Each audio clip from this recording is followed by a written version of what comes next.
The Committee on Homeland Security will come to order. Without objection, the chair may declare the committee in recess at any point. The purpose of this hearing is to receive testimony on President Biden and Secretary Mayorkas' open border policies and how these failed policies have had profound and devastating impact throughout the country. This is the first hearing in this committee's impeachment proceedings regarding Secretary Mayorkas. I now recognize myself for an opening statement. Good morning. Today is a solemn occasion as this committee begins official impeachment proceedings in the matter of Department of Homeland Security Secretary Alejandro Mayorkas and his handling of America's borders since taking office in February 2021. I wish we weren't sitting here today. I wish these proceedings were not necessary. I wish our southwest border was secure. I wish that our government was enforcing the laws passed by the Congress and doing its job to keep the American people safe. Unfortunately, Secretary Mayorkas has done none of these things.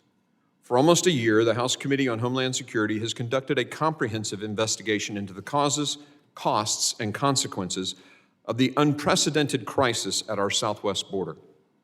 Our evidence makes it clear. Secretary Mayorkas is the architect of the devastation that we have witnessed for nearly 3 years.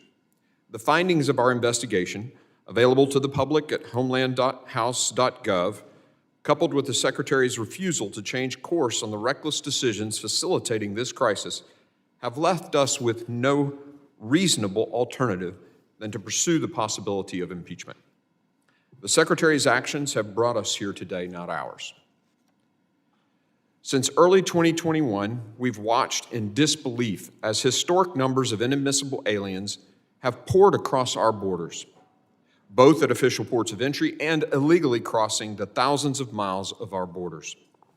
On Secretary Mayorkas' watch, Customs and Border Protection has recorded more than 8.1 million encounters at America's borders, including more than 6.7 million at our southwest border alone.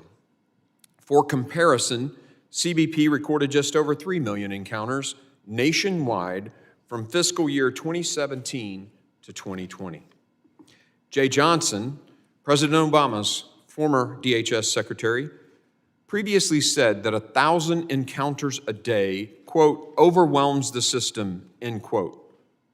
On Secretary Mayorkas' watch, encounters have never averaged less than 3,000 per day, even going as high as 10 to 12,000 per day. Just a few days ago, internal CBP numbers leaked to the media showed another 302,000 encounters at the southwest border alone in December. By far an all-time record. That's nearly enough people to fill the Rose Bowl 3 times in just 1 month. In addition to these catastrophic numbers of the record 1.8 million known gotaways who've entered the country on Secretary Mayorkas' watch, individuals that Border Patrol agents know slip across our border but are not apprehended in large part because the cartels overwhelm the agents with large groups of coyote, paid, and escorted migrants. The agents see them and they count them, but they cannot apprehend them. But the numbers are most certainly far worse.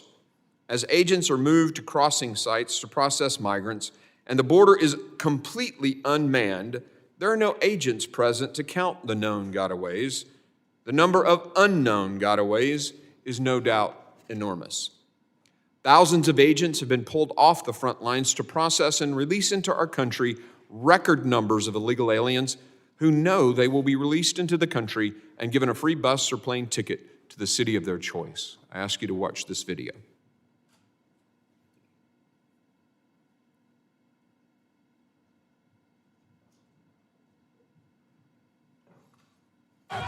A border shutdown in El Paso, Texas, as hundreds force their way onto the Paso del Norte International Bridge. Title 42 has officially expired. Homeland Security officials say illegal border crossings topped 10,000 per day this week, the highest levels ever. Thousands of migrants in central Mexico continue to travel on freight trains and travel all the way to the southern border, arriving here in Eagle Pass. Outnumbered and out-resourced, Border Patrol agents say they are struggling to keep up with this massive influx of migrants descending on our southern border. Border Patrol clearly does not have the manpower to process the thousands of migrants here. So the situation is pretty dire. Hundreds upon hundreds of adult men who have crossed illegally waiting here in the Arizona sun for Border Patrol to apprehend them and they hope be released into the United States somewhere. Sources telling News Nation that agents have been pulled from nearby checkpoints to assist in processing the thousands of migrants crossing into Eagle Pass every day. And this is all by design. The smugglers realize that this particular area is vulnerable. What Americans must understand today is that these historic numbers, the chaos you just saw on the screen, are the result of a much deeper problem. And that problem is not instability in other countries. It's not poverty. It's not climate change. It's not supposedly broken immigration system. All of these excuses have long predated Secretary Mayorkas' tenure, and yet we've never experienced a crisis like this. As even the New York Times admits, and I quote, push factors don't explain the entire surge, and maybe not even most of it. There have been no recent wars in Latin America, and the region's poverty rate has been flat, end quote, the New York Times. I'll also note that 2 of the 16 cities in the world with the highest murder rates are right here in the United States.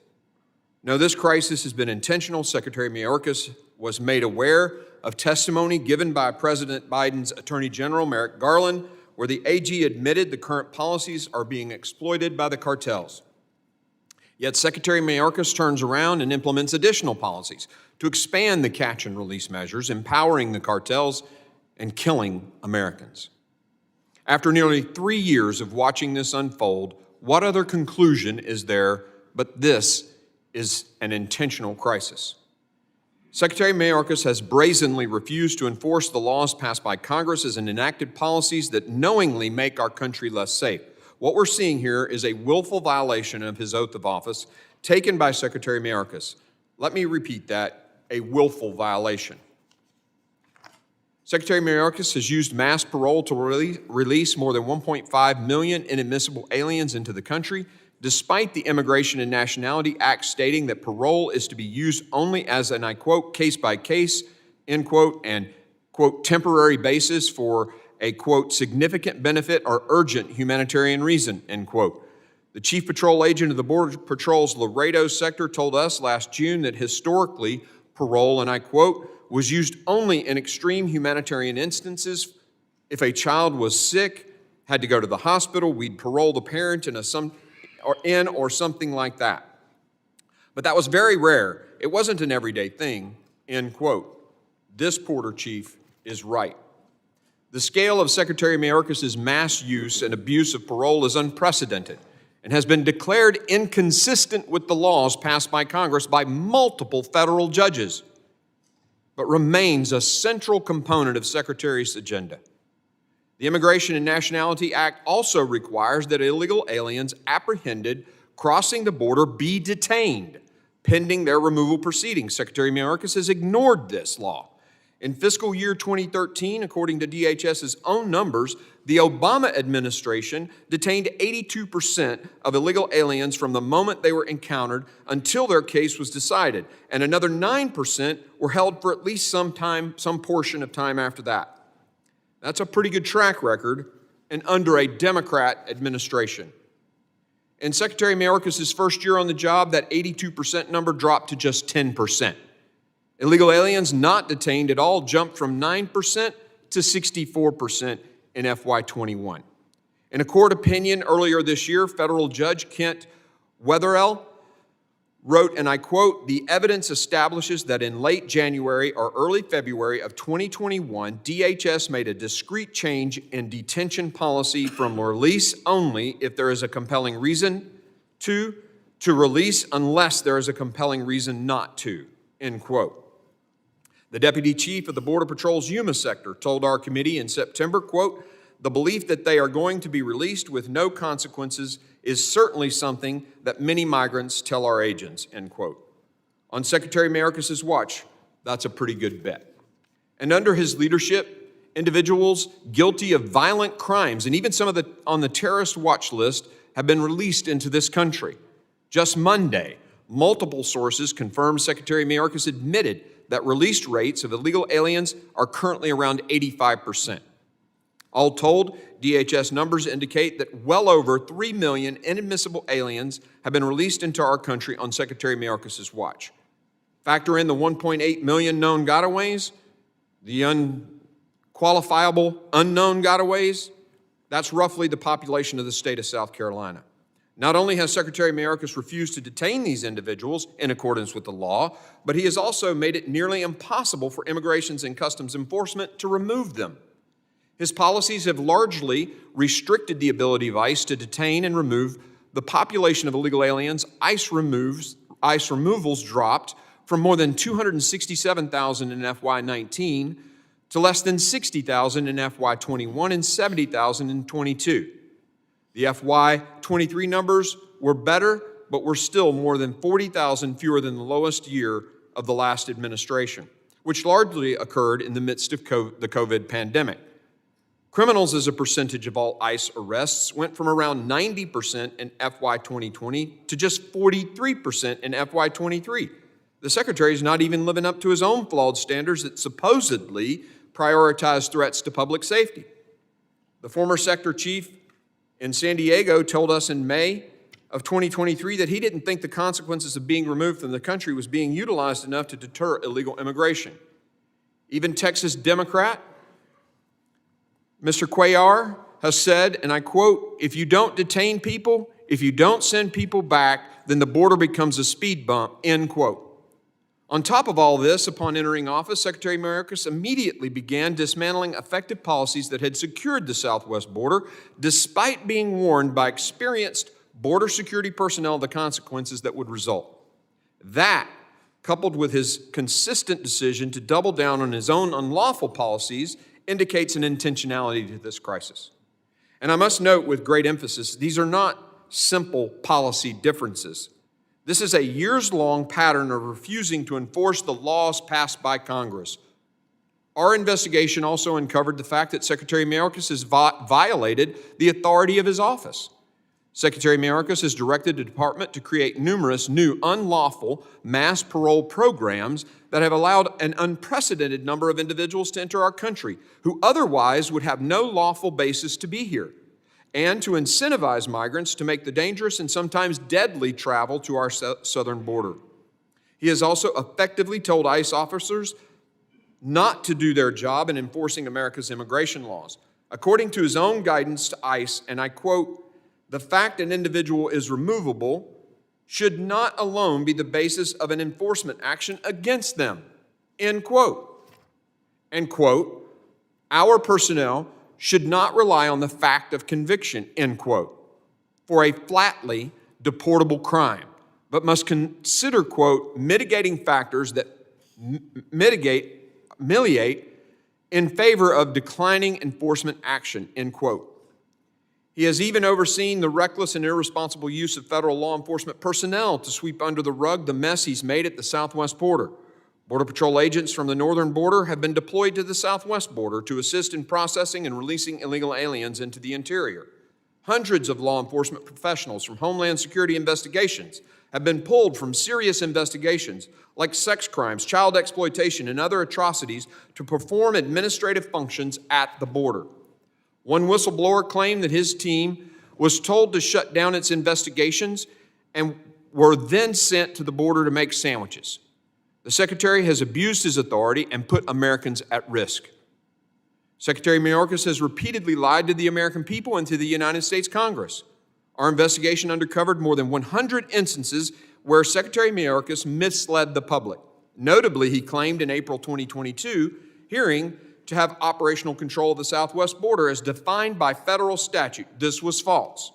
He then told another lie by claiming in subsequent hearings that he does not use the statutory definition of operational control, despite doing so in that 2022 hearing.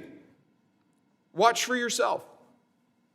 Will you testify under oath right now? Do we have operational control, yes or no? Yes, we do. And we have operational control of the borders. Yes, we do. And Congressman, we are working to... What's operational control defined? In this section, the term operational control means the prevention of all unlawful entries into the United States, including entries by terrorists, other unlawful aliens, instruments of terrorism, narcotics, and other contraband. Do you stand by in your testimony that we have operational control in light of this definition? And Congressman, I think the Secretary of Homeland Security would have said the same thing in 2020 and in 2019. That's the definition of Based operational upon the control. definition you have, sir, up there, no. We don't have operational control. No, sir. With respect to the definition of operational control, I do not use the definition that appears in the Secure Fence Act. Do you admit that your policies have led the country farther away from operational control of the border as defined by the Congress? Congressman, no, I do not. If you will recall when you testified here in front of me when I asked that question, when you very clearly stated, we do have operational control. When presented with the actual definition of operational control, you didn't hesitate. You said, I do. And you, in fact, then referred back and said, I believe that my predecessors would have said the same thing. You looked straight at the American people, straight at me, straight at every person on this committee, and said, we have operational control. Why? Congressman, 2 points. One, you did not let me complete my answer. Two. Hold on. Or give me your second point. Go ahead. Thank you. Two, the Secure Fence Act defines operational control as not a single individual crosses the border. I'm aware. I read it, and I read it to you, and you read it, and in fact, you said, I do. You didn't hesitate. You didn't say, I do. I need to explain what I mean by I do. You said, I do, over and over again. Secretary Mayorkas told this very committee in September 2021, and I quote, "The border is no less secure than it was previously," end quote. CBP recorded more than 192,000 encounters at our border that month alone, compared to around 58,000 the prior September. It was clear the border was not secure, so why did he mislead Congress? Another video, please.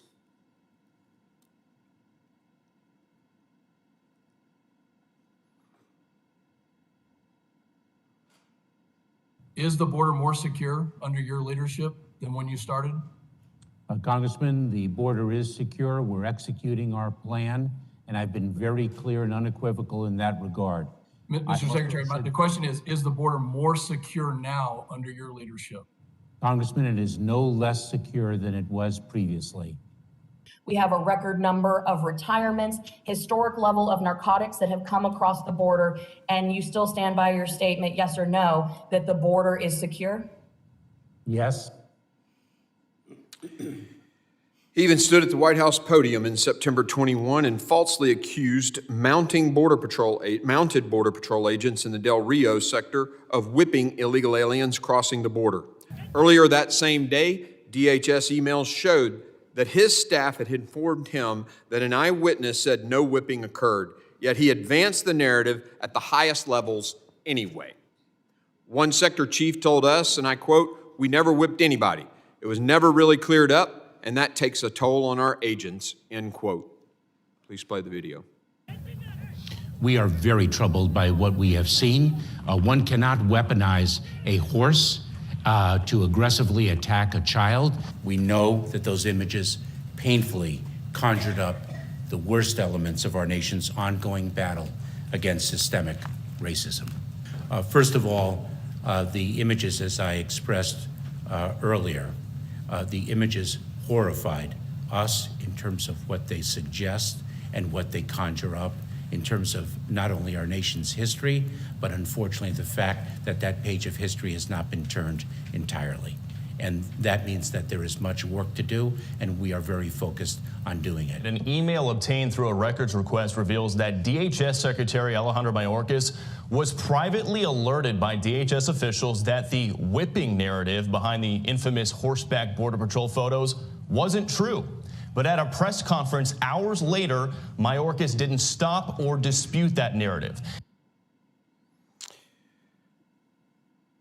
This is just a taste of Secretary Mayorkas' misconduct. However, I want to close by reminding everyone that we're here today not only because House Republicans are determined to hold Secretary Mayorkas accountable, but because more than 200 House Democrats voted on November the 13th to refer articles of impeachment to our committee. We're now acting in a bipartisan way, I suppose, in taking up those very articles. And I briefly want to make it clear to the American people. Secretary Mayorkas' refusal to follow the law is sufficient grounds for impeachment proceedings. The constitutional history is overwhelmingly clear on this subject. The founders designed impeachment not just to remove officials engaged in criminal behavior, but those guilty of such gross incompetence that their conduct had endangered their fellow Americans, betrayed the public trust, or represented a neglect of duty. According to one scholar, there is, and I quote, a settled understanding beyond dispute that impeachable offenses are not limited to prosecutable crimes.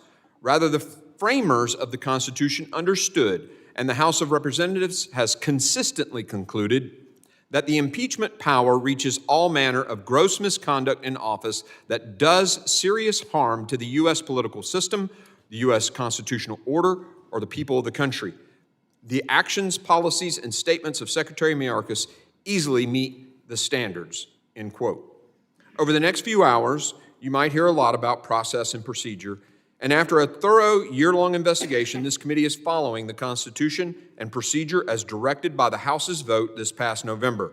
Make no mistake, attacks on the integrity of the process are meant to distract you from the deadly consequences of our open border. Unprecedented cartel control of our southwest border with record amounts of fentanyl flooding across between ports of entry and into our communities, killing tens of thousands of Americans every year. Over 300 individuals on the terrorist watch list apprehended illegally crossing the southwest border since FY 2021, compared to just 14 from FY 2017 to 2020. Families devastated by violent criminal aliens who have committed murder, rape, and assault, to say nothing of the vehicular crimes committed. CBP and ICE personnel losing faith in their mission. They and their families bearing the brunt of this onslaught at the border. The human costs of this crisis are very real. The dollar costs of this crisis have been astronomical as well. New York City alone projects that it will have to spend $12 billion dealing with the flow of illegal aliens into the city by 2025. And it is even cutting the police force to pay for it. One county in Texas had to cut salaries to afford burials and cremations of illegal aliens found dead in their jurisdiction. These costs will be felt for years to come. As I stated when we started this investigation almost a year ago, we will follow the facts. We have done just that, and the facts have led us here. I look forward to the testimonies of these distinguished attorneys general who have watched this crisis play out unabated in their states. For the sake of our homeland security and the well-being of the people of the United States, Secretary Mayorkas must be held accountable. I now recognize the ranking member, the gentleman from Mississippi, Mr. Thompson, for his opening statement. Thank you very much, Mr. Chairman. Mr. Chairman, in April, before this committee even began its so-called impeachment inquiry, Chairman Green promised donors at a campaign event that he'd bring an impeachment case against Secretary of Homeland Security Alejandro Mayorkas. According to a recording of his comments obtained by the media, the chairman went on to tell those deep pocket contributors to, quote, get the popcorn and, quote, it's going to be fun.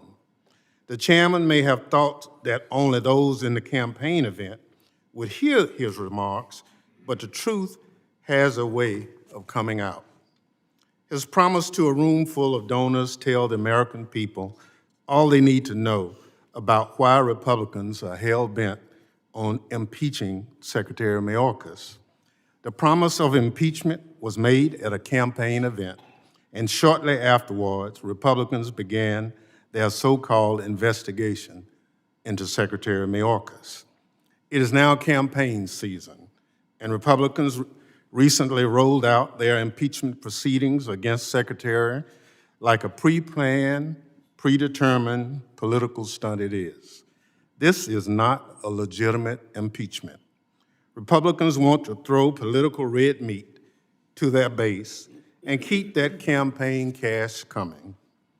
They know their already razor-thin majority is slipping away and think impeaching Secretary Mayorkas even though there's absolutely no basis for it, will keep them in control of the House. Republicans certainly aren't going to win votes based on their abysmal legislative record. This has been the most unproductive, dysfunctional Congress in memory. They kicked their own speaker out and then couldn't agree on a new one. They paralyzed the House for weeks while they fought among themselves. They've struggled to keep the government funding and are continually on the verge of shutting it down. A member of their party was expelled for lying about practically everything in his life. Extreme MAGA Republicans have created this impeachment circus sideshow, in part to try to distract from their own failures. They took their sideshow on the road recently, traveling to the border to stand behind a podium, making canned speeches and posing for photo ops. But for all their border security bluster, Republicans oppose funding necessary to secure the border. They tried to cut money from Customs and Border Protection personnel and have refused to take up the president's supplemental funding requests. Chairman Green himself recently penned an op-ed saying, and I quote, "Not another dime to DHS," unquote, until the Republican border bill is signed into law, even though he knows full well that disastrous bill has absolutely zero chance of being enacted. It should be unthinkable that a chairman of the Committee on Homeland Security would threaten to defund DHS, but that's exactly what happened. This is funding our frontline border and immigration agencies need to better secure the border. Republicans have tried to excuse their opposition to border funding by claiming that Border Patrol doesn't want more funding, but that is blatantly false. In interviews with the committee, Border Patrol chiefs unequivocally supported more resources. Republicans know that. They were in the room, and they have the transcripts. But let me refresh their memory. Jason Owens, currently the chief of the Border Patrol, said, "We always need more agents." Chief Modlin in Tucson, an agency, "We need a lot more people."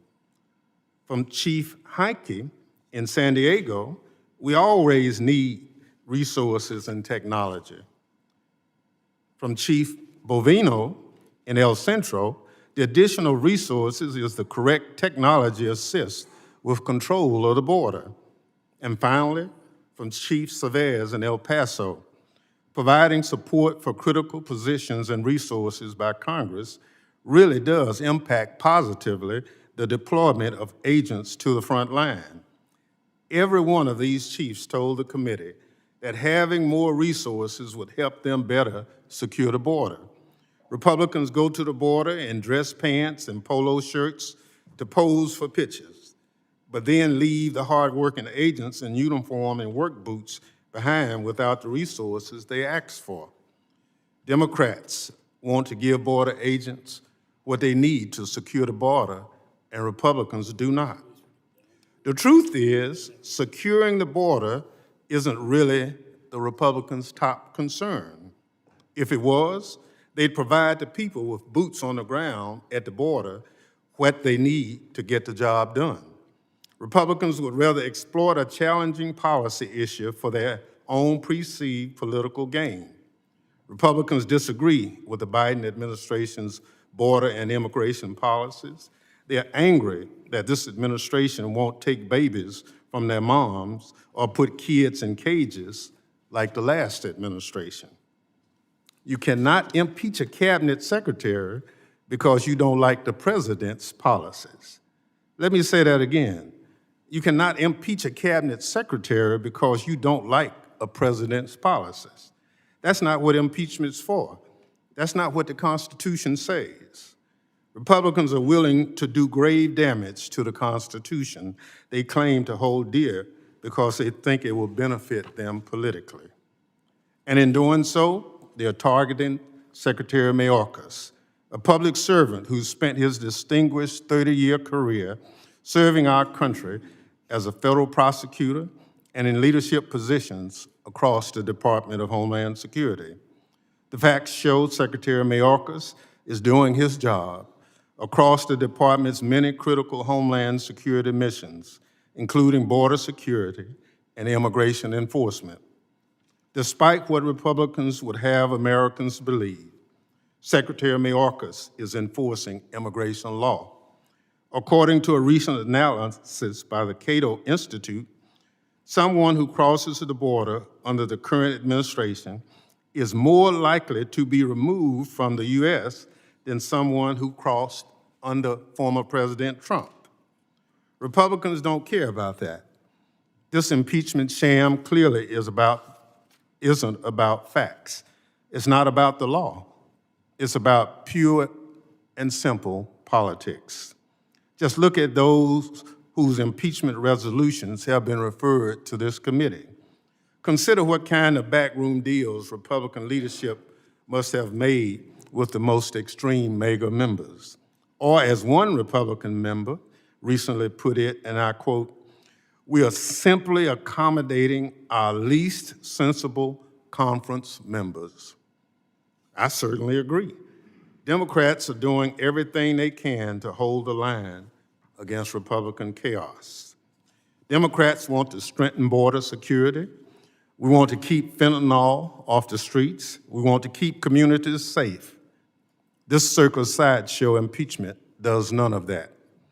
Mr. Chairman, let's drop this baseless impeachment and start doing the real work of securing the homeland for the American people. Before I yield back, however, Mr. Chairman, I have some parliamentary inquiries.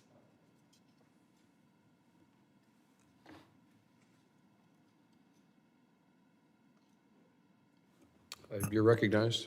Mr. Chairman, isn't it true that there's no language in either Rule 10 or Rule 11 that grants the Committee on Homeland Security jurisdiction over the impeachment of any federal officer?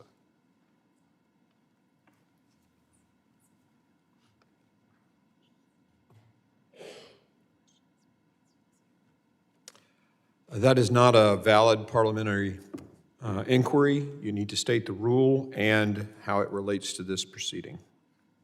That's why it's an inquiry, because I'm referencing either Rule 10 or Rule 11 that grants the Committee of Homeland Security jurisdiction over impeachment of any officer.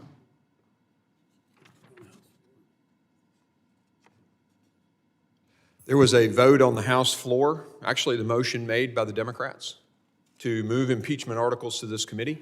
That trumps the rules, and it passed the House floor, and we are proceeding in accordance with the demands of the United States House of Representatives by vote of the members. For the parliamentary inquiry. Gentleman is recognized. Is the chair aware that of the 5 resolutions impeaching Secretary Mayorkas introduced in the House so far this Congress, just one, House Resolution 863, has been referred to the Committee of Homeland Security, and that 4 others have been referred by the Speaker to the Committee on Judiciary?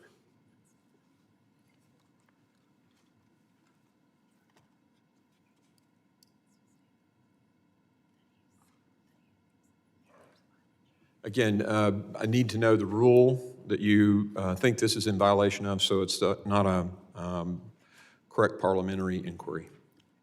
I didn't understand your ruling. Not a valid parliamentary inquiry. Further parliamentary inquiry, Mr. Gentleman is Chairman. recognized. Would the chair inform the committee of which rule or precedent supports the idea that the motion to refer overrides House rules on committee jurisdiction, particularly over a constitutional matter that should have been referred to the Committee on Judiciary? That is not a valid parliamentary inquiry. Further parliamentary inquiry. The gentleman is recognized. Has the full House authorized this impeachment inquiry, such as it did on January 14, 1876, for the investigation of then Secretary of War William W. Belknap, or such as the House did on December 13, 2023, for the investigation of President Biden? Again, not a valid parliamentary inquiry. The House of Representatives voted to send this to this committee. Further parliamentary inquiry. The gentleman is recognized. Is the chair aware that the Committee on the Judiciary adopted internal rules of procedure for the conduct of its impeachment inquiry of ex-President Trump in 2019? And does the chair intend to follow suit and adopt additional committee rules to ensure due process for Secretary Mayorkas in this as yet unauthorized inquiry? Again, not a valid parliamentary inquiry. Further parliamentary inquiry. The gentleman is recognized. And in reference to the Secretary's right to due process, I have the following parliamentary inquiry, Mr. Chairman. Does the committee intend to follow the Secretary to be represented by counsel during these impeachment proceedings? The committee will follow the rules of the House on that measure.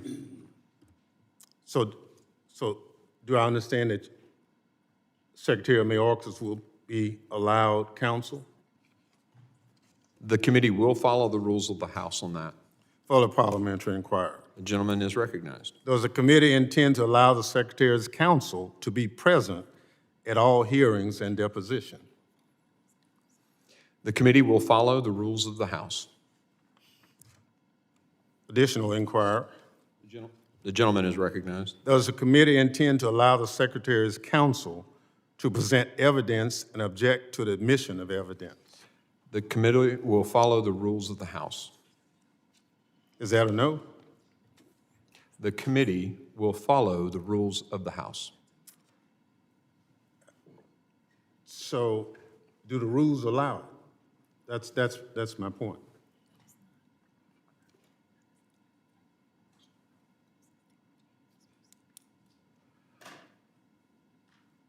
We will follow the rules of the House as they are written, and the question isn't pertinent to this committee hearing today.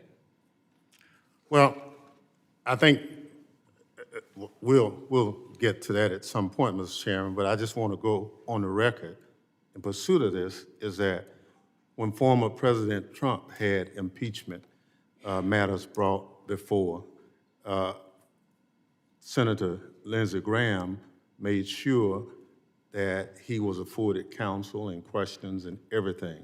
And I'm just trying to make sure that we follow some kind of order in that. As I stated, Mr. Ranking Member, we will follow the rules of the House. All right, thank you. Further parliamentary inquiry. Does the committee intend to allow the Secretary's counsel to call and cross-examine witnesses? Again, the committee will follow the rules of the House. Further parliamentary inquiry. The gentleman is recognized. Does the committee intend to give the Secretary's counsel access to and the ability to respond to the evidence added by the committee? The committee will follow all of the rules of the House. Thank you, Mr. Chairman. With that, I yield back. Thank you, Ranking Member. Other members of the committee are reminded that opening statements may be submitted for the record. I'm pleased to have a distinguished panel of witnesses before us today, and I ask that our witnesses please rise and raise their right hand.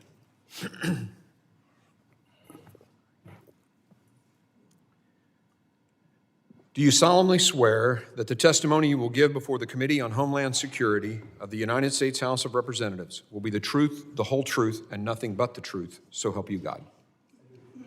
Let the record reflect that the witnesses have answered in the affirmative. Thank you. Please be seated.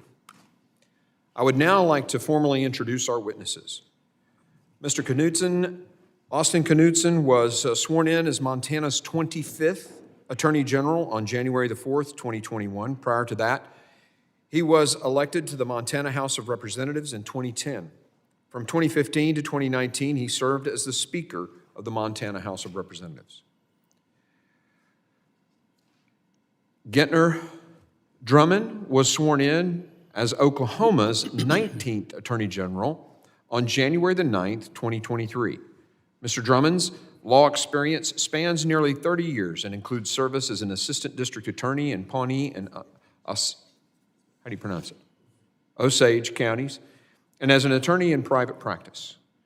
Andrew Bailey was sworn in as the 44th Attorney General of the state of Missouri on January the 3rd, 2023.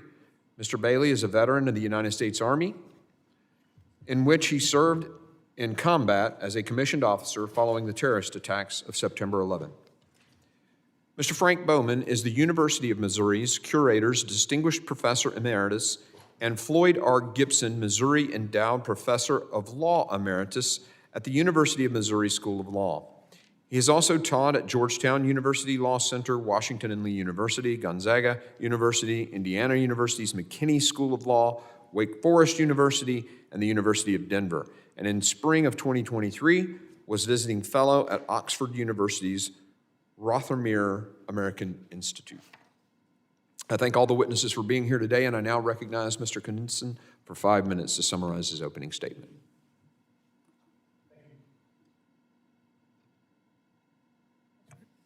Thank you, Mr. Chairman, members of the committee, Chairman Green, Ranking Member Thompson, members of the distinguished committee. My name is Austin Knudsen, Montana Attorney General. As the Attorney General and Chief Law Enforcement Officer for the state of Montana, I'm grateful for this committee's attention to how Secretary Alejandro Mayorkas' failed leadership has impacted states like Montana. The southern border certainly presents a difficult challenge for any administration, but Secretary Mayorkas and the Biden administration have absolutely poured gasoline on this fire. The southern border and the drugs flowing across it into communities large and small across our nation are ultimately the reason that I am the Attorney General of Montana today. I'm from rural Montana, where I was a private practice attorney until two drug dealers sped past my kids' school, one shooting at the other out his vehicle window in broad daylight. After that incident, I became our elected county prosecutor, where I saw what I thought were the absolute worst things possible.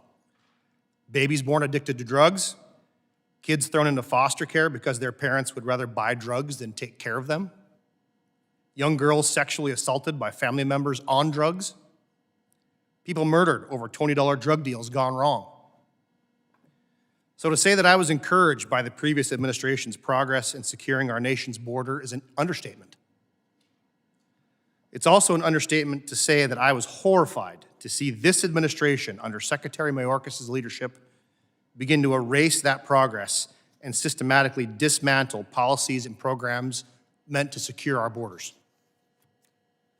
The most devastating impact of the open border on Montana has been the massive quantities of Mexican cartel fentanyl and methamphetamine. In 2020, drug task forces in Montana seized 6,663 dosage units of fentanyl. In 2021, the first year of Secretary Mayorkas' watch at the border, that quantity exploded tenfold to 61,000 dosage units of fentanyl. In 2022, Montana tripled that, seizing nearly 190,000 dosage units of cartel fentanyl. The numbers aren't finalized yet for 2023, but I can tell you that as of the third quarter of 2023, Montana is on track to have seized nearly 500,000 dosage units of fentanyl and another 200 pounds of meth. And the cartels trafficked 100% of that fentanyl and meth across the southern border. In just 1 week during March 2022, 17 people on the Blackfeet Indian Reservation overdosed on fentanyl. 4 of them died. I spoke with a woman later that year from the Fort Peck Indian Reservation, which is where I'm from. She was raising her grandkids because both of her sons were killed in 2 separate fentanyl overdose incidents. Nationwide, Indigenous people suffer the highest rate of fentanyl overdoses. In Montana, the opioid overdose death rate among Native Americans is twice that of white people. The devastation of Secretary Mayorkas' refusal to faithfully execute the laws goes beyond the deaths it causes and the anguished families left to pick up pieces. These drugs cause people to do absolutely unspeakable things. A suspect in a current drug case in Montana was taking delivery of drugs that were being supplied directly from the cartels in Mexico. She kept her minor daughter living in a yard shed and allowed the man delivering those drugs to sexually assault her daughter as part of that drug deal. In another case last year, a young mother who was homeless was able to finally find a bedroom in a house, not knowing that that room had been recently occupied by a fentanyl user. Shortly after taking residence, that mother found her 11-month-old child not breathing. Fortunately, medical and law enforcement personnel responded quickly enough to administer naloxone before the fentanyl from the prior occupant killed that infant child. The Trump administration overcame fierce opposition at every turn and was able to gain control of our southern border as no previous administration could. But all of that progress has been destroyed. Secretary Mayorkas is the architect of that destruction. The American people are watching. They know that our border was secure just a few years ago. They see the devastation metastasizing in our communities from drugs and human trafficking. The conclusion is clear. Secretary Mayorkas has violated his oath, and I urge this body to impeach. Thank you, Mr. Chairman. Thank you, Mr. Knudsen. I now recognize Mr. Drummond for 5 minutes to summarize his opening statement. Good morning, Chairman Green, Ranking Member Thompson, and members of the committee. Thank you for inviting me to participate today in this hearing on this critical issue. I am Gettner Drummond, and I was elected Oklahoma's Attorney General in 2022. As the Chief Law Enforcement Officer of Oklahoma, it is my duty to protect the people of my state.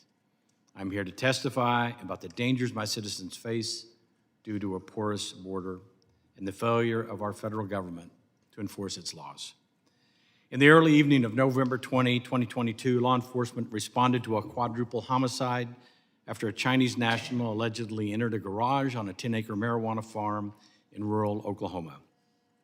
According to investigators, the assailant killed 3 men, execution style, with gunshots to the back of their head, and 1 woman with 2 shots to her abdomen. The carnage of that day is but one tragic example of a failed system plagued by failing leadership.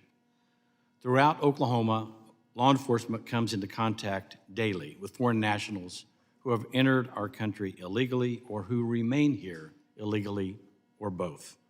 This is all too common in Oklahoma's illegal marijuana grow operations.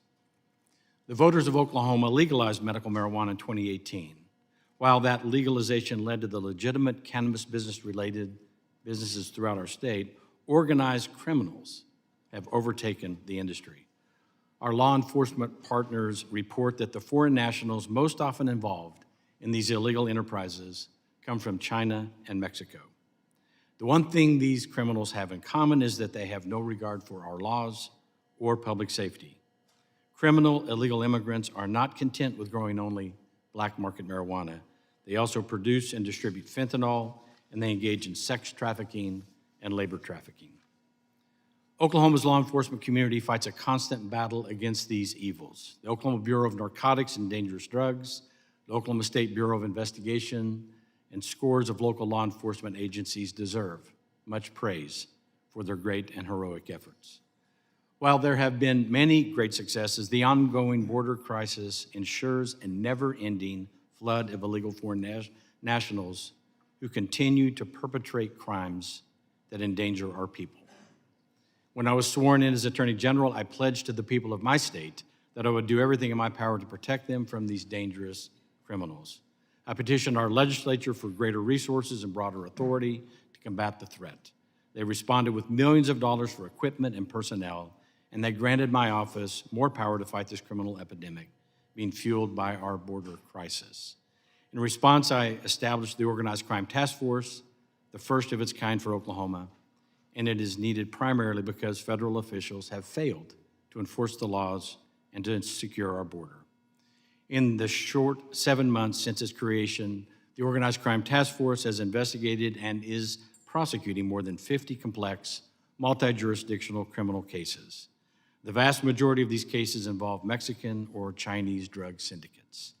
These illegal foreign actors burden my state with additional costs that cannot be fully quantified.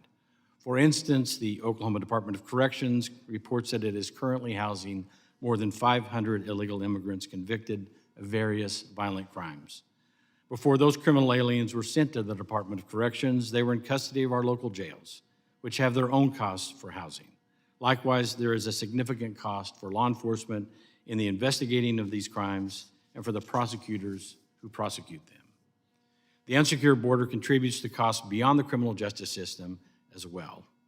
While it is not possible to ascertain the exact amount of the cost, it is easy to understand the magnitude. Illegal immigration costs Oklahoma taxpayers more than $750 million each year with a minimal offset return. Mr. Chairman, members of the committee, I believe it is time for accountability. The people of Oklahoma don't deserve to live under constant threat from criminal foreign nationals. We don't deserve to have our communities flooded with illegal drugs that were smuggled across an unsecure border. And we don't deserve to have our loved ones ripped away by those same drugs. I ask you to remember the people of Oklahoma as you deliberate. Remember the murder victims, remember the drug overdose victims, and the families who mourn them. And of course, please remember the law enforcement officers who risk their lives every day to protect us from it all. Thank you. Thank you, Mr. Drummond. I now recognize Mr. Bailey for 5 minutes to summarize his opening statement. Distinguished members of the committee, thank you for the opportunity to appear before you this morning. My understanding of border security comes from direct, hands-on experience securing a nation's border. It was earned on a barren desert battlefield half a world away from the turret of an M2 Bradley fighting vehicle. In 2005, as a newly minted second lieutenant in the United States Army, my platoon deployed to the Nineveh province, Iraq, under the command of then Colonel H.R. McMaster. It was tasked with securing the border between Iraq and Syria. Our mission was simple: close the border. And that's exactly what we did. We did not capture people and release them into the interior of the country. We did not hand out citations and ask individuals to report back in 10 years. No, we closed the border to ensure the country was safe. Since 2021, more than 8 million illegal immigrants have entered the United States, and that is more than the population of my home state of Missouri.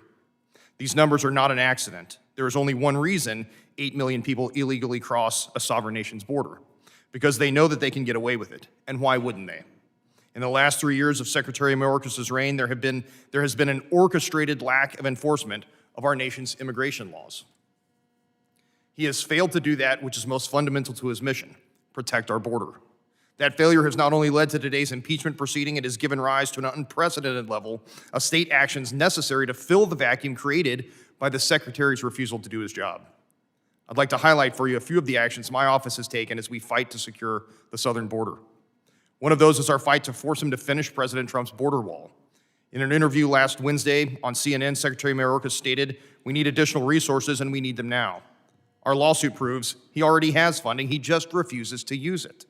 In fiscal year 2020, Congress appropriated funds explicitly for the purpose of constructing barrier systems at our southern border to keep unauthorized individuals out of our country. In the appropriation, Congress explicitly stated the money shall only be available for the construction of barrier systems along the southwest border. Secretary Mayorkas and his administration refused to comply with Congress's command. Missouri immediately filed suit. DHS attempted to argue we did not have standing to challenge its refusal to use the funds, but the Fifth Circuit Court of Appeals ruled that states can indeed bring such a challenge. That ruling cleared the way for our lawsuit against the Secretary's refusal to finish President Trump's border wall, and it allowed the lawsuit to move forward. So while we battle in court over Secretary Mayorkas' refusal to use taxpayer dollars in the manner Congress explicitly prescribed, we have little sympathy for his pleas for more resources. Rather than find ways to secure our border, Secretary Mayorkas has been busy enacting policies to make it easier to enter our country illegally.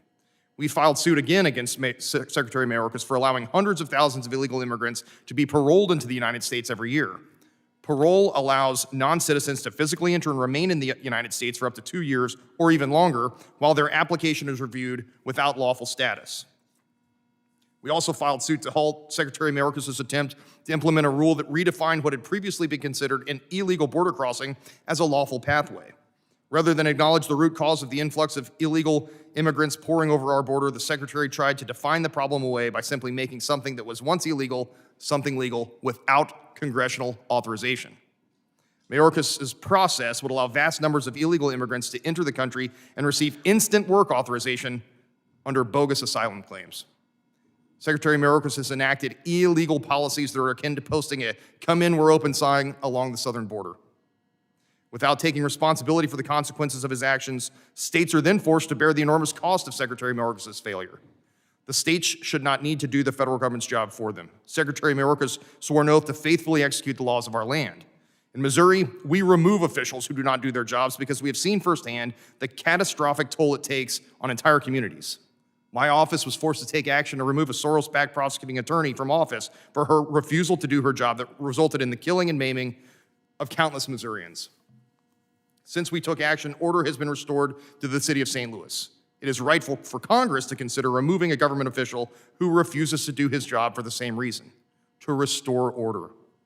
We have reached a point of no return. We're doing everything we can at the state level to rectify this disaster, but Congress has a role to play for accountability. While we battle in the nation's courts, Congress must use every tool at its disposal to obtain accountability for the American people. I thank the committee for its time and welcome its questions. Thank you, Mr. Bailey. I now recognize Mr. Bowman for 5 minutes to summarize his opening statement.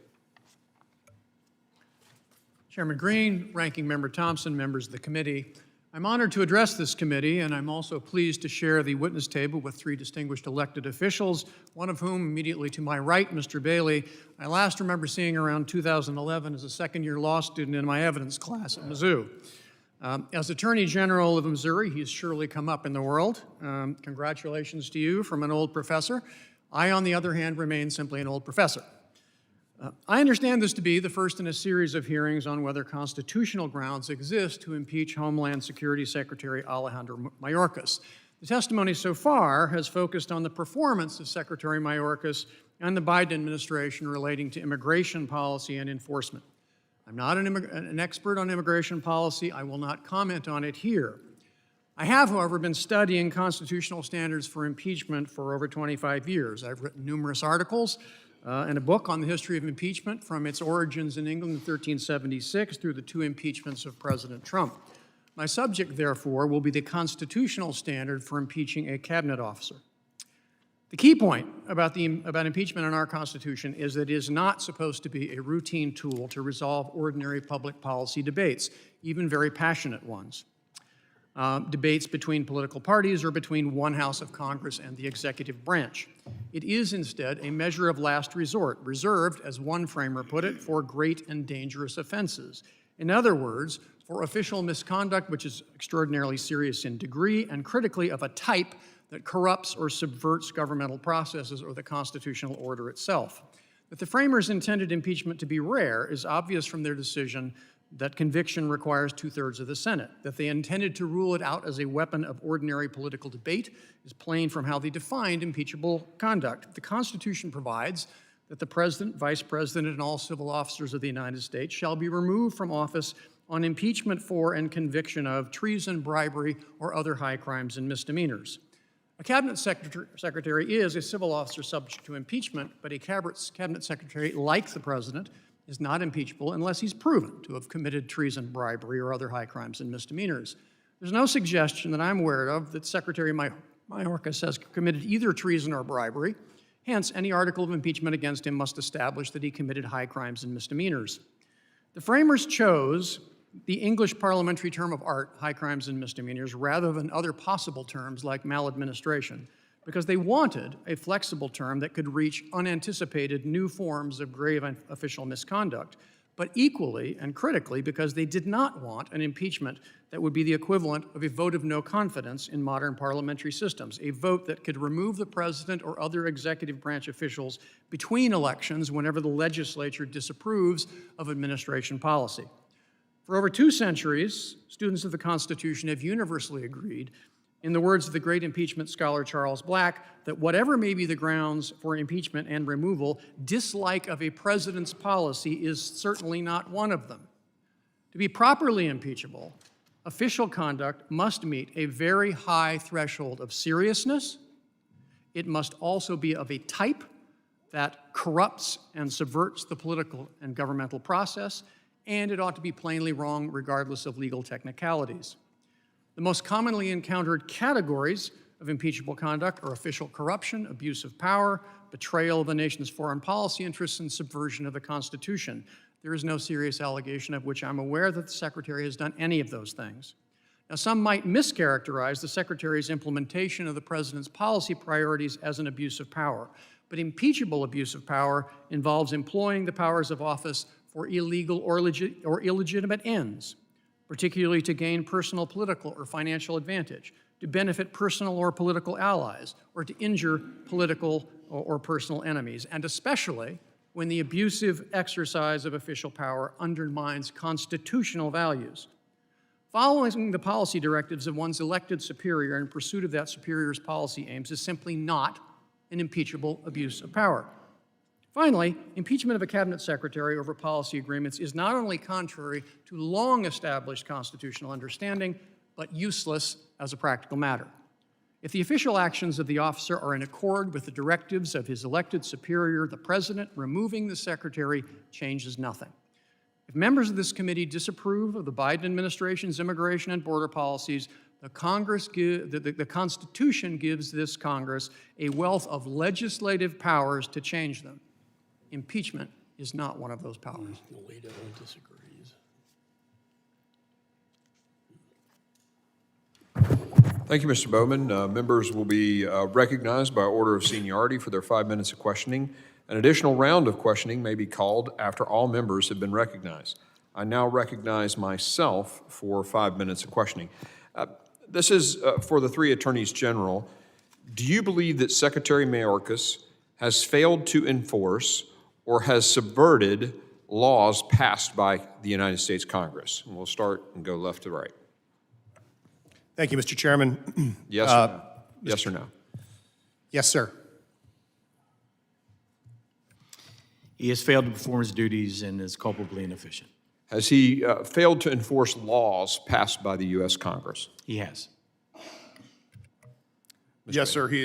Secretary Mayorkas is acting in violation of the law and in violation of constitutional order by negating Congress's appropriations authority and directives in the appropriations bill and undermining the rule of law by perverting the plain text of the statutes as it relates to the parole process and its promulgation of the circumvention rule. Thank you. Do you believe that Secretary Mayorkas, again, we're going to hit the three of you, do you believe that Secretary Mayorkas has defied court orders issued by the United States courts, which I can cite if you want me to, but I'm sure you're probably aware of them. Do you believe that Secretary Mayorkas has defied court orders issued by the courts, federal courts? Yes, Mr. Chairman. Yes. Yes, and it should never come to having to go to court against Secretary Mayorkas because he should be following the laws enacted by this body. Thank you. In testimony to Chip Roy before the House of Representatives, you saw some of the video there, the Secretary said yes to the question of whether DHS possessed operational control of the southwest border as defined by the Secure Fence Act. I might add, act, meaning the Congress passed it. In subsequent testimony to the Senate, Secretary Mayorkas stated that no one has ever had operational control of the border and that he does not use that definition of operational control as defined by the Secure Fence Act. Given these statements, do you believe that Secretary Mayorkas misled Congress while under oath in describing DHS's operational control of the border? Again, gentlemen, the three of you. Yes, Mr. Chairman, I do. I believe that he politicized his answer and failed to be authentic. Yes, absolutely. Attorney General Merrick Garland acknowledged in testimony to the United States Senate that drug cartels were exploiting the current Mayorkas policies in order to traffic humans and harmful drugs into the United States. Secretary Mayorkas on March 28, 23 stated that he was unaware of this. Now, we of course informed him, now armed with this knowledge, Mayorkas continues the same policies, in fact doubling down with newer policies that even exacerbate the same horrible outcomes. Do you think Secretary Mayorkas is doing this with full knowledge that these cartels are exploiting his policies? Mr. Chairman, there's no doubt there is ample evidence out there that human trafficking and drug trafficking are increasing at an exponential level at the southern border, yes. Mr. Chairman, based on my testimony today and the facts that are well known by the Secretary, there's a porous border that's feeding constantly illegal actors in Oklahoma. Mr. Bailey. Yes, his unlawful behavior as it relates to the circumvention rule and subversion of the parole process exacerbate and encourage the cartels and cede control of the border to the cartels in ways unimaginable prior to these policy positions. Thank you. Where impeachment is concerned, the scale is very important. How would you describe the scale or comparable size of this border crisis based on your law enforcement experience? And we'll start with Mr. Kennedy. Thank you, Mr. Chairman. Based on my prior prosecuting experience, I can tell you since 2020, the fentanyl and human trafficking specifically, fentanyl and methamphetamine trafficking have increased in my state. There's no other word than meteoric. I can tell you about the first fentanyl case that I prosecuted in 2019. That was a relatively small amount by today's standards, but at the time we thought that was a large bust. And again, that was in 2019. Our seizure numbers from our various drug task forces, our various federal partnerships bear that out categorically. Fentanyl in Montana is by far our largest public safety issue, and it's just exploded under this administration. Our seizure numbers bear that out. I'm going to go ahead and sort of interrupt my own question because my time is running out. I know Mr. Bowman mentioned the term great and dangerous threat to the United States. I'll ask the last two of you, do you feel that the hundreds of thousands who've died to fentanyl overdose, the crime that's exponentially increased, the increase in terrorist activity, or terrorists coming across the southern border, do you think it's great and dangerous, Mr. Drennan? It is great and dangerous. We have collision between Chinese and Mexican cartels. Mr. Bailey, very quickly. Yes, absolutely. The Missouri State Highway Patrol, a single law enforcement agency in the state of Missouri last year, seized 12,500 grams of fentanyl. That's enough to kill every Missourian. Thank you, and I yield. I now recognize the ranking member for his 5 minutes of questioning. Thank you very much, Mr. Chairman. Mr. Chairman, I've been on this committee since its inception and have served as a top Democrat since 2005. During that time, Democrats and Republicans have engaged in spirited debate over policy, both with each other and with various administrations. At the end of the day, however, we always came together to make the homeland more secure for the American people. This has been our committee's reputation, and as a point of pride for me and all my Republican counterparts, from chairs and ranking members. Today marks a dramatic shift from the committee's record of sensible bipartisan policymaking. We used to come together to resolve policy disputes, but now Republicans are trying to use the awesome power of impeachment instead. The Constitution doesn't let us do that. The Constitution requires high crimes and misdemeanors. Professor Bowman, has Secretary Mayorkas, in your opinion, committed high crimes and misdemeanors to meet that requirement? Based on all the information available to me, I have not found any indication that he's committed high crimes and misdemeanors, no. Thank you. Over the weekend, we observed the 3rd anniversary of the January 6th insurrection, during which thousands of angry Trump supporters who had whipped into a frenzy by Donald Trump marched from the White House to the Capitol to obstruct the democratic process. And let's be clear, those individuals were acting on the orders of Donald Trump, who told them, quote, "We fight like hell, and if you don't fight like hell, you're going to not have a country anymore," unquote. That night, most of us were unified in our disgust over the attack on the Capitol and the democratic process. Almost immediately, however, that unity eroded. In the end, only 10 Republicans voted to impeach Donald Trump for engaging in high crimes and misdemeanors by inciting violence against the government of the United States. Professor Bowman, as a constitutional expert, would you agree that inciting an insurrection to obstruct a peaceful transfer of power is an impeachable offense? I do agree And I think it's notable that not only did 10 members of this body vote to impeach Donald Trump, but when the case went to trial in the Senate, 7 Republican members of the Senate voted for that precise proposition. There was indeed a majority for convicting Mr. Trump of high crimes and misdemeanors, albeit not the 2/3 majority that was required under the Constitution. And yet only 10 Republicans voted to impeach Donald Trump for conduct that is clearly an impeachable offense. But today, Republicans are attempting to impeach Secretary Mayorkas where there are clearly no grounds.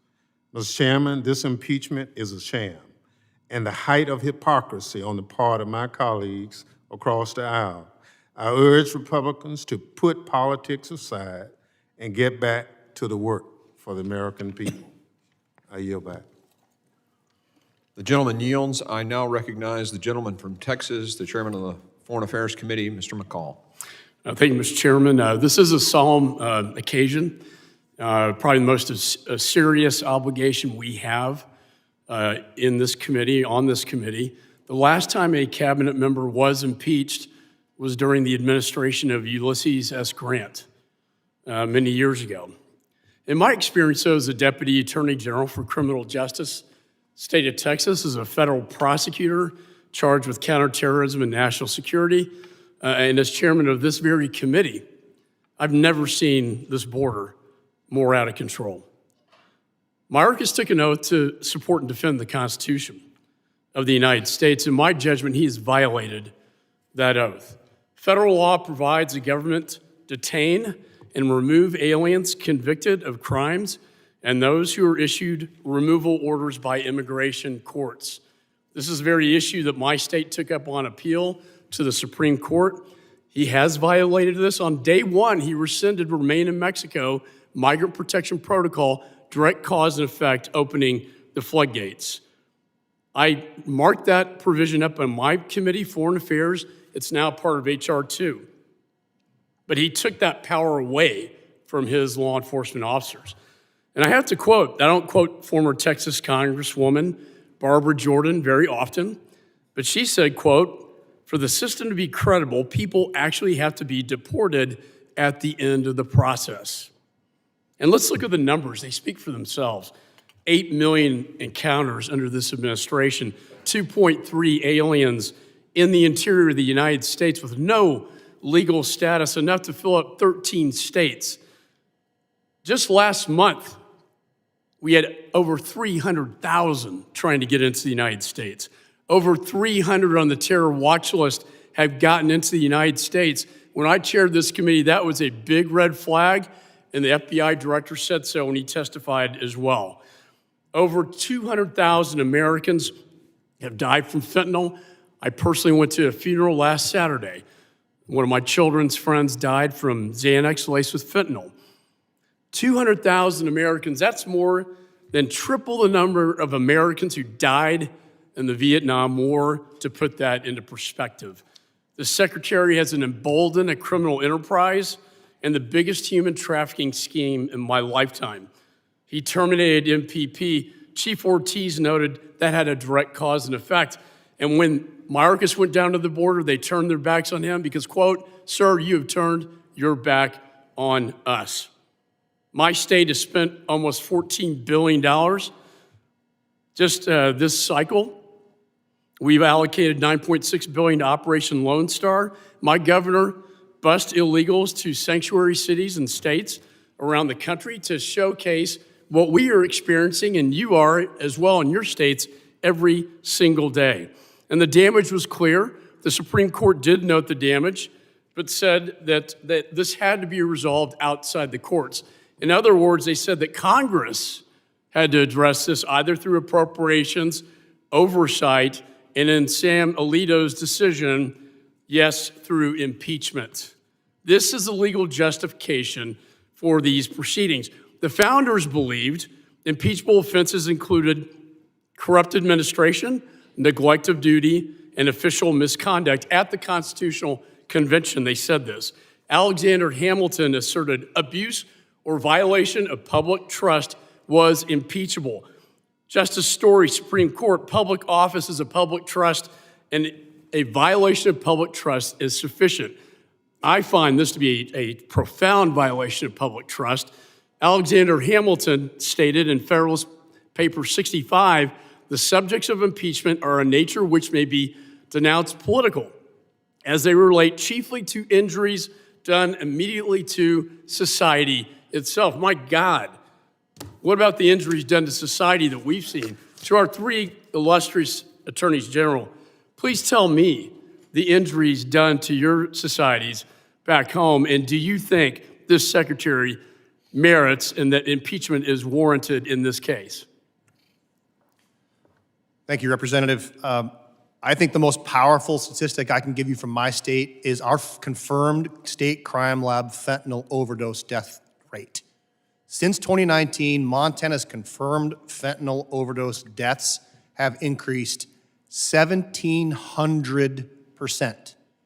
Congressman, I think that is the absolute strongest indicator. We know where these drugs are coming from. It's not a political statement of mine, it's not an opinion of mine to say that 100% of that fentanyl came from the Mexican drug cartels. We know that to be true. We get that from our federal partners in the DEA, we get that from all of our drug task forces, and all the law enforcement agencies that are under my purview. Just real quickly, General Drummond and Bailey, just very quickly. We have witnessed a mass collusion between Chinese nationals coming through the southern border in concert with Mexican cartels. 1,500 fentanyl deaths, 43 children dead from accidental poisoning from exposure to fentanyl, $114 million borne by taxpayers in increased healthcare costs. Thank you. I yield back. The gentleman yields. I now recognize Ms. Sheila Jackson Lee of Texas, the gentlelady from Texas, for her 5 minutes of questioning. Mr. Chairman, I thank you for yielding. I almost don't know where to start, and certainly will find the 5 minutes to be underwhelming in terms of the time that I need.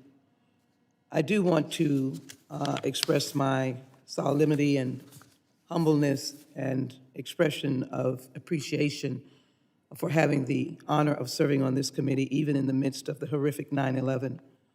It seems that this committee always rises to the occasion to be the problem solvers. And I clearly am someone who has lived the immigration story coming from Texas, and I would certainly have a different view than my friend and colleague who has just spoken about the actions that have been taken as children and families have been manipulated as if they are inhuman. I do think that one of the highest callings of this committee is, in fact, to do the bidding of solving the nation's immigration problems. And as a member of the Judiciary Committee, I have over the years introduced comprehensive immigration reform legislation year after year after year.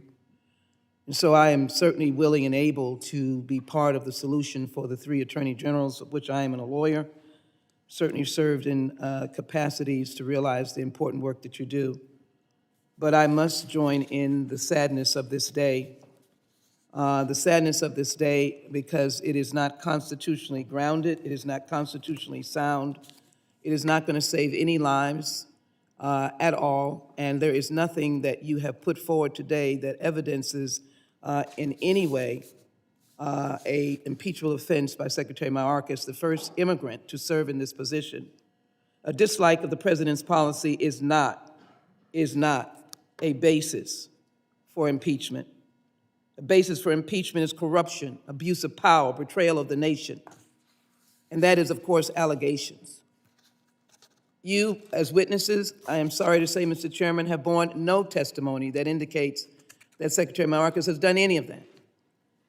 So I thank the ranking member for his earlier eloquent words on this shameful, fraudulent impeachment inquiry, where we're not fixing the immigration issues that my constituents in Houston need. At the onset, I'm reminded of the words of the Representative Barbara Jordan, complete difference from what I heard her quoted before. I know that she did an excellent job in trying to frame the immigration issues of years past. My predecessor represented Houston like I do. She endorsed me, glad to say a mentor. Like her, my faith in the Constitution is whole. It is complete, it is total. And I'm not going to sit here and be an idle spectator of the diminution, the subversion, the destruction of the Constitution. Because the Constitution said to create a more perfect union, to instill justice. That is what this inquiry is, a diminution, a subversion, and a destruction of the Constitution of the United States. I cannot stand for that.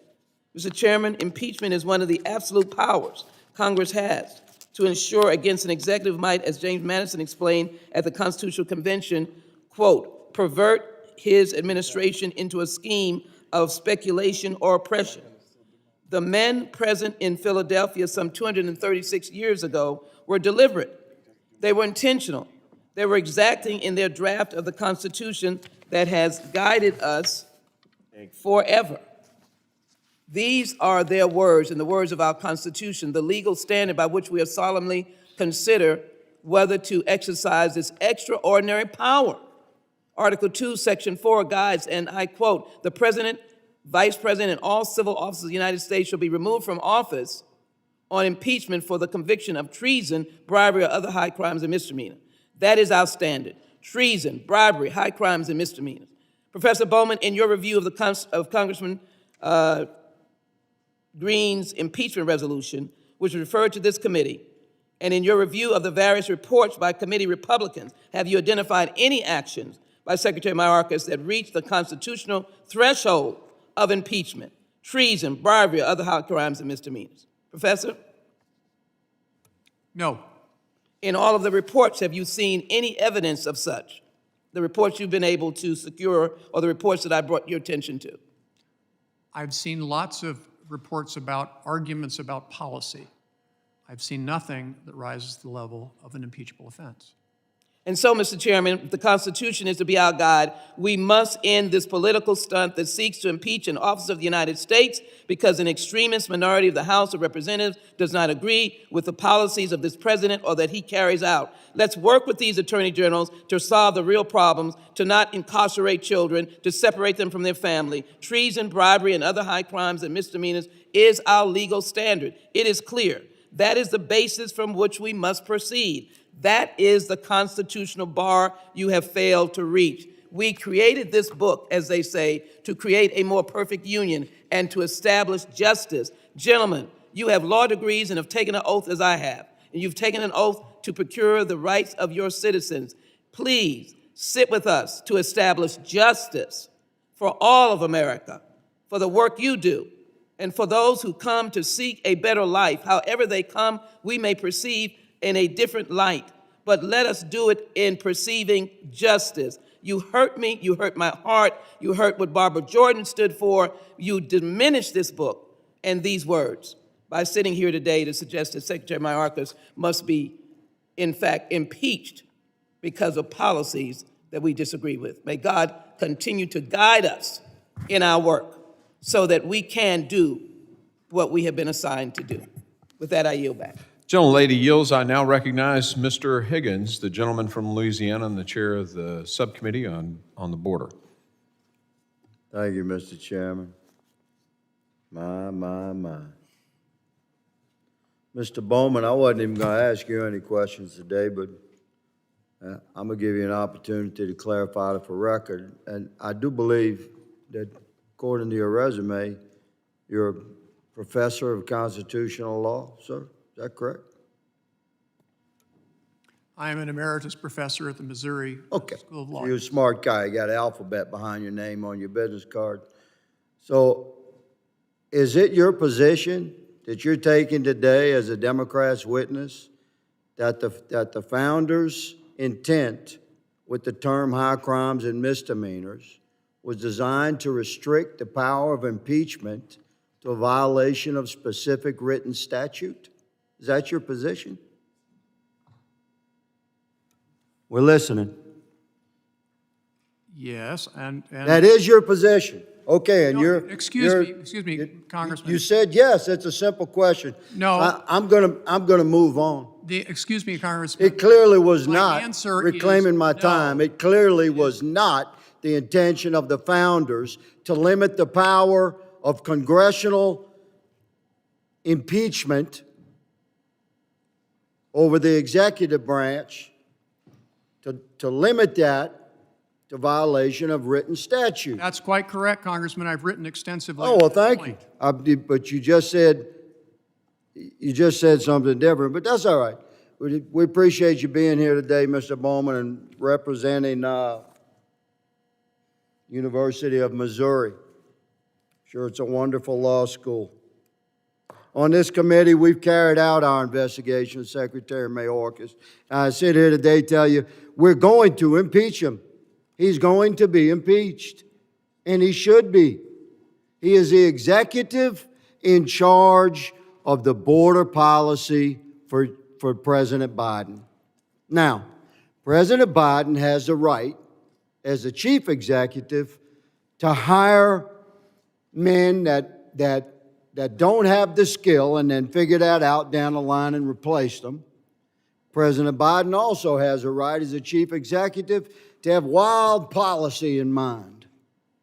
But the executive that sits on his cabinet, that's in charge of actually enforcing those policies, that has the law enforcement experience to know when those policies are going to bring injury upon our country, that executive has a responsibility to advise the president that his policies are not only not working to secure the border, they're actually bringing injury upon our country.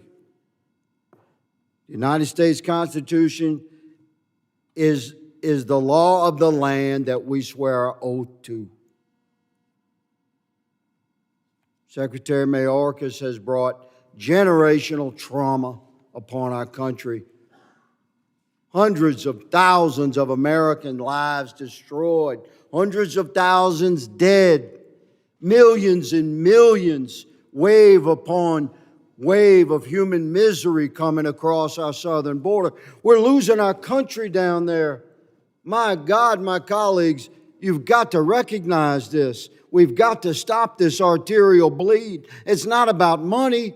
We spent less money in 2019 than we did in 23, a lot less through DHS, and we had the border under control. It's policy that has changed, and who is driving that policy? Secretary Mayorkas. So who shall be impeached? Quite rightfully so, Secretary Mayorkas. Mr. Knudsen,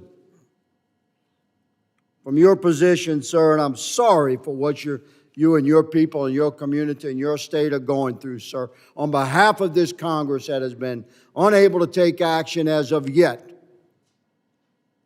I'm sorry for what you're going through. Do you concur with the things that I've spoken on and shared? I absolutely do concur, Congressman. I think this body is completely within its constitutional and legal right to bring impeachment proceedings here. Mr. Drummond. I also concur. Mr. Bailey. I concur the Secretary has abdicated his official duties. He's in dereliction of duty and should be held accountable. I appreciate all the panelists for being here today. I thank the chairman for his leadership on this issue. He has been calm and patient and judicious in our procedure. We have laid out the case for the impeachment of Secretary Mayorkas. We have promised the American people we would fulfill that somber duty, and we shall. Mr. Chairman, I yield. The gentleman yields. I now recognize Mr. Payne, the gentleman from New Jersey, for his 5 minutes of question.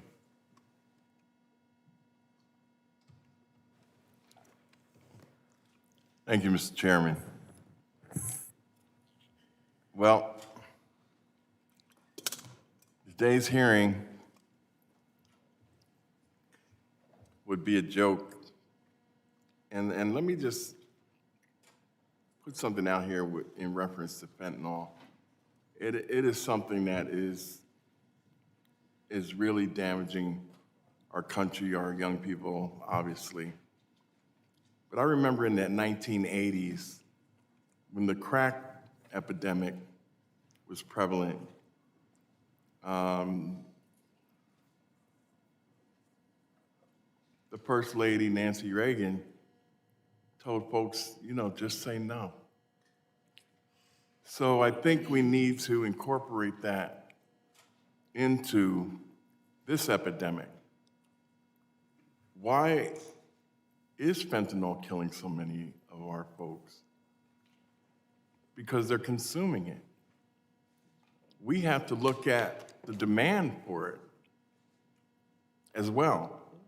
We know we have a problem in stopping it, and we are all hell-bent in doing that. But we also have to look at the demand. Or, as Nancy Reagan said, just say no. But back to the topic at hand. As I stated, this would be a joke if the stakes weren't so high and serious for the reasons laid out by my friend, Ms. Jackson Lee. I'm embarrassed for my Republican colleagues. They pretend that their fraudulent impeachment against Secretary Mayorkas is about high crimes and misdemeanors. That's because they know well, as we do, that this so-called impeachment is nothing more than an extremist MAGA takeover of the committee in this Congress. Just look at who is in the driver's seat of this fraudulent impeachment. It's not the chairman of the committee. It's not even the subcommittee chair. It's an extreme MAGA backbencher who, proverbially speaking, shoved her leadership out of the driver's seat and now has the reins of the Congress and about ready to drive us all off the cliff. The chairman can proclaim that he has led this year-long investigation into Secretary Mayorkas' leadership that led to today's proceedings, but we all know that this is false.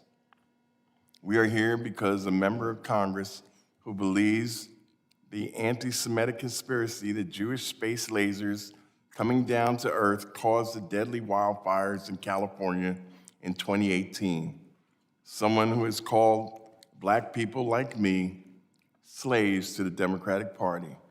A woman who believes serving this great country in the military is throwing your life away.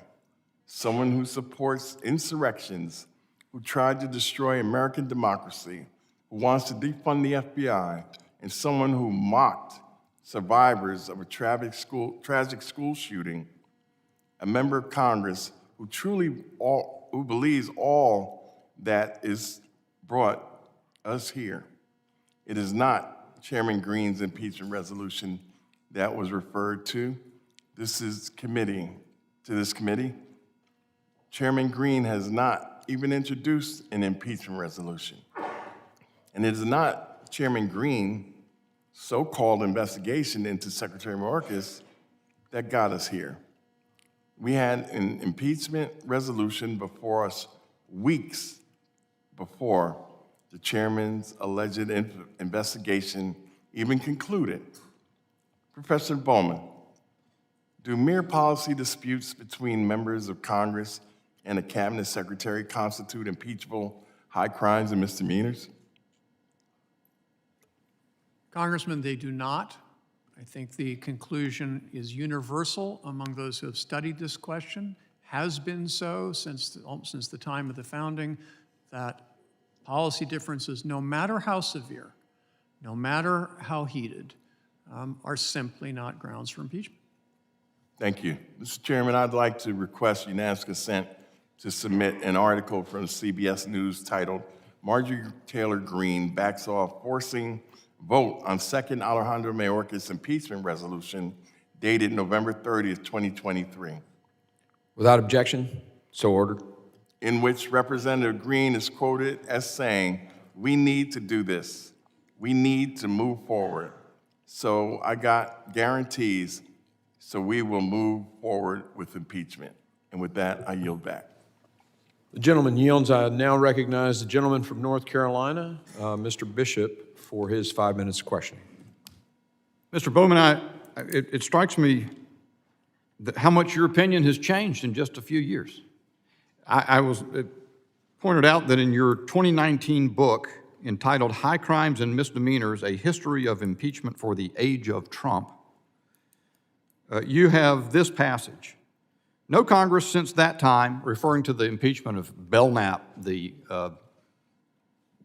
cabinet person that Grant had dismissed before his impeachment. But you say, no Congress since that time has either moved fast enough or thought it worthwhile to actually impeach a subordinate executive branch official. Nonetheless, the latent power to do so remains important. And here's the key sentence. Not only is it useful as a signal of legislative displeasure with administration personnel and policy, but the undoubted authority of Congress to impeach subordinate officials carries with it the associated powers of the House to investigate potentially impeachable conduct and of the Senate to try the allegations in articles of impeachment. Now, frankly, sir, I agree with you more today and not then. That is to say, I don't think pure policy differences is the basis for an impeachment. Neither is that what's happening here. It is exceedingly apt for that reason that the majority witnesses are 3 state attorneys general. Gentlemen, I look forward to joining you in 2025. But let me point this out. A lot of people would say, well, American people are interested in hearing something about a legal case. I think they might be. Last June, 2 of your colleagues in Texas and in Louisiana had sued Secretary Mayorkas, saying that guidelines that he issued to his department blatantly violated commands of Congress in statute to detain any criminal who had committed certain crimes and was released from state custody. Were required, the Attorney General then, the Secretary of Homeland Security later by amendment, required to detain such persons until they were deported. And persons subject to a permanent order, a final order of deportation, required to be detained. Contrary to that order, Secretary Mayorkas dismantled the detainer process completely. He said that was going to be subject to discretion, only in cases where the department or he deems it to imperil our national security or security from additional crime, would it be done.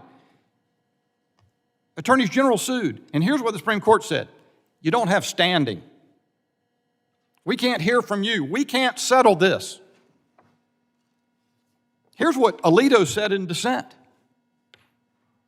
The Congress, to put the point simply, Congress enacted a law that requires the apprehension and detention of certain illegal aliens whose release it thought would endanger public safety. The Secretary of DHS does not agree with that categorical requirement. He prefers a more flexible policy. And the court's answer today is that the executive's policy choice prevails unless Congress, by withholding funds, refusing to confirm presidential nominees, threatening impeachment and removal, etc., can win a test of strength. In other words, Alito in defense went on and said, I don't think this is a wise decision for us to make, but that is the decision the majority made. That if you want the law to be followed, you're going to have to impeach somebody. You're going to have to, as Justice Alito said, the Congress is going to have to go to war with the executive. Mr. Knudsen, what about that? Isn't that right? Isn't that what the Congress is put to decide whether to do our duty? As the Supreme Court has said, we can't do it. It's up to the Congress. And you guys have tried to do it. You've succeeded in other areas. You're continuing to sue, and you're succeeding. Florida has enjoined some practices. I think the Supreme Court just granted an emergency relief from the DHS cutting Texas border barrier. What about that, Mr. Knudsen? I didn't leave you a lot of time, but I'm sure you can add more wisdom in 30 seconds than I did into it. I'll be brief, Congressman. Thank you for the question. Yes, I absolutely agree, not only with Justice Alito's dissent, but I would point out also in that case that the majority also pointed out, to your point, that Congress possesses an array of tools to analyze and influence those policies, and those are political checks for the political process. That's exactly what you're dealing with here. You folks have got an executive versus legislative branch war here. So much of this, Mr. Chairman, isn't about even policy discretion that's granted to the administration. It is about square violations of law.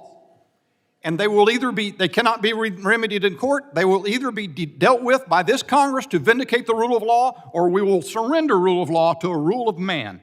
I yield. The gentleman yields. I now recognize Mr. Chairman. Mr. Chairman, point of order. The point of order, you're recognized. I think we all heard the colleague say he's running for another office, but that violates the Rule 23. And I won't ask that it be taken down. I just ask that if he's going to run, just go run. Just don't run when the committee is in session. The gentleman has made his point of order, and I now recognize Mr. Swalwell, the gentleman from California, and our ranking member on Cybersecurity Subcommittee for his 5 minutes of questioning. I want to thank the Attorneys General for participating today. Thank you for your service to your states. I was a prosecutor before coming to Congress. I missed that job. My father was a cop, my brothers are cops, and it seems like we've got a pretty educated group of attorneys general here. Mr. Knudsen, you went to Montana Law School, right? Yes, Representative. Great. Pretty good law school. Mr. Bailey, University of Missouri, is that right? Yes. And you served our country after September 11 as well. Yes. Thank you for doing that. Mr. Drummond, you went to Georgetown, is that right? I did. That's a good school. I was rejected there twice for law school and then as a transfer. That's a very good school. I just want to level set where we all are on what's a crime, what's not a crime, because the three of you have offered testimony to my Republican colleagues about what is an impeachable offense. And I just want to go down the list here of some of the potential impeachable offenses that we've seen in the history of the Congress. Bribery, Mr. Knudsen, would you agree that's an impeachable offense? I would, Congressman. Mr. Drummond, would you agree bribery is an impeachable offense? I would. And Mr. Bailey, would you agree bribery is an impeachable offense? Yes. Same as extortion, Mr. Knudsen? Yes. Mr. Drummond, extortion? Yes. Mr. Bailey? Yes. How about obstruction of justice? Would you agree that that's an impeachable offense, Mr. Knudsen? If there was a conviction, yes. Okay. Mr. Drummond? Yes. And Mr. Bailey? Yes. How about inciting violence against police officers? What would you say, Mr. Knudsen? Again, if there was a conviction of a criminal offense, I think that would certainly rise to the level. And Mr. Drummond, how about incitement of violence? Yes. And Mr. Bailey, incitement of violence? Would need more facts to make that legal determination. I think that's bereft of sufficient facts. And Mr. Knudsen, I just want to drill down a little bit because you said if there was a conviction. So are you saying that Mr. Mayorkas should be convicted criminally before he could be impeached? Congressman, no. I'm simply speaking to your example of would inciting violence against a police officer rise to the level of an impeachable offense. My testimony was if there was a conviction for that crime, then yes. Okay. And obstruction of justice, you said the same thing, right? Correct. But you think for Mr. Mayorkas, he does not need a conviction to be impeached? Well, as this body has done in its past, I think there's certainly precedent. No, I do not believe there has to be a criminal offense. High crimes and misdemeanors, as it was understood by the founders, as it was understood in the English common law, does not necessarily mean there has to be an actual crime committed. In the summer of 2019, former President Donald Trump used $300 million of taxpayer dollars to ask President Zelensky of Ukraine to get dirt on his potential primary political opponent, Joe Biden, and he was impeached in the House for that. Should he have been impeached for that, Mr. Knudsen? Mr. Chairman, Representative, I'm not a member of this Congress. I'm not privy to all that information. I certainly haven't seen a lot of those reports. This body chose to go forward with those proceedings, as is its purview. Mr. Drummond? It's outside my lane. I'm just a simple attorney general from Oklahoma. Mr. Bailey? I believe President Trump was acquitted of all charges, and that's beyond the purview of my testimony today. On January 6th, he incited and aimed a violent mob at the Capitol. 6 police officers would later lose their lives. 1 lost a finger, 1 lost an eye. The president was impeached. 10 Republicans voted for that impeachment. Mr. Knudsen, should he have been impeached for that? Yes or no? Mr. Chairman, Representative, he was. Okay. Mr. Drummond? He was impeached for that. And should he have been? I don't have an opinion on that issue. Okay. Mr. Bailey, what do you think about that? He was acquitted of those charges. Okay. So what's interesting to me, and again, I respect that you all are here, is that when you've testified to Mr. Mayorkas' conduct, and you believe pretty clearly that he can be impeached for his conduct, but when we go through pretty egregious conduct of using taxpayer dollars, of inciting and aiming a mob, having the greatest attack ever on this Congress, this Capitol, our Constitution, you don't want to comment on it at all. And I think what we're really seeing from the majority in all of this is that they're not interested in finding any solution on the border. In fact, what we have seen is that there's a 2014 deal in the Senate, bipartisan. They walked away when they were in the majority. Speaker Johnson has said that he will refuse any additional funding for the border. And now we have witnesses who, again, want to comment only on Mayorkas, but don't want to comment on President Trump. Mr. Chairman, respectfully, I just see a party that does not want to fix, but only wants the fiction. And with that, I'll yield back. Gentleman yields. I now recognize the gentleman from Florida, Mr. Jimenez, for his 5 minutes of questioning. Thank you very much. And I was fascinated by my colleagues' questioning, line of questioning. Somewhere I was going to go to, maybe not as quite as eloquently as him. I'm not running for Attorney General or anything. Mr. Bowman, you say in your testimony, written testimony, and some of the foundational requirements for impeachable high crimes and misdemeanors is that they must be extraordinarily seriousness and ought to be of the type that corrupts or subverts governmental processes or the constitutional order.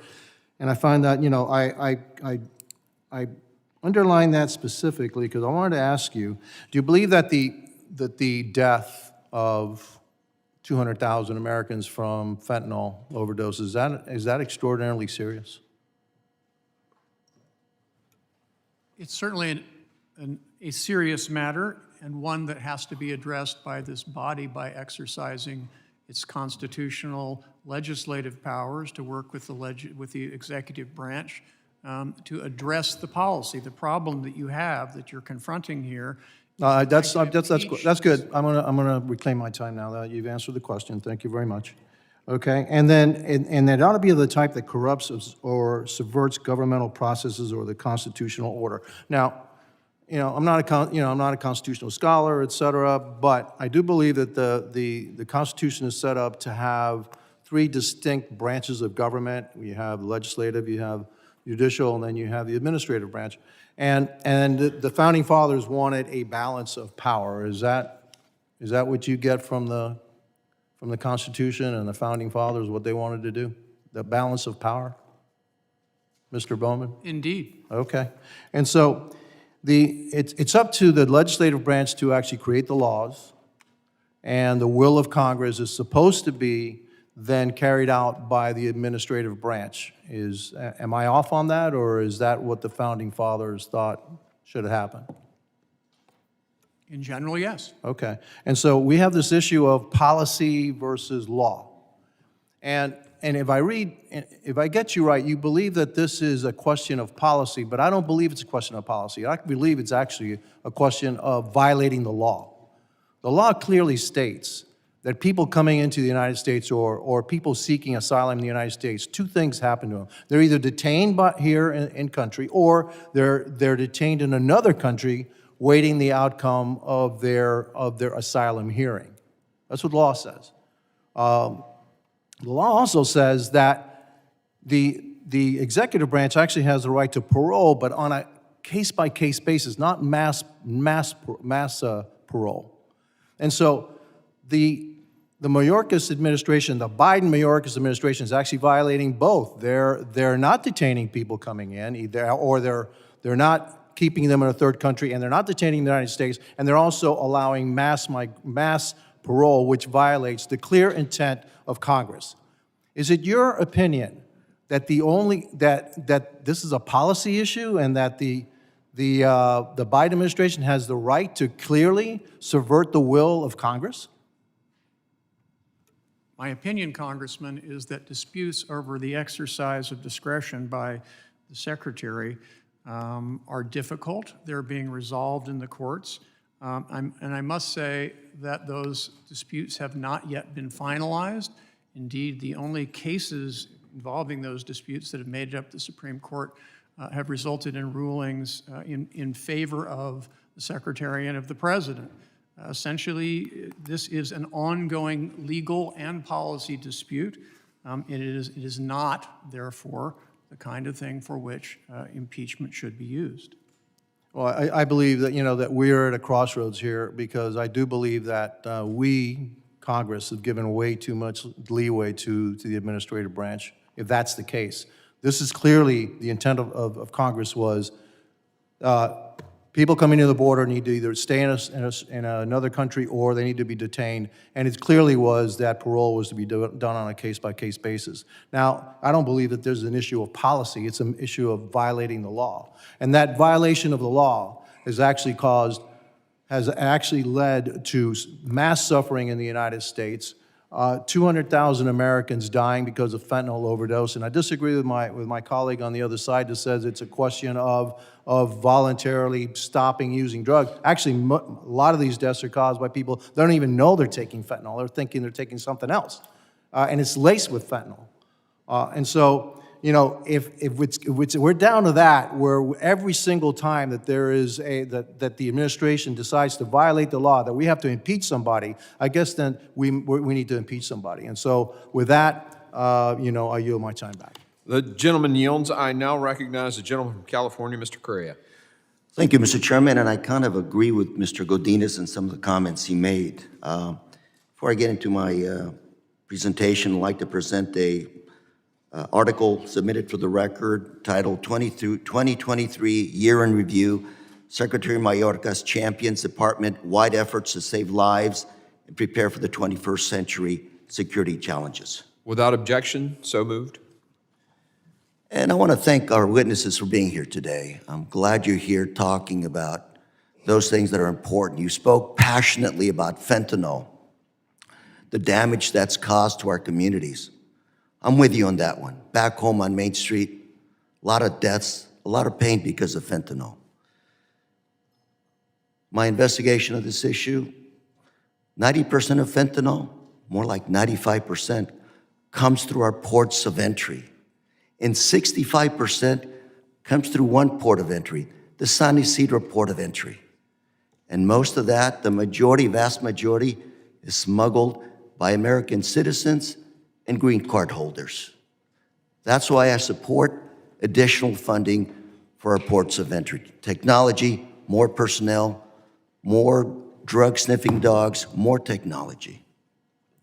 And Mr. Chair, again, I want to thank you for holding this hearing, because Homeland Security is an important issue for all Americans, for this nation. So let's look at the facts here today. Let's be clear about what we're looking at today on a worldwide basis. Some of the nations that are dealing with this, what I would call worldwide refugee challenge, the United States, Europe, Germany, Italy, Greece, Colombia. Colombia's holding 3 million Venezuelan refugees right now. Costa Rica, Mexico. These are among some of the nations looking at this refugee challenge. Let's look at some of the causes of this migratory pattern. COVID-19. And Secretary Mayorkas did not bring up COVID-19. Secretary Mayorkas is also not responsible for the robberies, gang violence, extortions in Central America. And Secretary Mayorkas is also not responsible for the government collapse and violence in Haiti. He's also not responsible for the challenges, the economic collapse in Venezuela. Secretary Mayorkas is also not responsible for the human rights violations, economic collapse in Cuba. He's also not responsible for the economic collapse, human rights violations in Nicaragua, Peru, Ecuador, the invasion of Russia, of Ukraine, the economic collapse going on in China today. Secretary Mayorkas is not responsible for these things. To the contrary, he's working to manage the challenge and provide frontline officers with the resources that they need. Even Senate Republicans get it. Senate Republicans are working with Democrats right now and the White House to try to address these challenges. So in the last minute and a half that I have, I'm going to ask Professor Bowman, is Secretary Mayorkas executing the law to full extent of his abilities with the limited resources Congress has given him? Is this an impeachable offense, sir? No, sir, it is not. And I should point out also, in addition, it's critical to note that if we could impeach cabinet officers, or presidents for that matter, anytime there are legal disputes about the application of the law or their exercise of discretion, then every president and every cabinet officer would be impeachable. In the previous administration, that of Mr. Trump, there were repeated lawsuits against Mr. Trump's immigration policy, some of which he won, some of which he lost. If the mere presence of heated legal disagreements about the legitimacy of presidential immigration policy were impeachable, Mr. Trump would have been impeached for a third time. To do such a thing would be profoundly anti-constitutional and profound disruption of the constitutional separation of powers. So, sir, are we looking essentially at political public policy debate here as opposed to an impeachable offense? That's certainly my interpretation, Congressman. Thank you very much, Mr. Chairman. Mr. Chairman, I have a unanimous consent motion here. Do you want to do it now or wait till your turn? I'll do it now if I could. Okay. I want to introduce a January 10th, 2024 Washington Post article where the chairman is quoted as saying that our investigation made clear that this crisis finds its foundation in Secretary Mayorkas' decision-making, and Congressman Norman talks about needing to impeach Mayorkas because of, quote, bad judgment. Okay. With no disconsent or disagreement, we'll admit it to the record. Now, I recognize Mr. Pfluger, the gentleman from Texas, for his 5 minutes of questioning. Thank you, Mr. Chairman. It's sad that we're here. Sad that we're in this position. Earlier, it was said that this is not a legitimate impeachment. I guess that's something Democrats know a little bit about, and our witness just talked about the impeachment of Mr. Trump. So I disagree with that, and I take no pleasure in the significance of this effort. I've wrestled with the appropriate constitutional response to what has become a complete failure to enforce the law, to adhere to congressional directives, to secure the homeland. And the failure to secure the homeland has been so significant, so catastrophic, that Congress must use its power to provide accountability. We must be the check and the balance against such an extremely egregious breach of public trust, and that's what this is. And if not this effort, then I ask my Democrat colleagues, what effort? Where is your answer to accountability? Where is your Article 1 authorities to check the executive branch? Will the gentleman yield to answer the question? No, the answer from the other side simply cannot be that we're powerless. And I ask rhetorically, if not this effort, then how do we hold this failure? And you'll have your chance to wax poetic on that. Let's just go through the numbers. Fiscal 23, 27,000 pounds of fentanyl was seized. That's what was seized. That's not all that entered this country. Mr. Chairman, the Speaker of the House has put together a document, and it goes step by step for the actions the administration has taken since January 20th of 2021. President Biden terminated the national emergency at the southwest border. President Biden issued an executive order further entrenching DACA program. Biden unveiled the U.S. Citizenship Act, which would provide amnesty. The administration issued an executive order ending limitations and restrictions on immigration without certain countries associated with terrorism. Then Secretary Mayorkas delivered remarks effectively explaining the border is open for illegal immigration by stating that DHS's focus would be on processing. On and on and on. Mayorkas issued a memorandum prohibiting enforcement of immigration laws in certain areas, including schools, healthcare, and facilities. Mayorkas terminated migrant protection protocols. Mayorkas issued a memorandum that states the fact that an individual is removable alien should not be the sole basis of an enforcement action. I want to enter this with the unanimous consent into the record, Mr. Chairman. I'd like to seek unanimous consent. So ordered. So what is the document? As I mentioned, the document is from the Speaker of the House, a list of actions. If we can pause the time, please, because this is administrative. This is a list of actions that the administration has taken step by step since January 20th of 2021. And it goes in order chronologically of the actions that the administration has taken that have weakened us, including those that Secretary Mayorkas has taken. But it's created by The gentleman is not recognized right now, okay? And Well, it then is I his object. time. I object It's to his the- time. Okay, you No, object? he's trying to Well, enter it. That's why I'm asking. I object to the entry of this document So that you was dissent, created okay, by- all right, that's, we'll vote on it, I suppose? Then I'll Then, okay. Are you asking for a vote? Unanimous consent was just disagreed to. Are we going to vote on this? Yes. Okay, all right, we need to clear the witnesses, get the clerks in here, and we'll vote on it. Stop the clock also. That's not, Mr. Chairman, Mr. Chairman. Okay, it's just, okay, my apologies, it's just objected to, and there is no vote, so my misunderstanding, thank you, I'm assuming that's what you were going to clarify. Thank you, Ranking Member. The gentleman is recognized. Okay, and I think. And I'll make up the there were time. 2 minutes and 15 seconds, or 2 minutes and 20 seconds when. You're recognized. Thank you. Earlier this year, Director Ray sat here with Secretary Mayorkas and told this committee that there were still known and suspected terrorists at large in the United States that we knew had matched the terror watch list that came into this country illegally, and that we didn't know where they were. And right next to him sat Secretary Mayorkas, and I said, what is the policy of DHS when you know that somebody matches the terror watch list? This is the reason we're having this hearing, because he could not explain to this committee that DHS actually has a policy to detain those people. He couldn't explain his policy. That's why we're here, because there are people on the terror watch list. Mr. Drummond, or Attorney General Drummond, can you tell us the extent of the damages that are being done in Oklahoma as a result of the illegal immigration, the 8 million people who have entered this country illegally? We shut down an illegal grow every day in the state of Oklahoma, where we detain and arrest upwards of dozens of people. They're refilled the next day with those who cross the border from either in a Mexican cartel or a Chinese syndicated crime organization. It is ceaseless. Do you believe that the Department of Homeland Security, under the leadership of Secretary Mayorkas, is upholding the laws that we currently have on the books to stop illegal immigration into this country?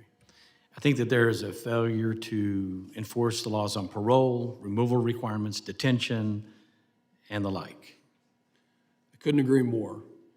It was earlier said that we Republicans are going to the border in polo shirts and khaki pants, or something to that effect. Well, at least we're going to the border, and at least we're asking the questions, because when you talk to the Border Patrol agents, they will tell you that there are no consequences. The consequences do not exist. Deportation doesn't exist. The catch and release policies are allowing people to flood into my community of San Angelo, Texas, Midland, and Odessa. And the fentanyl deaths alone that have been catastrophic to this country, over 100,000 people, should be the sole reason that this committee comes together. I hope that my colleagues on the other side of the aisle, when given your time, will examine the facts. The facts are that over 8 million people have come into this country illegally. The facts are that the Secretary of Homeland Security has not secured our country against terrorism, against fentanyl, against criminal gangs, against traffickers, against sex slavery, against any of it. He is complicit. In fact, he is willfully complicit, which is why he needs to be impeached. I yield back. Gentleman yields. I now recognize Mr. Thanadar, the gentleman from Michigan, for his 5 minutes of question. Thank you, Chairman Green. And thank you to our witnesses for being here today. Professor Bowman, would you say that Secretary Mayorkas done anything that rise to the level of high crime and misdemeanor? No, Congressman. Now, we know our immigration system is broken for decades. There is not much work done to reform our immigration system. And Secretary Mayorkas should not bear the blame for the inherent flaws within the system he has inherited. And my appeal to my Republican colleagues here is that rather than getting bogged down in an impeachment process that seems needless and devoid of constitutional authority, let's shift our focus, working together in fixing our broken immigration system. Our broken immigration system is causing our nation a loss of billions and trillions of dollars in economic growth. When I was 24 years old, living in India, having gotten admission into a PhD program here, and I made many trips to the American embassy in Mumbai to get a student visa. And the embassy kept denying me my student visa. They denied my student visa for 4 times. And only on the 5th time I got my visa approved because the counselor who had denied my visa for the 4 times had gone to America for her vacation. I mean, there is no doubt the system is broken. We are losing. Businesses keep telling me that they can't find a qualified, skilled workforce that they need to grow the businesses.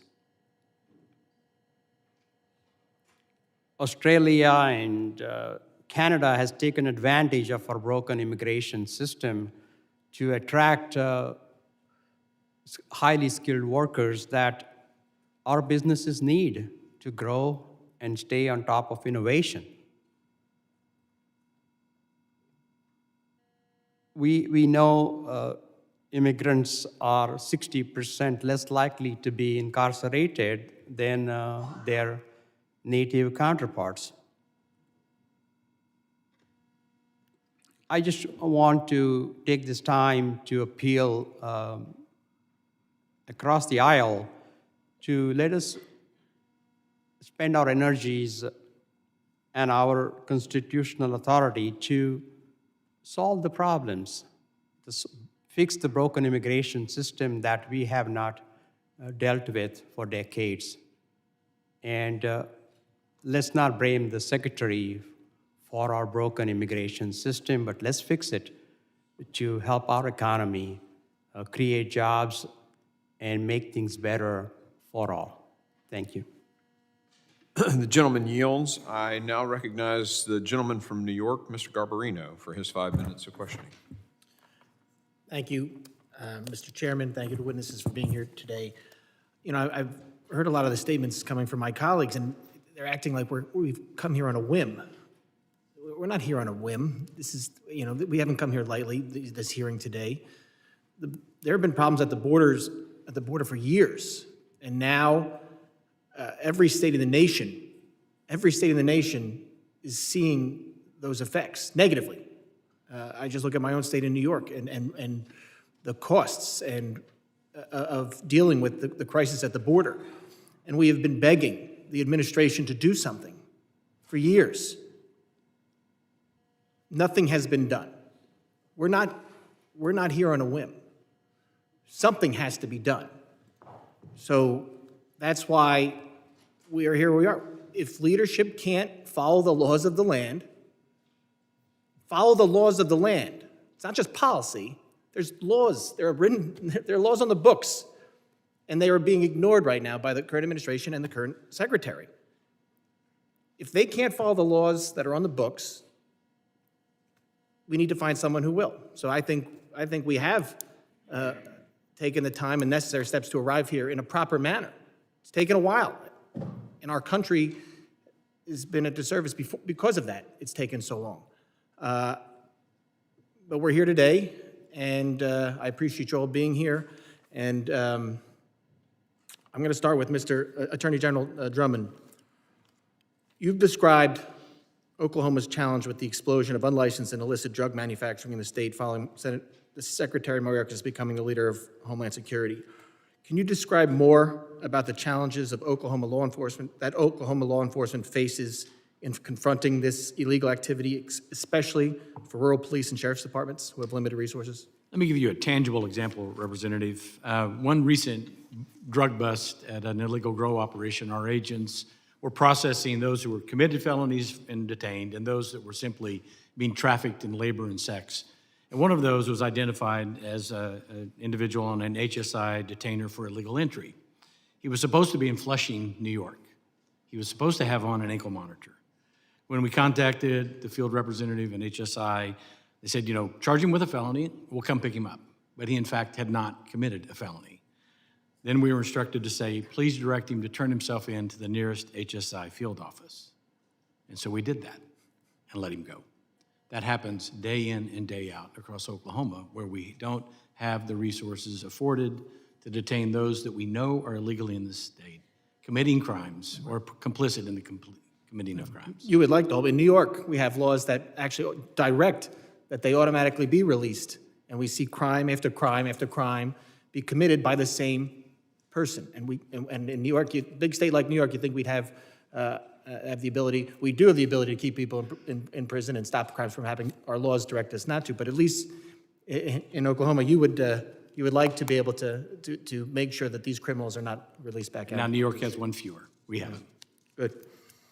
Another crisis, Mr. Attorney General, that has resulted from the unprecedented chaos at the southwest southern border is the explosion of fentanyl poisonings in this country. We have seen many, far too many, in New York.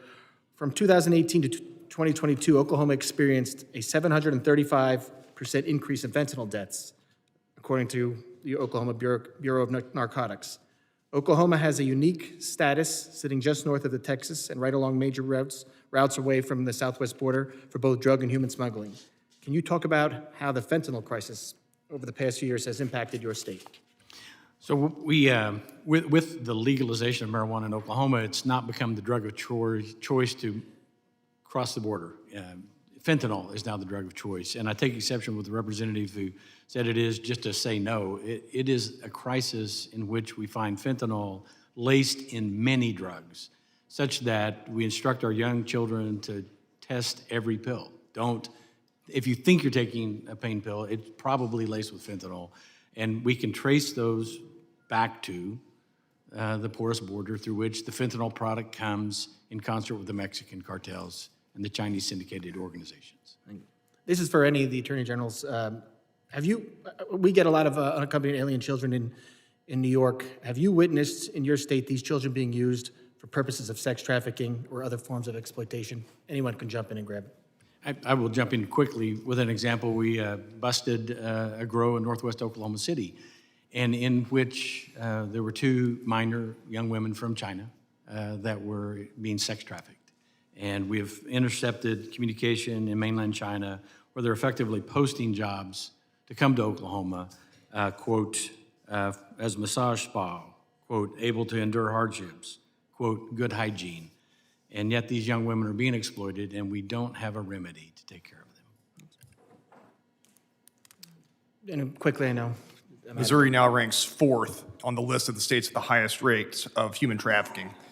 In 2021, there were 1,100 reported cases, detected cases of human trafficking in the state of Missouri, 327 victims identified. Congressman, human trafficking has increased in my state multiple 100% since 2019. I think that answers your question. Yield back. Gentleman yields. I now recognize the gentleman from Rhode Island, Mr. Magazine. Thank you. Chairman, I've been listening to all of my Republican colleagues throughout this hearing, and I'm still struggling to understand what high crime they believe the Secretary has committed. I've heard that he hasn't achieved operational control, defined as not a single person crossing the border illegally. No administration has met that standard. I've heard them say that he has failed to detain everyone who is undocumented who has come across the border. No administration has. Under the Biden administration, Secretary Mayorkas has removed 3 million undocumented people from this country. So when I hear my colleagues say that deportation does not exist, I can think of 3 million people who would disagree with that. He has continued construction of a border wall that many of us question the effectiveness of, and when the Secretary and the President were asked, do you think that the wall works? They say, no, we don't think it works, but we're building it because the law requires us to do it. They're following the law. We face difficult challenges at the southern border. There is no question. Instability in other countries has driven people to come to the United States, and it has created a chaotic situation. But unfortunately, rather than working with us and the President and the Secretary to address these challenges, too many of my Republican colleagues are focused more on partisan grandstanding and campaigning, including this impeachment theater. So here's the real truth.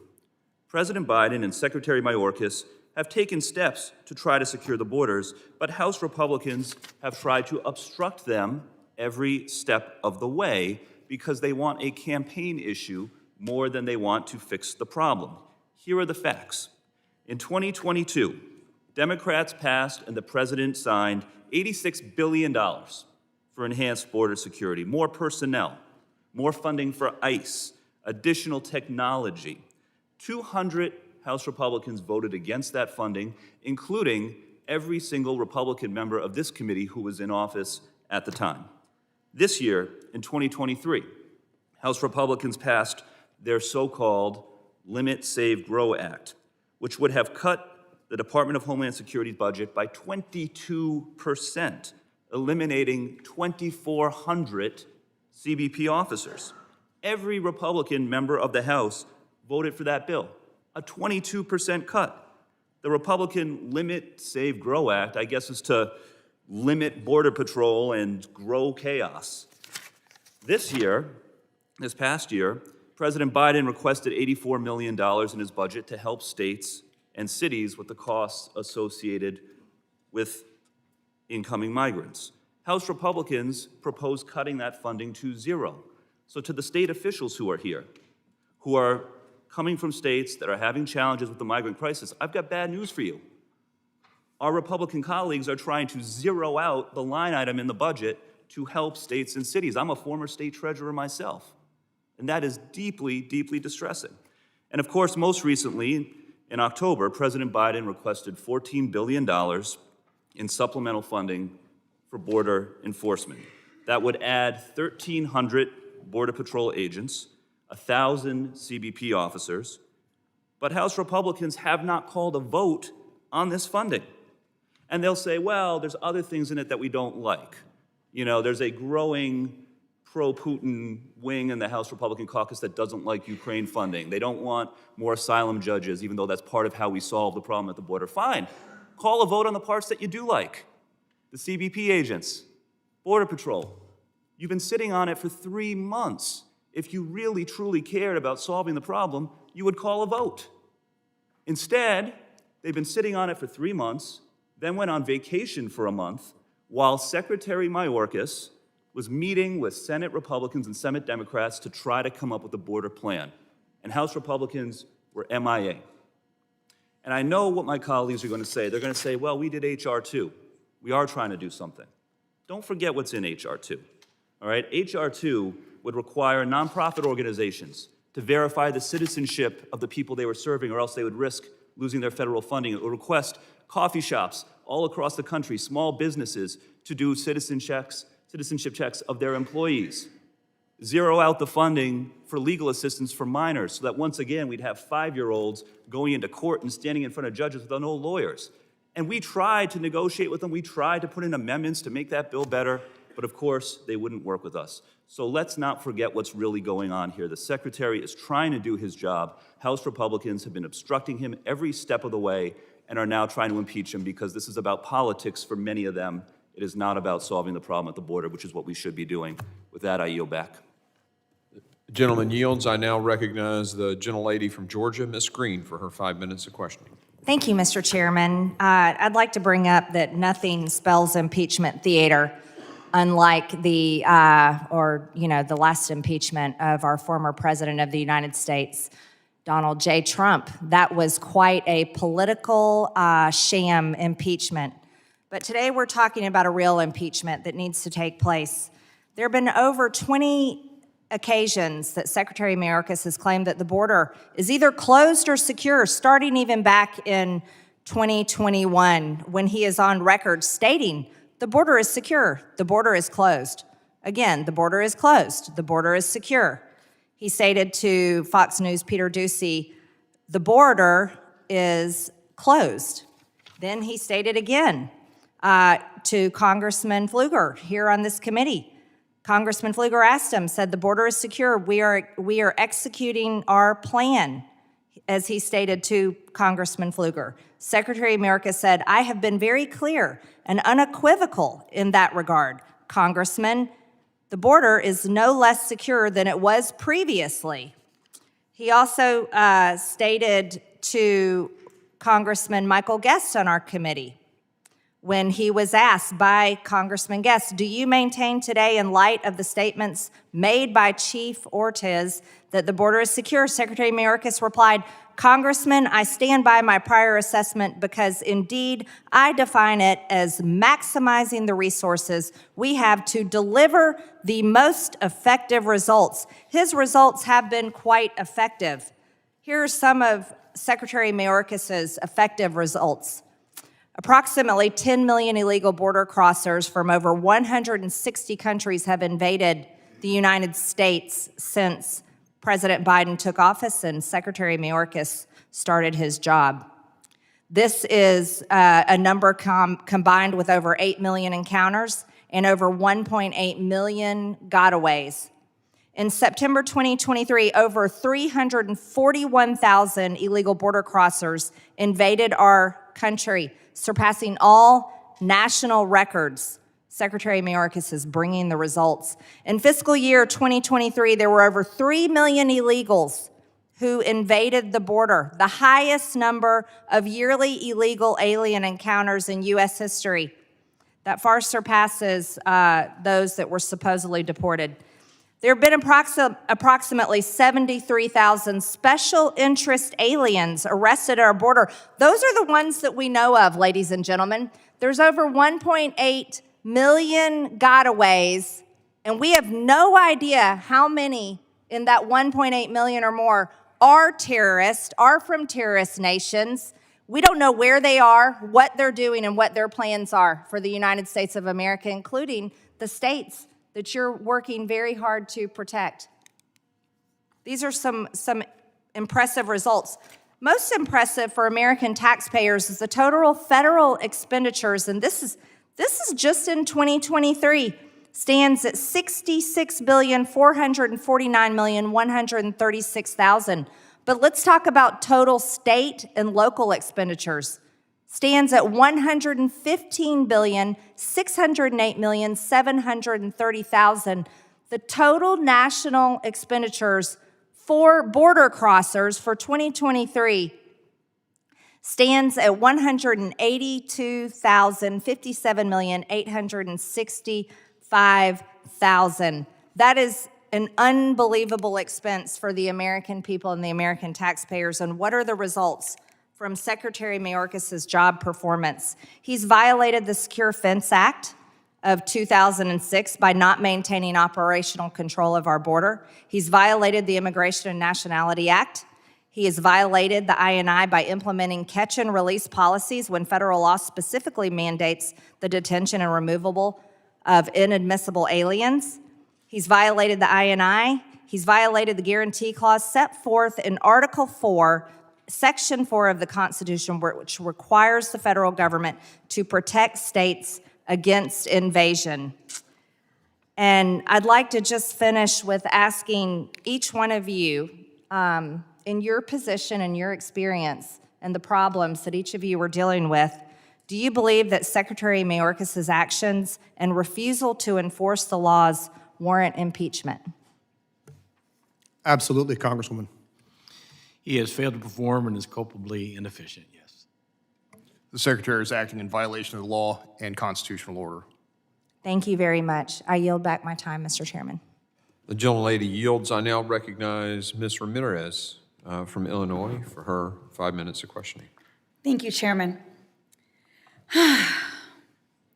After a year in this room, after more than 15 hearings and approximately 45 hours of talking and talking and talking about the border, we come back to committee not to address 30 years of failed border policy and political inaction that's created a humanitarian crisis in our borders, but to pursue a baseless impeachment. Today marks the 16th wasted hearing on the border. Mr. Bowman, give me a yes or no. Based on your knowledge and expertise on impeachments, do you agree that historically impeachments have been an important tool to ensure accountability in our democratic institutions? Yes or no? Yes. Thank you. And Mr. Bowman, if you could be concise with just one sentence, are you aware of any federal offense Secretary Mayorkas has committed that could amount to an impeachable offense? No. Thank you. And for the record, because I think you've had to answer this a couple times, yes or no, in your expert opinion, is there a legitimate basis for this impeachment? No. And in your opinion, in today's hearing, is this an effective use of committee resources, yes or no? I don't know, that's a question I'm an expert in answering. I think that's a question for the committee. Well, let me answer that. I believe it is not the right use of our time here because I think that we should be here identifying ways to address solutions. So this impeachment proceedings demonstrate that some of my Republicans, seriously, they're willing to take impeachment, an important tool for accountability, and make a mockery of it for political gain. This is how I know that they're not taking the humanitarian crisis within our borders seriously, because impeachment will not make our borders any safer for our communities or for asylum seekers. And it will not address the conditions across Latin America that motivate families to migrate across jungles and deserts to our southern border. So if they were serious, they would be taking up any of the topics on this list of 16 possible policy solutions and 16 legislative actions that require us, Congress people, to advance, including today, we've wasted 16 hearings on political theater that could have been better served considering policies on 16 actions right here behind me. Let me read them for the record. We could be expanding work permits. We could be increasing border personnel to expand assistance to new arrivals. We could be modernizing legal pathways to citizenship. We can be granting immigration parole instead of fighting it. We could be addressing and preparing for climate migration. We could be investing in economic development of Latin American communities. We can end the Monroe Doctrine.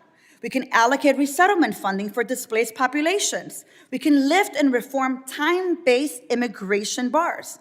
We can modernize definitions, standards in our antiquated system. We can establish humanitarian standards. We can improve upon adjudicatory processing capacity. We can increase personnel to reduce USCIS backlogs. We can implement federal coordination of resettlement to interior cities. Let me take a breath. Now let me go to the 15th. We can strengthen democracy and combat corruption in Latin America. We can pass H.R. 16, the American Dream and Promise Act. And because fentanyl is, in fact, an issue in this country, let me add a 17th one. Since if we wanted to work, we can actually get things done. We could actually fund technological resources to prevent fentanyl from being smuggled through our ports of entry by U.S. Americans.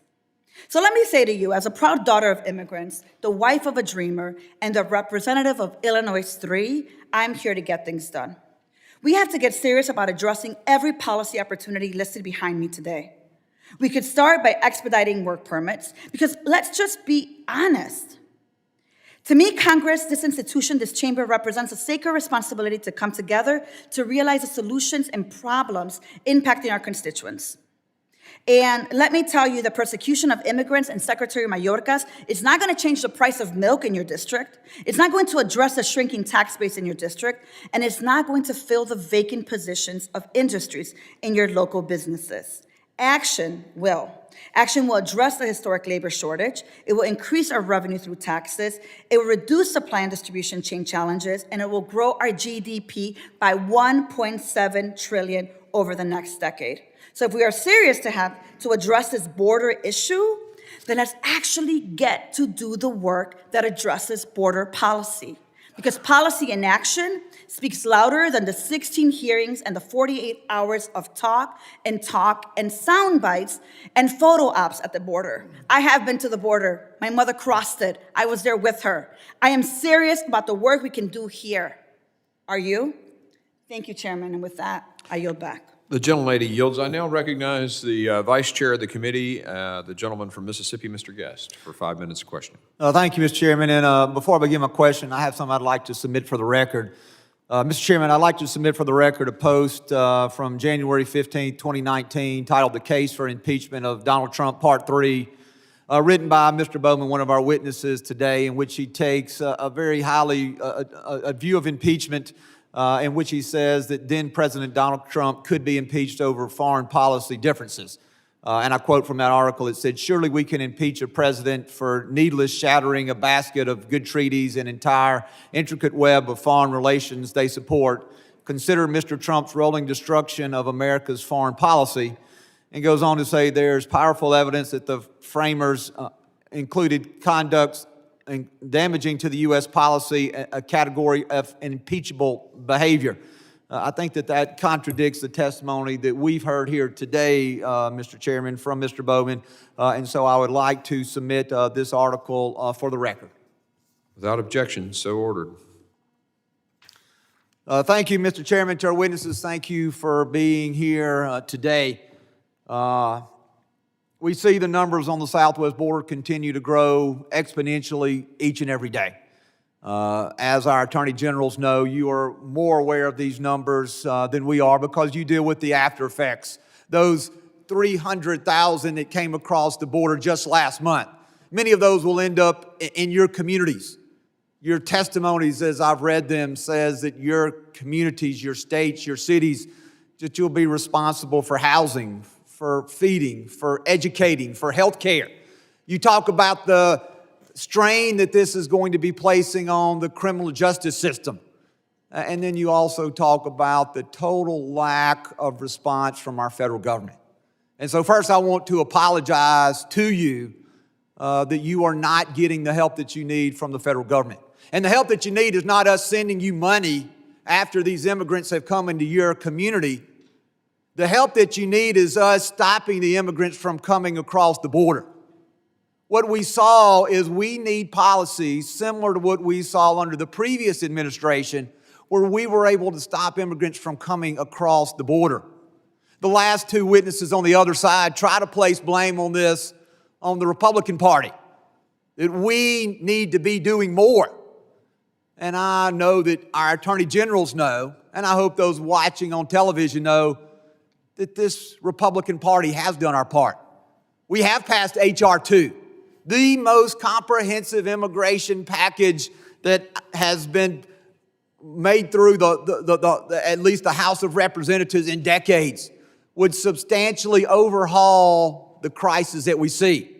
In addition to that, we passed our House Appropriations Bill dealing with Homeland Security. In that House Appropriations Bill, we added additional Border Patrol agents. We added merit pay bonuses for those agents who had been there for a while. We put money in the budget for technology.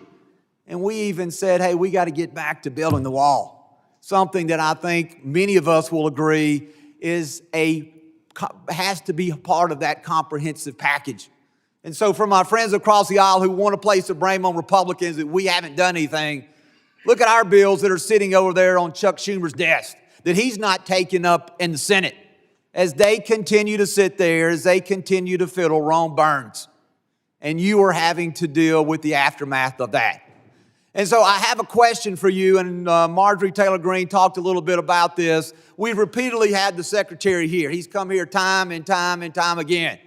And every time that he's been asked a question by me and my colleagues, he has repeatedly said that our southwest border is secure. regardless of the facts and figures and anything that statistically you show him where that is not the case, that is what he continues to hang his hat on, that this border is secure and that there is no crisis. Well, we know there's a crisis because you see it. And so my question here in the last just 30 seconds that I have, and I'm going to ask all four of our witnesses a very simple yes or no question. Do you believe that there is a crisis at the southern border, and is the border secure? So I guess I'm going to ask each of you two questions. Is the border secure? We'll start there. And the second one is, do you believe that there's a crisis? Attorney General Knudsen, we'll begin with you. Congressman, the southern border is absolutely not secure, and this is far beyond a crisis at this point. Similarly, it is not secure, and we have a crisis. General Bailey? The border is not secure in the crisis of historically epic proportion. And Mr. Bowman? As I said at the outset, I'm not an expert on immigration policy. I don't have any opinion on this question. What's your personal opinion? My personal opinion is that there is, as there has been for decades, and indeed probably a century and a half in this country, a lot of controversy about immigration policy. And there's controversy about the way in which immigration policy is being administered at the southern border. I think at the moment we seem to have more problems in that area than we've had in some past eras. Yes. Thank you for your very politically correct answer. So with that, I yield back. Thank you. The chair now recognizes Mr. Ivey of Maryland for his 5 minutes of questions. Thank you, Mr. Chairman. I want to thank all of you all for coming today. Just briefly, I wanted to respond to the comment about legislation sitting on Senator Schumer's desk. You know, with respect to H.R. 2, I think it was clear before it was passed, frankly, as it came through the committee here. Democrats offered amendments, all of which were rejected. Republicans put in poison pill language, especially with respect to not only abortion on some of these bills, but cutting off federal funding to agencies and, you know, social support groups like Red Cross, Catholic Church, and the like. So the fact that you sent it over there knowing it was DOA, I think is not much to praise for the effort.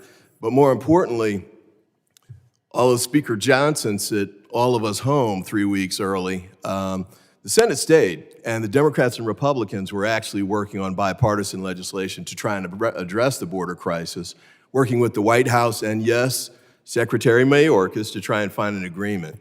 Meanwhile, the House Republicans, instead of working with that group and joining in those negotiations, did a road trip to Texas for a photo op opportunity to talk about the issues at the border. So if we want to get serious about it, oh, and by the way, President Biden sent supplemental legislation, man, I think it was in September for additional funding. No response from the Republican colleagues. So if you can, you know, part of that's one of the minor things addressed in this article behind me, worst Congress ever, that goes to the ineffectiveness of this Congress under the House Republican leadership to get anything done that's critical. We've probably gone through the issues of pending legislation, Israel, Ukraine, FISA, all the things that haven't got done that need to get done. The border's another one. I hope my Republican colleagues will get busy on that.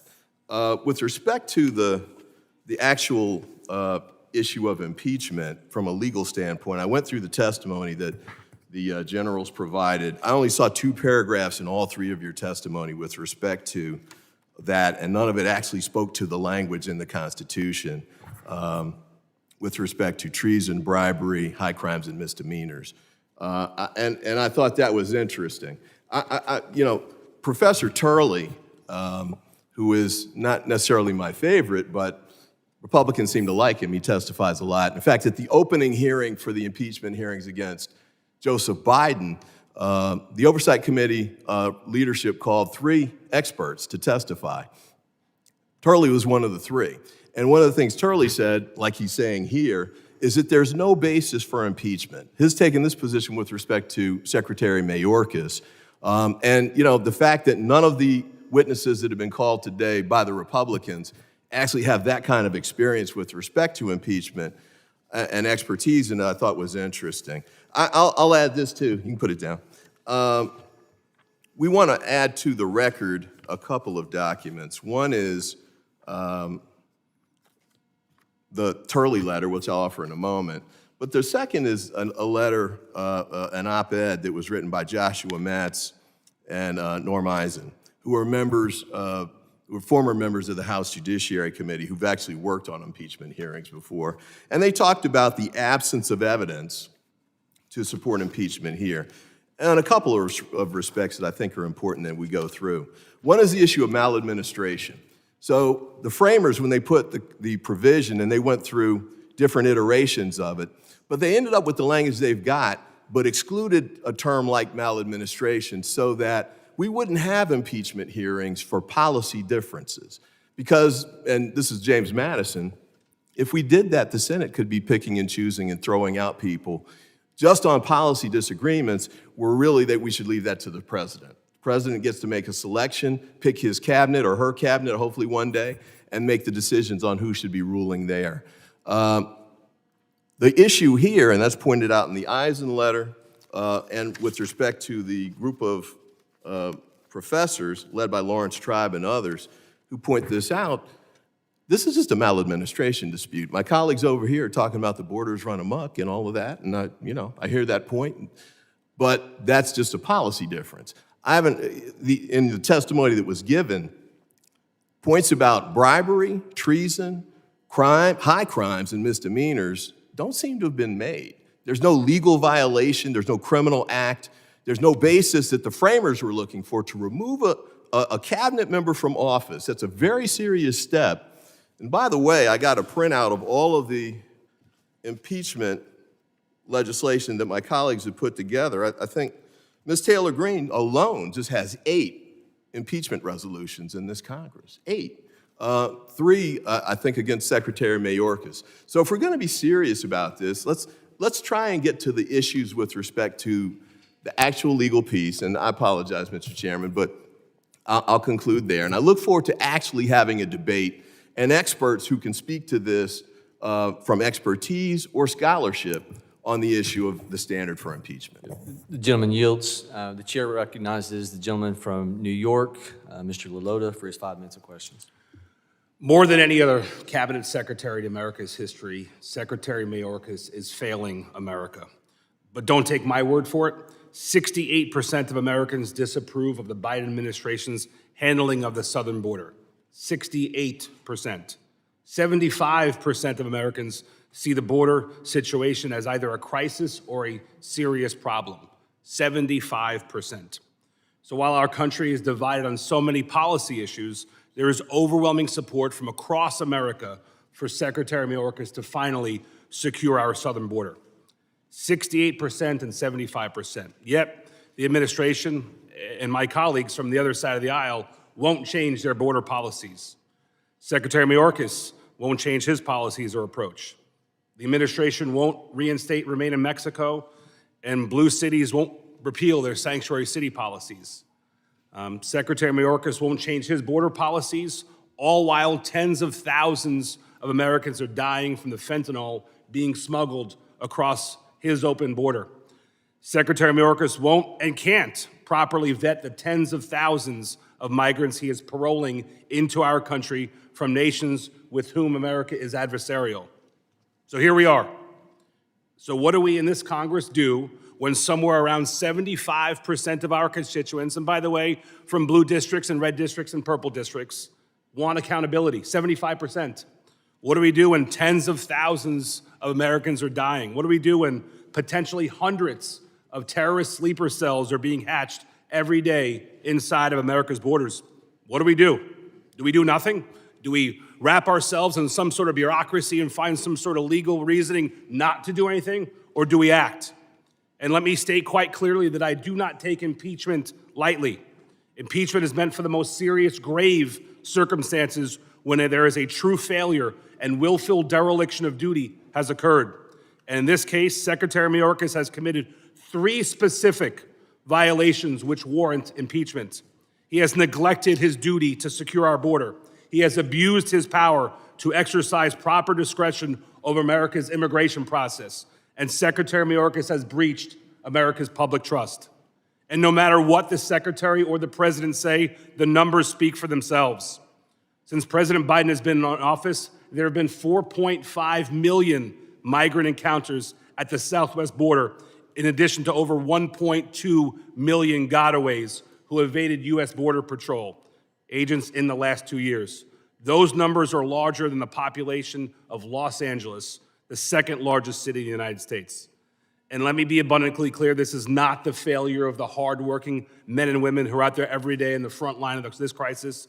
This is a failure of leadership at the highest levels, right up to Secretary Mayorkas and President Biden. And while there are at least 3 criteria which merit Secretary Mayorkas' impeachment and removal, today I would like to focus on just one of them: Secretary Mayorkas neglecting his duty to secure the border. Attorney General Knudsen, good to be with you here today, sir. And thanks for your hard work keeping your residents in Montana safe. In October, sir, you joined a coalition of 27 state attorneys general in a petition urging Secretary Mayorkas to end his policy of mass catch and release. And I was hoping that you could define, sir, for Americans who may be watching from home today and maybe not so familiar with this topic, what catch and release means, sir.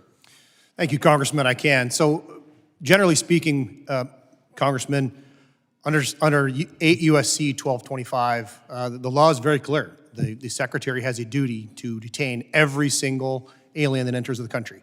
Period. Hard stop. Shall be detained. There is one exception. There's a case-by-case exception listed under Section 1182, which allows, on a case-by-case, individual, temporary basis, for either humanitarian or for public justice reasons, an exception.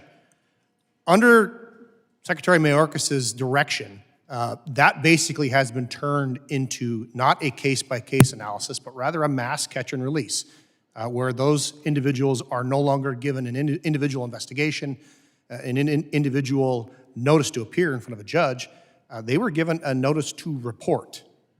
That appears nowhere in the Federal Register, that appears nowhere in federal law, and was basically used as a mass catch and release program. So that's what we're talking about. So would you agree that the mass catch and release that is not done on a case-by-case basis is inconsistent with the laws passed by Congress and signed into law by by presidents of both parties? Absolutely, Congressman. There is no legal authority anywhere in federal code for mass release of immigrants into this country. Thank you. I'm out of time. I yield back. The gentleman yields. The chair now recognizes the gentleman from New Jersey, Mr. Menendez, for his 5 minutes. Thank you. Mr. Chairman, I'm frustrated that Republicans on this committee have chosen to engage in this political exercise and are proceeding to willfully misinterpret the U.S. Constitution and every precedent from the past 250 years by impeaching Secretary Mayorkas.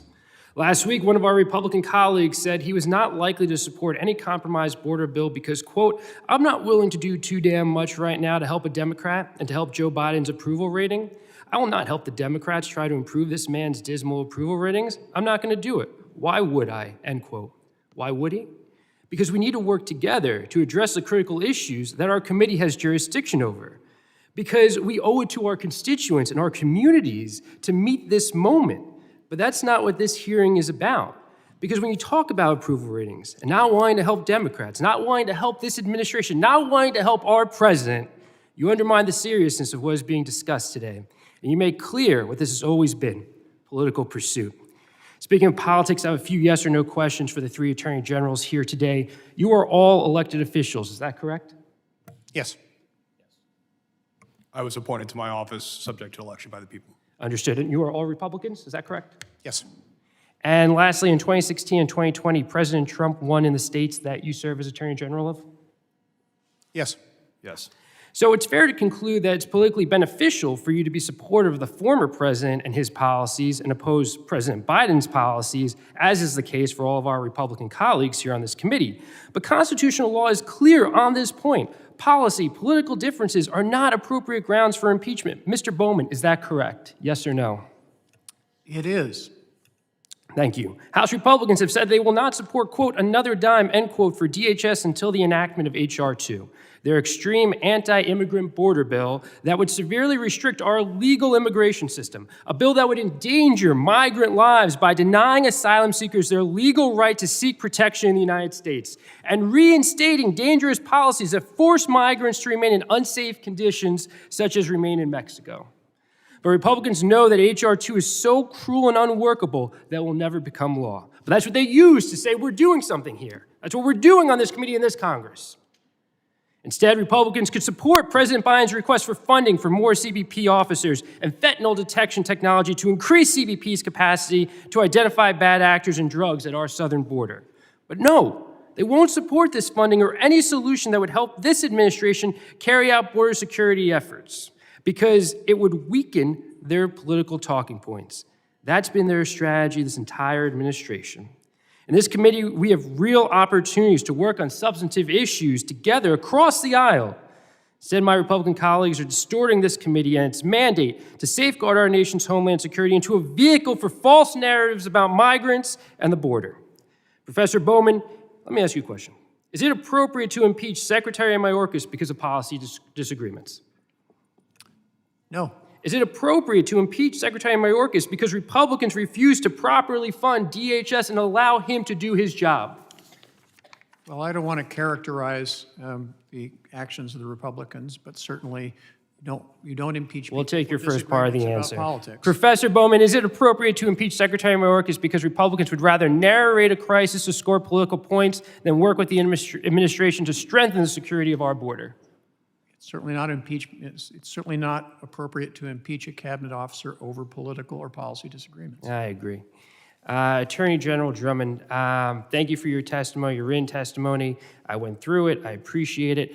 This day and age, we deal a lot with sourcing and citations. I noticed there was a single source in yours, and it was to the Federation for American Immigration Reform.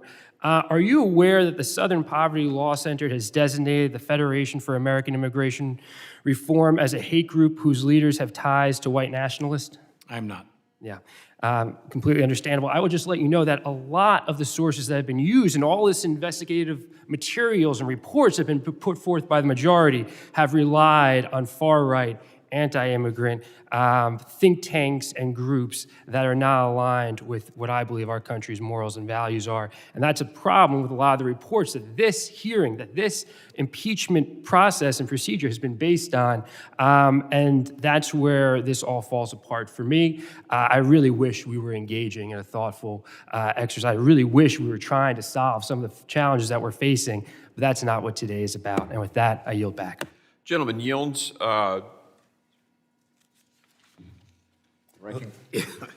Yes. Mr. Goldman referenced two articles, Turley and Eisen, and the clerk has already collected them, but it was just a unanimous consent to include them in the record. Actually, Mr. Ivey. Yeah, I think I was watching back there. I saw it was Mr. Ivey. So yeah, so ordered. And Thank you, Mr. Chairman, and thank you all for being here today and providing this important testimony. Let's be clear about this. The Biden administration and Secretary Mayorkas did not inherit the crisis at the border. They created it. Ignoring the desperate pleas from affected and scared families nationwide, Secretary Mayorkas has intentionally disregarded the law, leaving the border open to an endless stream of migrant, drug, and cartel members. My time as a sheriff, and if I was neglecting my duties to enforce the law, it would have cost me my job. The secretary should be held to the same standard. Mr. Drummond, your story about the illegal Chinese national who executed the 3 men, that's really stuck with me. The reports are clear that terrorist organizations are exploiting the vulnerability of our nation's border. It is simply irresponsible that Secretary Mayorkas continues to ignore the significant threat to our national security. Do you believe Secretary Mayorkas' actions have emboldened terrorists around the world? And is it fair to say he has intentionally ignoring our nation's current laws that should make it harder to enter our country illegally? I think that it is indisputable that we have terrorist organizations invading my state. We've identified numerous gangs, numerous syndicated crime organizations, and they only grow on a daily basis. Mr. Knudsen and Mr. Bailey, would you care to comment on this as well? I would point out that two lawsuits that we have pending right now dealing with the parole process, the abuse of the parole process, Secretary Mayorkas' violation of the plain text of the statute as it relates to parole, and his promulgation of the circumvention rule have been described as engaging in a child trafficking delivery service. So it's not just that he's emboldening the enemies of the United States, he's actually actively participating in some of the harms by using support networks to allow for illegal immigration that used to be considered unlawful through the stroke of his pen without congressional authority. Congressman, I wholeheartedly agree. I mean, I can tell you the increased gang activity in my state. I can tell you the increase in firearm crime in my state, increase in officer-involved shootings. We can tie this all directly to the cartel drug problems that is flooding my state. We've seen fentanyl seizures in my state rise by some measurements up from 11,000% in my state just since 2019. Those are numbers that we were not seeing prior to this administration change. I think that's pretty staggering. Thank you. Mr. Drummond, in your state and many others, we've had taken steps to safeguard our communities because we cannot rely on this administration to protect us. For example, Mississippi, my home state, has set up a fentanyl strike force to tackle the influx of drugs. I noticed that the state of Oklahoma has also formed a similar task force. Can you elaborate on some of the findings of that task force? Yes, we have created an organized crime task force with the explicit purpose of coordinating with other state agencies to tackle this endemic of illegal immigration in the state of Oklahoma and the drugs and the detriment that they drag into the state. And it's come at an extremely high cost for the state. We've allocated an additional $3 million for my office just to staff that. And the toll on human, it's just remarkable. Are there any recommendations, the task force findings, that you could recommend to the Congress to consider implementing on a federal level? It would be very helpful if the terrorism category, if cartels would be listed as foreign terrorist organizations. Right now, they fall outside that immigration inadmissibility definition, and if they were designated as such, it would give us strength in deportation. Also, in your testimony, you pointed out that smaller law enforcement departments are outmanned, outgunned, and ill-equipped to address the threats coming across our border, particularly the threats from the Mexican and Chinese drug syndicates. I can sympathize with this and certainly understand the stress that is placed on our rural law enforcement officers when dealing with such a rise in crime. As departments are forced and stretch their resources addressing pressing issues, can you talk a little bit about the ripple effects and the gaps it leaves in our critical areas of law enforcement and safety for our communities? It has truly taken the attention of all law enforcement in the state of Oklahoma toward this issue, where we have a shell owner buying a piece of property, pushing up berms of dirt with bulldozers, manning those with semi-automatic weapons at the top. Very intimidating for our local law enforcement. They're outgunned, outmanned, and our resources are stretched in the state. Thank you, Mr. Drummond, and the other witnesses as well for your input today. Once again, the committee has shown that Secretary Mayorkas bears direct responsibility for the chaos at the border. I will not tolerate the overlooking of real threats that are jeopardizing innocent lives. His failures demand swift accountability. Mr. Chairman, I yield back. Gentleman yields. I now recognize the gentlelady from Nevada, Ms. Titus, for her 5 minutes of question. Thank you very much, Mr. Chairman. Thank you to the witnesses. You know, often I see my colleagues across the aisle brandishing the Constitution like a sword. You love to quote it, you love to cite it, you love to talk about what the Founding Fathers intended, that original intent, but it's kind of like Shakespeare and the Bible. Those who talk about it the most have seldom read it and really may not understand what's in there. You know, if you talk about original intent, you're saying what the Founding Fathers intended. Now, that's a smaller country, smaller population, smaller budget. We had no AI, we had no drones. How do we know what they intended? Well, often we don't, but in this case, we know exactly what they intended. All you have to do is look at some of the notes from the Convention of the Constitution by Madison, who did not want to include the maladministration because it was too broad and policy-oriented. Look at Federalist Papers 65 by Hamilton, a conservative at the time, who did not want to include this broader interpretation of impeachment. Now, you've also heard Mr. Bowman's arguments, a respected scholar who you have demeaned his expertise by insinuating, oh, he's just a Democratic witness. But he is not alone in this position. Mr. Turley's letter was mentioned. There is an article in The Hill about another letter from legal scholars. This is a group of legal scholars who wrote a letter to our chairman and the leadership of the House, Speaker Johnson, that says their proposed grounds for impeaching Mayorkas are the stuff of ordinary policy disagreement in the field of immigration enforcement.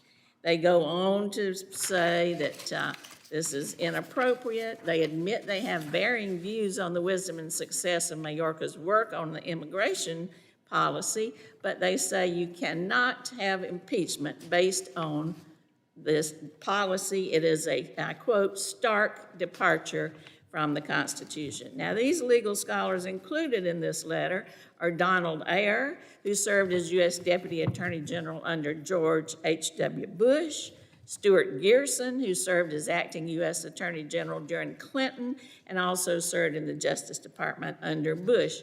You have Mr. Turley also included in this. There's even a quote by Dershowitz who says that this is inappropriate use of impeachment. So Mr. Bowman, with his expertise, does not stand alone in condemning this use of impeachment for political reasons. Now, I look at this resolution that we're supposed to be considering that was offered by Ms. Taylor Greene, and aside from the fact that it's got some punctuation and grammatical errors, it lists some ways that the Secretary has been effective in the amount of fentanyl that has been seized at the border, the number of people who were caught on the terrorist watch list before they came into the country.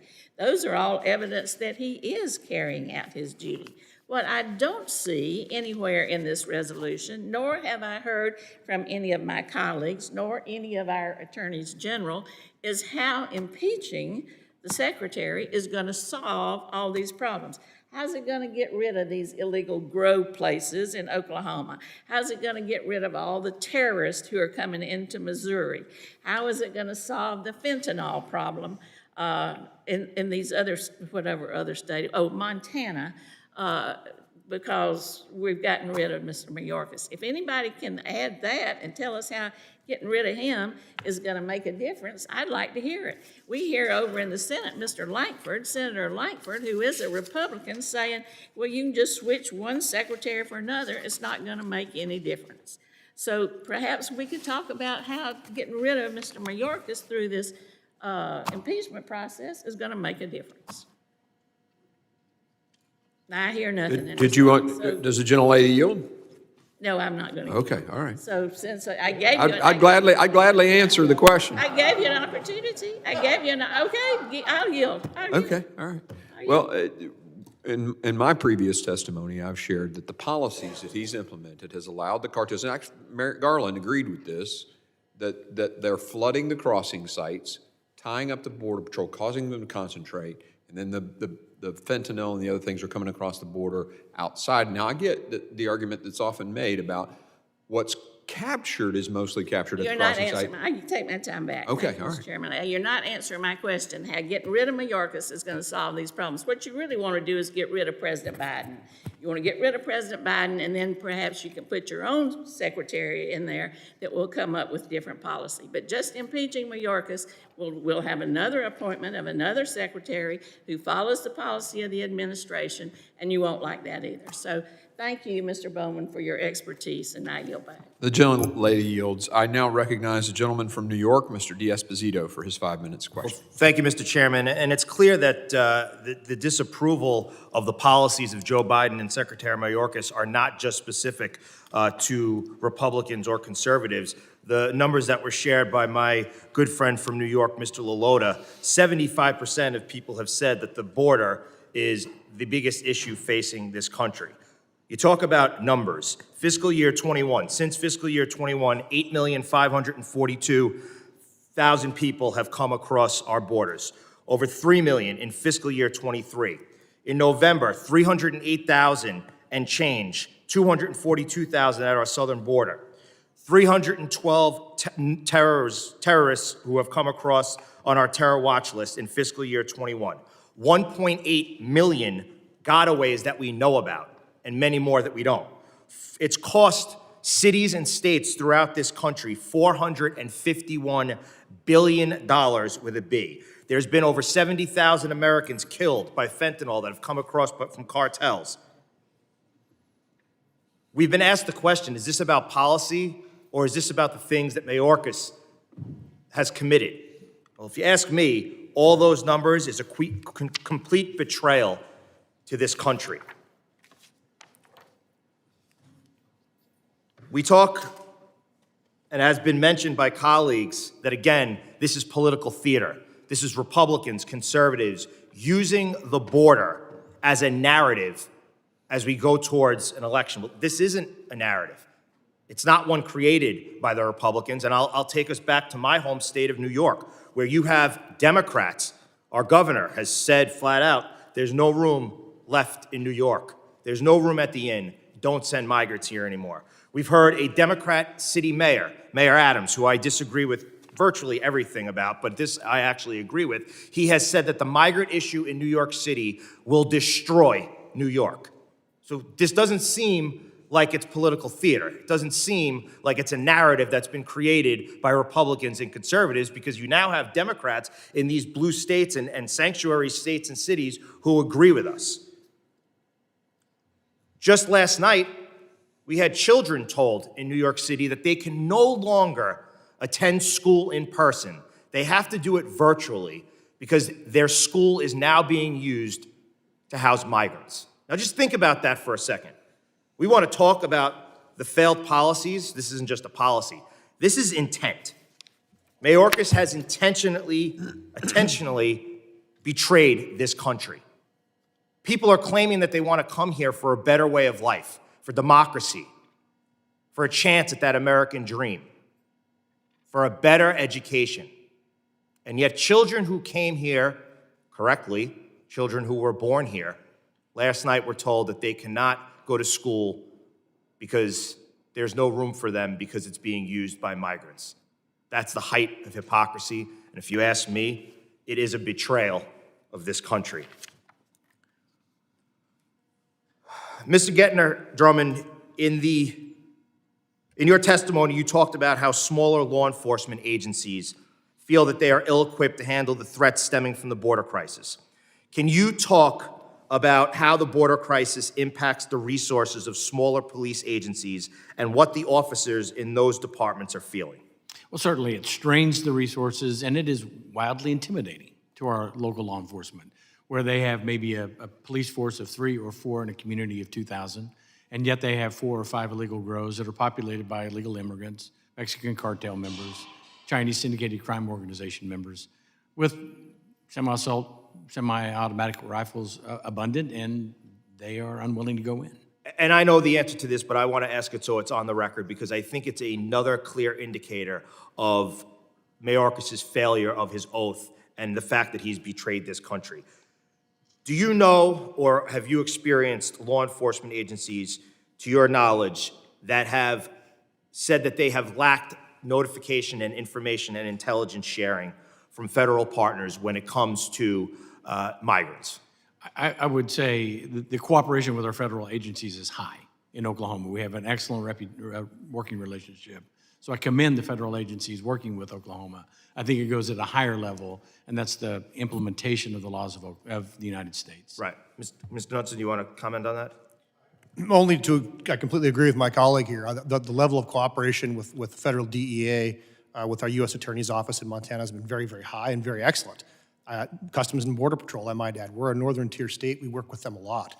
But certainly the message has come down from Secretary Mayorkas and from on high that we're going to just flagrantly ignore portions of federal law. And that is really the point that I was trying to make. He has made it very clear that he wants to ignore federal law. There are, you're lucky in your states to have great communications, but there has been, and there have been testimony in this very committee of people who led local law enforcement agencies who have said, I mean, take, for example, the airport and JFK, where they were housing migrants, where there was zero communications between law enforcement agencies because they just didn't want to share the information.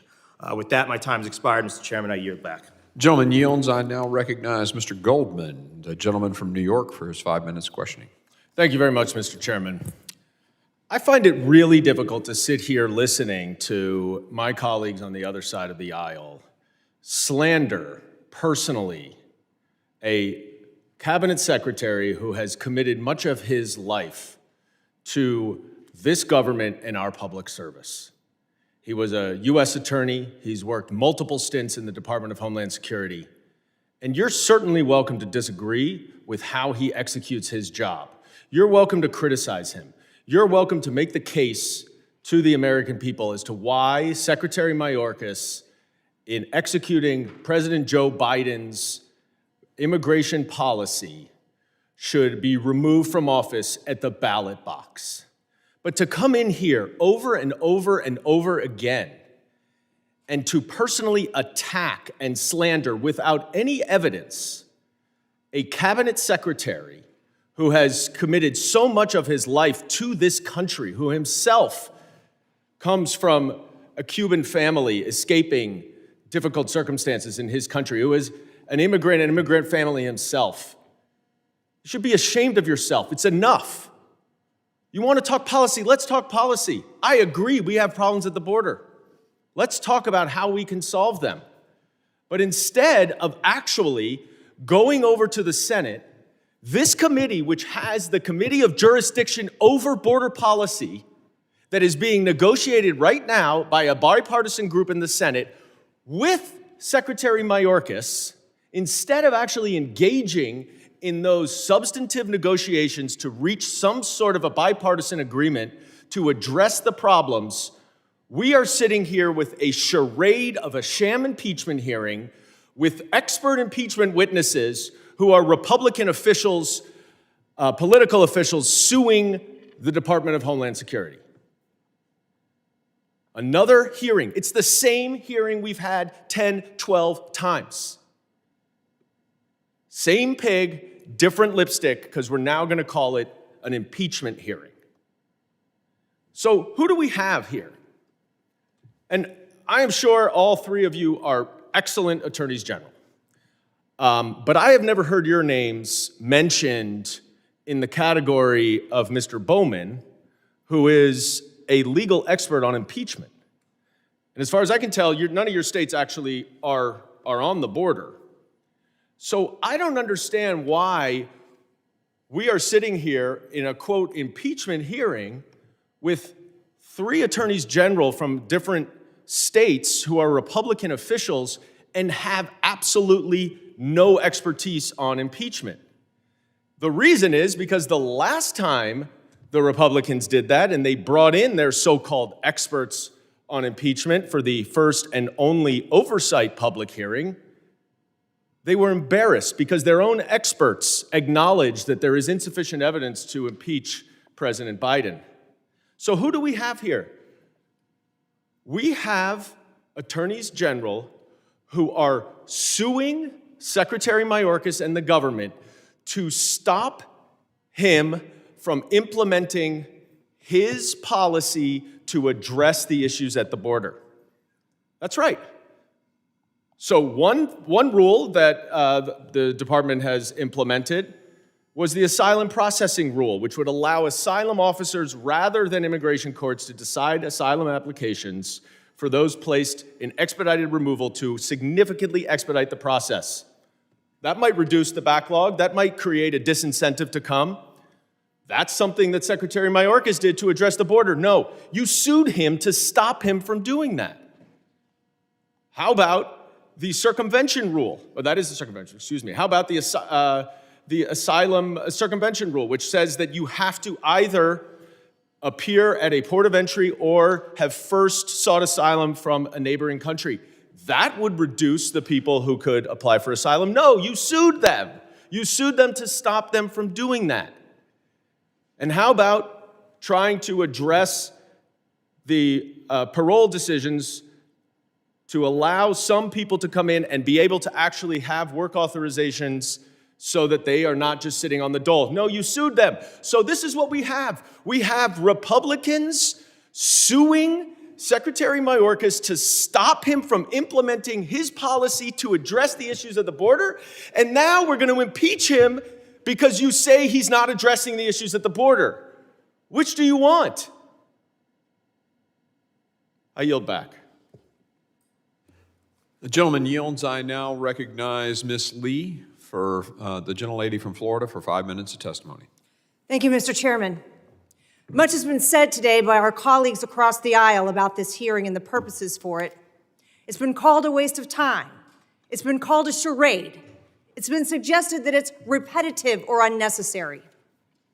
To suggest that this hearing is any of those things, or to suggest that this hearing is tantamount to nothing more than a discussion of policy differences, is to fundamentally deny the seriousness, the scope, the scale of the catastrophe at our southern border, and the testimony of these witnesses who are here today and every witness that has come before them to testify in front of this committee about the seriousness of this crisis.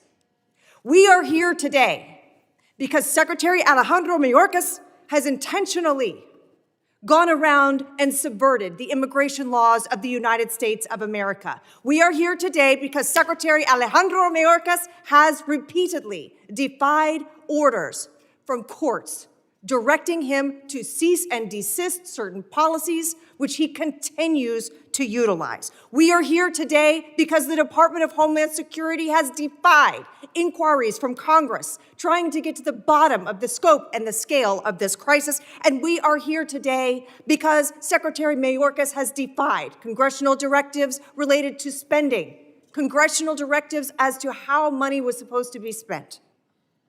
We are here because there is an unchecked flood of illegal immigration at our southern border that is destroying not just border communities, but communities around our country. Today alone, we have heard extraordinary and compelling testimony about the utter lawlessness that is occurring in this administration. Attorney General Knudsen shared with us that he perceives a refusal to faithfully execute the laws of the United States and shared stories from his state about human trafficking and fentanyl trafficking and the devastation that has occurred because of our wide open southern border. Attorney General Drummond commented on the failure to enforce our laws and how that has affected his state. He also shared the extraordinary cost that it incurs at his state because we are not enforcing our laws in our border. And Attorney General Bailey touched on the issue of parole, which has become an absolute farce and workaround for following our laws. He's said perverting the plain text of the law. And indeed, that's exactly what is happening. In my state, Florida, we too have been forced to sue the Department of Homeland Security to attempt to achieve any semblance of lawful behavior and policy. United States District Court Judge Kent Wetherell, in an order directing that Secretary Mayorkas vacate the parole program, said, quote, Secretary Mayorkas has turned the southern border into a meaningless line in the sand and little more than a speed bump for aliens flooding into the country. With that backdrop, Attorney General Bailey, I'd like to turn your attention specifically to the question of parole authority. On July 26, 2023, before the House Judiciary Committee, Secretary Mayorkas testified the Department of Homeland Security has used our parole authority consistent with the law and consistent with past practices of different administrations. He also claimed that his department is using the parole authority consistent with the law still. In your opinion, is Secretary Mayorkas' implementation of the parole statute lawful, and is his implementation of this policy affecting the security of the United States? His policy implementation is unlawful in violation of the plain text of the statute, thereby forcing a lawsuit from several like-minded state attorneys general because of the drastic, terrible harm that's occurring on the streets in our communities. Attorney General Drummond, you shared some of the devastating effects that failure to secure our border is having on your state. In your opinion, are these policies affecting the security and safety of your state and of our country? The laws of the Immigration and Nationality Act are clear and unequivocal, and they are not being upheld. And Attorney General Knudsen, would you share your perspective on the harm to your state and our country that is being posed by failure to follow our laws? 1,700% increase in fentanyl deaths, confirmed state crime lab fentanyl deaths since 2019, Congresswoman. 11,000% increase in fentanyl seizures. Multiple 100% increase in human trafficking investigations since 2019. Those numbers speak for themselves. Thank you, Mr. Chairman. I yield back. Gentlelady yields. I now recognize Mr. Garcia. You're up. Are you ready, or you want to go ahead with somebody else? Okay. Recognize Mr. Garcia for his 5 minutes of testimony.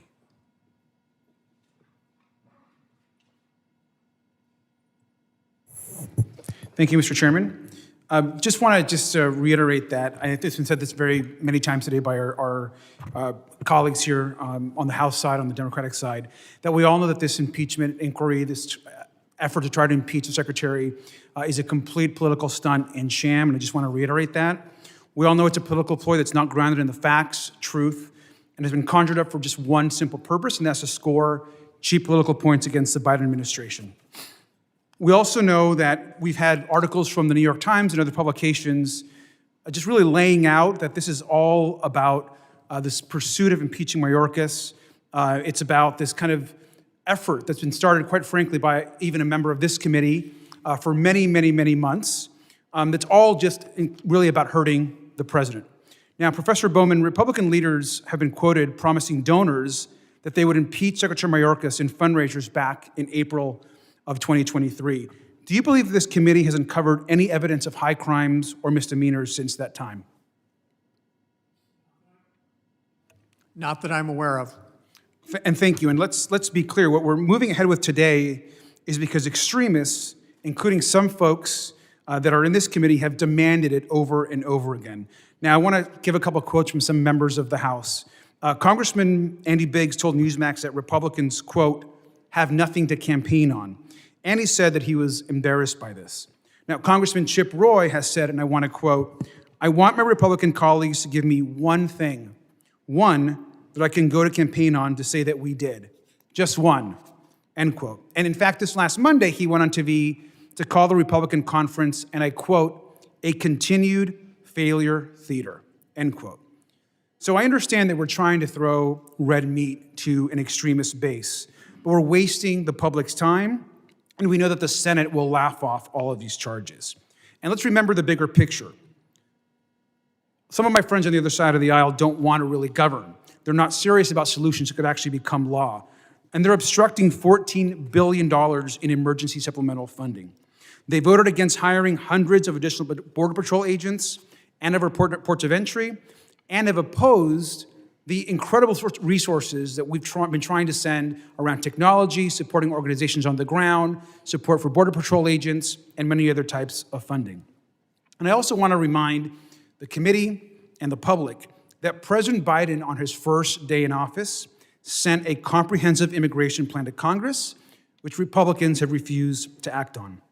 I also want to note that Secretary Mayorkas has continued to try to negotiate a bipartisan, sensible, and humane approach to actually fixing our immigration system and trying to actually address the issues that remain along the border. Because Democrats agree there are issues and challenges along the border, and we want to see those fixed. You know, as an immigrant myself, I've always believed this is a nation of immigrants. We should never forget that this country was based on so much hard work and labor of immigrants that now live all across this country. And our immigration system won't be fixed by this impeachment process, and it certainly won't be fixed by their proposal, which is H.R. 2. And let's set the record straight about H.R. 2. The bill would end Health and Human Services funding for the legal representation of unaccompanied children in immigration proceedings. It would essentially send children to detention camps, and the bill subjects all unaccompanied children to an accelerated removal process, as we know, in horrible conditions at these facilities that we have seen over the last few years. And quite frankly, we know this is not just not a solution, but it's inhumane and cruel to demonize some of the most vulnerable people that are coming to our country. We want to address the root causes of migration. We want to ensure that legal pathways are followed. We want to make sure that folks receive the support they need back in their home countries. And we certainly don't want to defund organizations like Catholic Charities that would rip away aid to communities and to migrants across our country and along our border. The idea that our border problems, which have needed a bipartisan solution for decades, would be solved by H.R. 2 is just not true. It's an anti-immigrant policy, and we should reject it. Thank you, and I yield back. The gentleman yields. I now recognize Mr. Luttrell for the gentleman from Texas for his 5 minutes question. Thank you, Mr. Chairman. Thank you all for coming here today. Mr. Bowman, I appreciate and respect your opening statements, where it's probably the most educated I've been on where it comes to constitutional law and the process that we're in right now. So thank you for that education. My first question for you, sir, is can you give me the definition of a high crime and misdemeanor?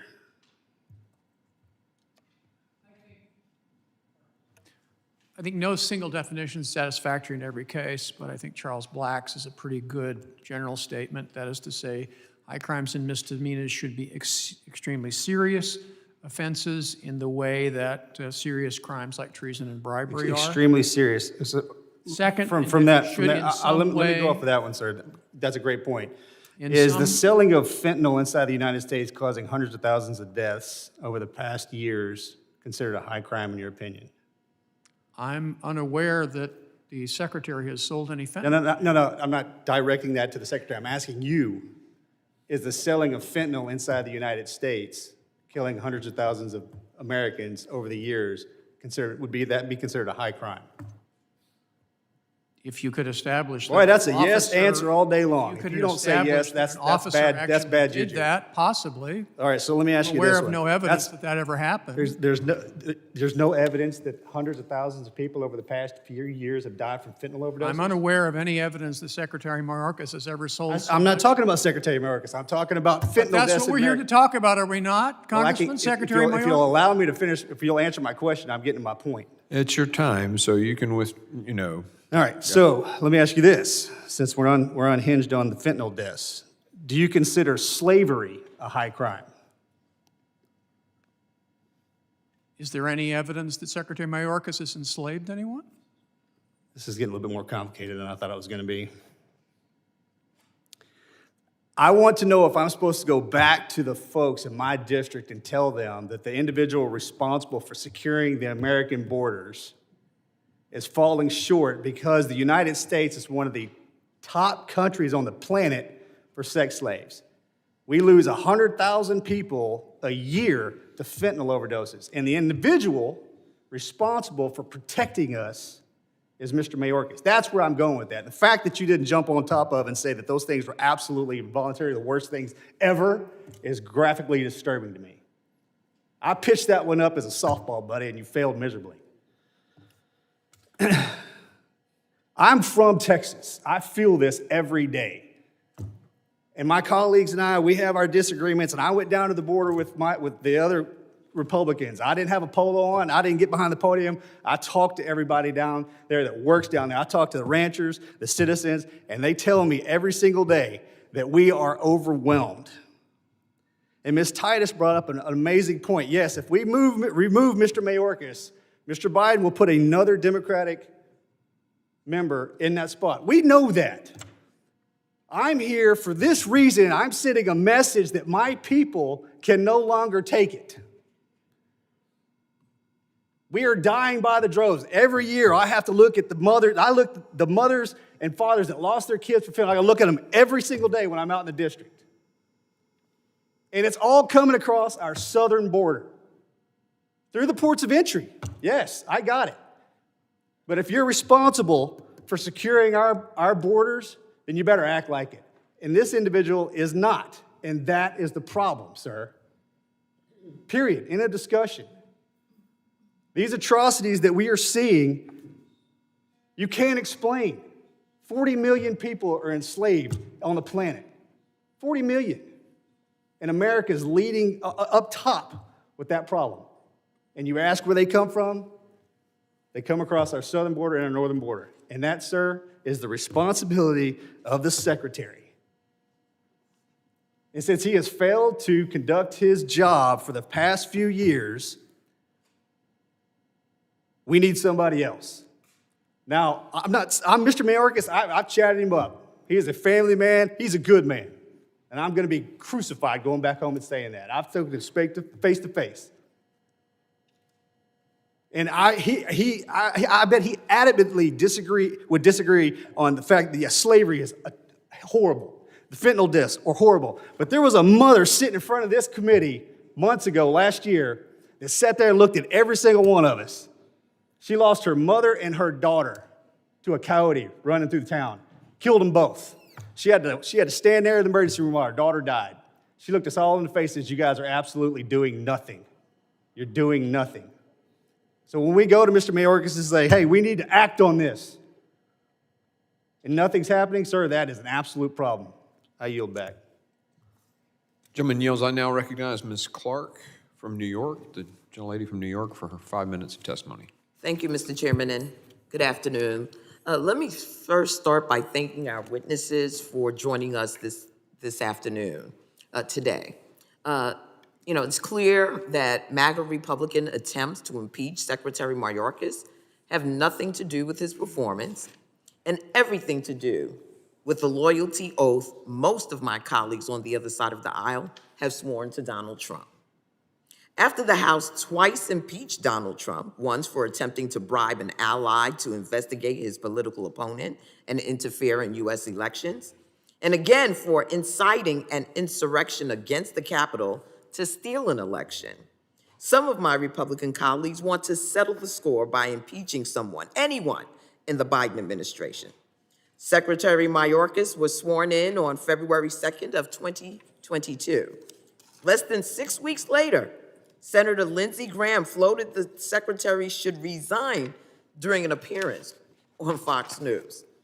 In May of 2021, Congressman Biggs appeared on The First and said that Secretary Mayorkas has got to go and introduced articles of impeachment of the secretary in August of that year.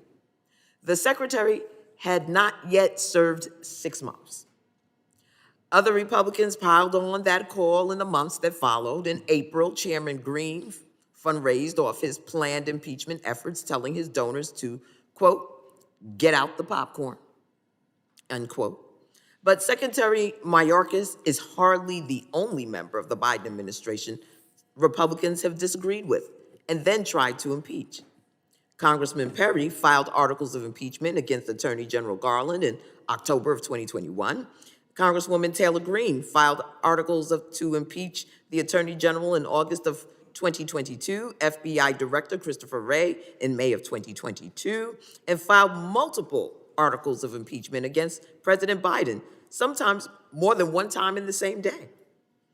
Congressman Norman filed articles of impeachment against Secretary Blinken in August of 2021, and Congressman Mills filed articles of impeachment against Secretary Austin in August of 2023. Meanwhile, Republicans have filed multiple resolutions to expunge the impeachments of Donald Trump. I'm concerned that my Republican colleagues fail to understand the gravity of impeachment. So, Professor Bowman, the founders engaged in robust debate when defining the criteria for impeachment. In your view, did the founders intend for impeachment to be a frequently used process to coerce the executive branch into policy decisions, or a rarely used tool reserved for extraordinary behavior that meets the definition of high crimes and misdemeanors? Certainly the second, Congresswoman. I mean, the key point here is not only that impeaching Secretary Mayorkas will affect absolutely no change in border policy, border legislation, but even if impeaching a cabinet secretary could really accomplish something consequential, it would be terrible for the country because it would overthrow the basic principle of separation of powers on which the Constitution and our system of government are actually based. Congress and the executive are supposed to work together to solve the country's problems. They're often going to disagree about how to do that. But in our system, the solution is the hard work of legislation, of negotiation, of compromise, of coalition building. Impeachment is not and never has been the answer. And it is quite clear that the framers intended it not for that purpose whatsoever. They intended it for the most extraordinary circumstances and simply to resolve, a partisan political debate or to change policy is not it. Thank you for your response. And Mr. Chairman, I yield back. Gentlelady yields. I now recognize Mr. Strong. And for the committee room, Mr. Strong will be the last, and then we'll go vote and come back at 2:15. So, Mr. Strong, you're recognized. Thank you, Mr. Chairman. Attorney General Knudsen, I was glad to see you mention in your testimony that Secretary Mayorkas has regularly hidden behind the concept of prosecutorial discretion. I like how you said that because that right there is one of the big issues. Today, specifically, we have talked about Secretary Mayorkas' abuse of prosecutorial discretion in the enforcement and removal of illegal aliens in the United States. I want to highlight again Secretary Mayorkas' 2021 memo in which he stated the fact that an individual is a removable alien, therefore should not alone be the basis of an enforcement action against them. He went on to list factors that ICE agents should weigh when deciding whether to pursue enforcement and removal or not. Attorney General Knudsen, as a former prosecutor yourself, does it make any sense to give credence to mitigating factors when considering whether to prosecute someone that has already been proven to have broken the law when they crossed our border illegally? Congressman, certainly not, especially when there's specific directive in federal law that requires that person be detained and be prosecuted. The idea that individual prosecutorial discretion suddenly means you have the right to blanket en masse pardon people or parole them into the heartland of the country, that simply does not exist in statute. I agree with the concept generally of prosecutorial discretion on a case-by-case basis, and indeed, that's what the federal law allows. But that's not what's being done here. It's being just implemented on a mass scale, wide open en masse, and that is simply not justified anywhere in federal code. Thank you. I must say I was disappointed to see that the factors in favor of removal didn't include the significant financial and human costs to American citizens. Our hospitals are inundated with illegals. Schools are overrun with non-English speaking, setting other students back. And now New York has sent teachers and American students home and turning public schools into bunker houses for illegal aliens. This is totally unacceptable. Attorney General Bailey and Knudsen, you both specifically mentioned in your testimony that you do not view the crisis at the southern border as a resource issue. In other words, you both each explained to the committee why this is the case. Certainly, that's what our lawsuit about his refusal to build the border wall is all about. He is flaunting the commands of this body. He is nullifying your constitutional authority over the power of the purse. And when that authority is no longer effective, impeachment is the last option. And I would point out that what we have here is not a policy disagreement. It's a willful violation to carry out an explicit directive of this body. and an abdication of his official duties. Mr. Chairman, Congressman, I would add that, that resources are being moved down there regularly. I mentioned I'm a northern border state. We have nearly 600 miles of border with Canada in my state. There's a large Customs and Border Control contingent in Montana. Most of those individuals have told me they've been cycled down to the southern border. The problem is not the number of agents down there. The problem is they are being instructed by Secretary Mayorkas to stand down and to not follow federal law. That's the issue here. Thank you. On September the 6th, 2023, the DHS Office of Inspector General released its report titled DHS does not have assurance that all migrants can be located once released into the United States. That title alone should concern every single person in America. This investigation reviewed nearly 1 million migrant records and found that addresses for more than 177,000 migrants were either missing, invalid for delivery, or not legitimate residential locations. That's nearly 20% if you look at this, and that right there is totally unacceptable. We talk about leadership by the Secretary of Homeland Security. Well, you think about this. The first thing that I saw at the southern border on one of my many visits is I noticed 20,288 border wall panels in storage. I came back to DC and found out that those 20,288 panels being stored in 3 different states, costing the American taxpayer more than $300 million. This is how they solve or try to work to solve the problem at the southern border. This is totally unacceptable, and this is another reason that we're here. Mr. Bowman, you're a constitutional law expert. Should President Trump have been impeached for a Russian hoax where the Steele dossier was created and paid for by the Clinton campaign? What do you think about that? Should that have happened? What were you teaching in your classroom? Go ahead and answer the question, and then we'll, Mr. Chairman, I'll yield to you, because I know he doesn't want to answer that question. Do you not want the gentleman? Okay.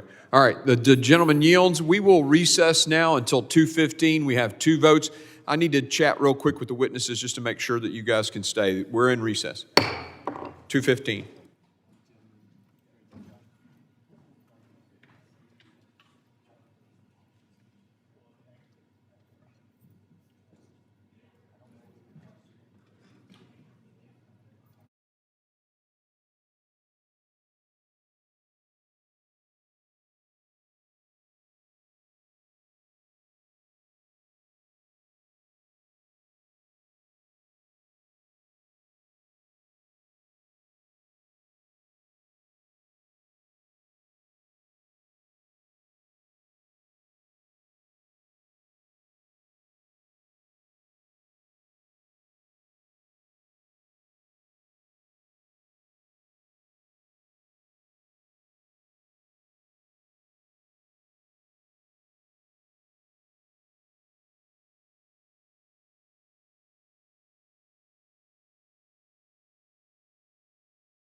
I now recognize the gentleman from Oklahoma, Mr. Bekeen, for his 5 minutes question. Thank you very much, Mr. Chairman. Thanks to the witnesses for being here, especially you've got somebody that traveled all the way from Oklahoma to be here. I just want to reiterate after the break, just for the American people to know, it's important that we follow the rule of law. I love, commonly said now, to be the rule of law team. It requires discipline. It requires focus. It requires that, we don't turn ourselves into a banana republic. Article 2, Section 4 says the president, vice president, and all civil officers of the United States shall be removed from office on impeachment for conviction of treason, bribery, or other high crimes and misdemeanors. The Constitution absolutely gives authority to impeach and remove the president, vice president, and all civil officers for treason, bribery, high crimes, and misdemeanors. This tool was inherited from English practice in which Parliament impeached and convicted ministers and favorites of the crown in a struggle to rein in abuse of power. That's the historical precedent on this. And let me back that up, okay? So it's been talked about this morning. Federalist 65 has some admonitions, has some warnings, and it says the subjects within the context of impeachment, in Federalist 65, written by Alexander Hamilton, it says the subjects of its jurisdiction, talking about impeachment, are those offenses in which proceed from the misconduct of public men, or in other words, from the abuse or violation of some public trust. It goes on to say that the model from which the instrument of impeachment, the idea of this institution has been borrowed, pointed out the course to be the convention. In Great Britain, it is the province of the House of Commons to prefer the impeachment and the House of Lords to decide upon it. Two-part, just like we've employed in our Constitution. Several of the state constitutions have followed this example, as well as the latter, as the former seem to have regarded the practice of impeachment as the bridle in the hands of the legislative body upon the executive servants of government. You know why I love that? I grew up in the performance horse industry, and I learned 3-stage stops from a father who trained cutting horses professionally. You sit down, they feel the pressure of that. Then you say, whoa. And then a well-trained, well-disciplined animal learns that when they feel the 3-stage stop coming, they're going to park it without having to lift the 4 ounces of the reins of the bridle. The problem is we've got men and women who serve in positions of authority, and the definition, according to AQHA, of a reining horse, I love this, is willfully guided, willfully controlled. The problem is when you have men and women in influence who aren't willfully guided and willfully controlled by the Constitution, and as stated by Alexander Hamilton, the job of the legislative body is to grab the reins and say, whoa. And we have an out of place, out of their floodplain, bureaucracy within Homeland Security that is doing what they want to, not following the rule of law. So, with that said, the question is before us. Are there instances of fact where Mayorkas has flippantly disregarded the laws enacted by Congress? Point 1, parole. Section 212D5A of the Immigration and Nationality Act says parole shall only be granted on a case-by-case basis, only for urgent humanitarian reasons or significant public benefit. Mayorkas has not done that. He's created broad parole programs for 30,000 aliens per month, Cuba, Haiti, Nicaragua, and Venezuela without evidence of humanitarian reasons or without significant public benefit. Point 2, resources. In FY 2020, Congress explicitly appropriated funds for constructions of barrier systems, which our AG is talked about from Missouri. Part of your lawsuit was over this. Barrier systems along the southwest border. Mayorkas refused to comply with Congress's appropriation, refused to build barrier systems as Congress said, as a will of the people, the power of the purse.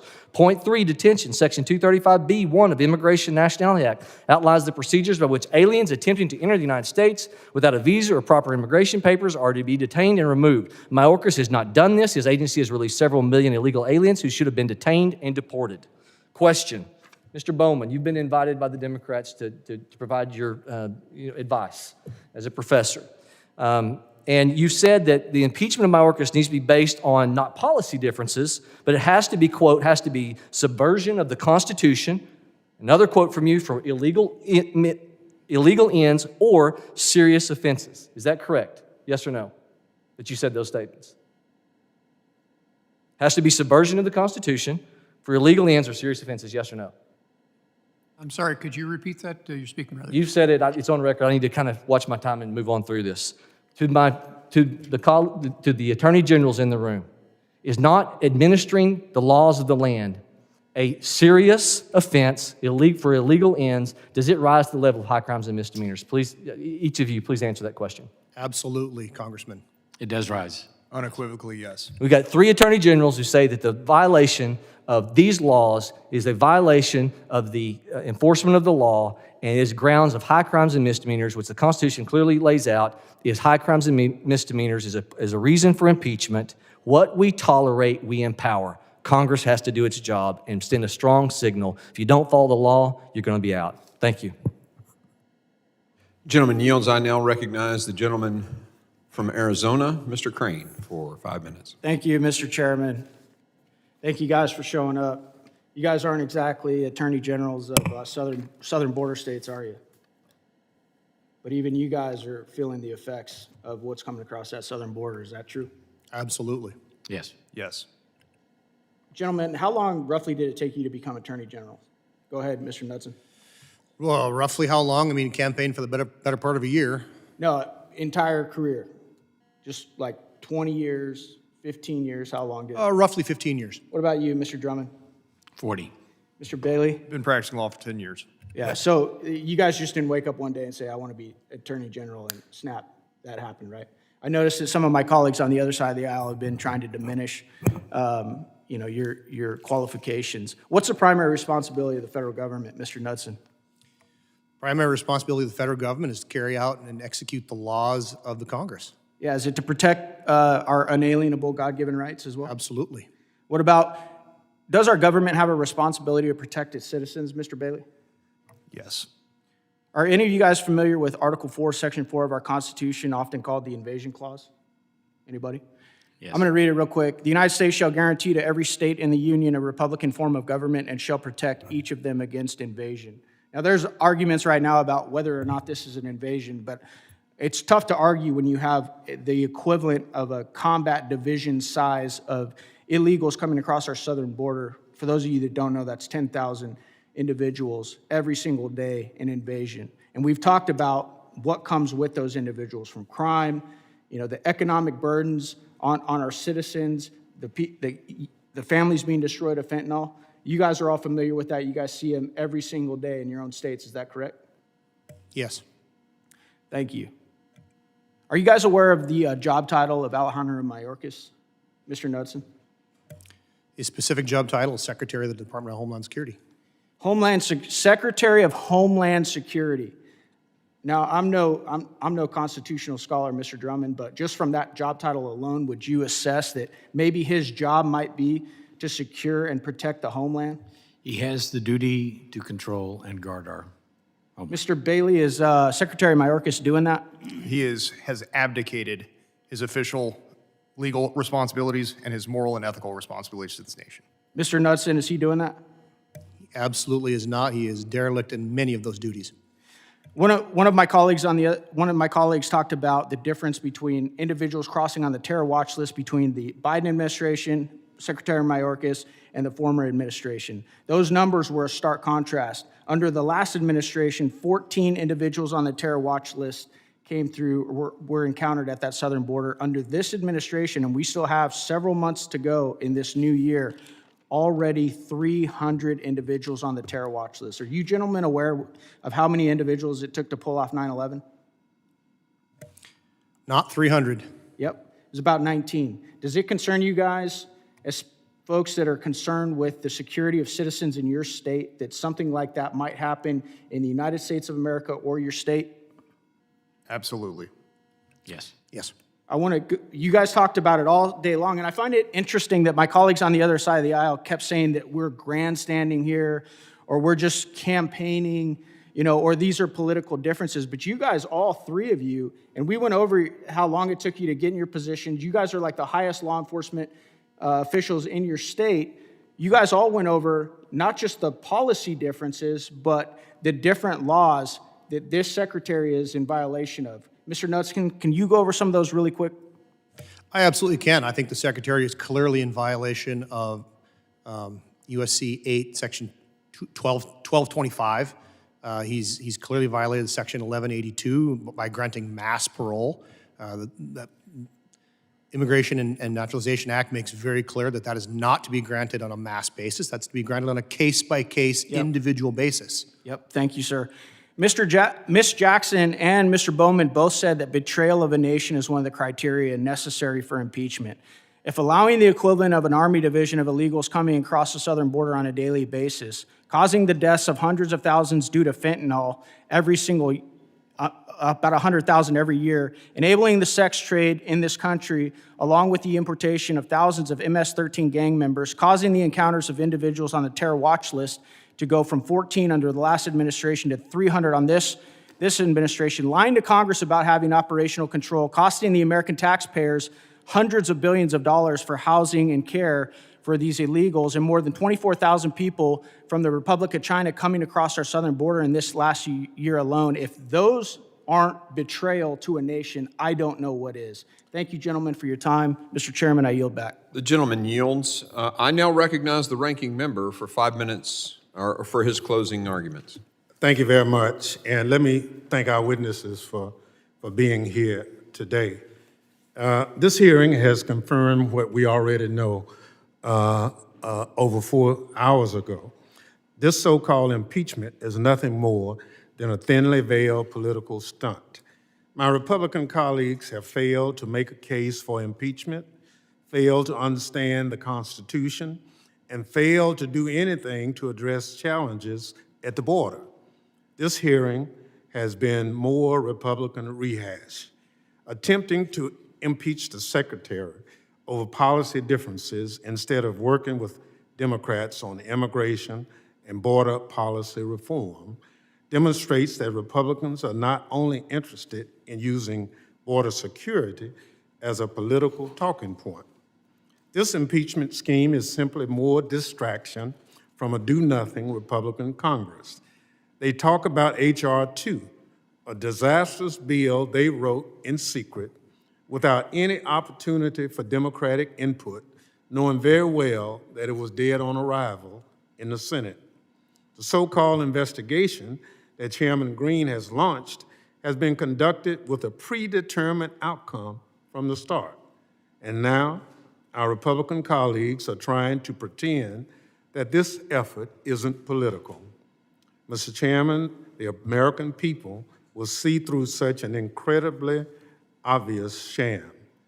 No matter how many times my Republican colleagues twist the facts to suit their narrative, there's absolutely no evidence that Secretary Mayorkas has committed an impeachable offense.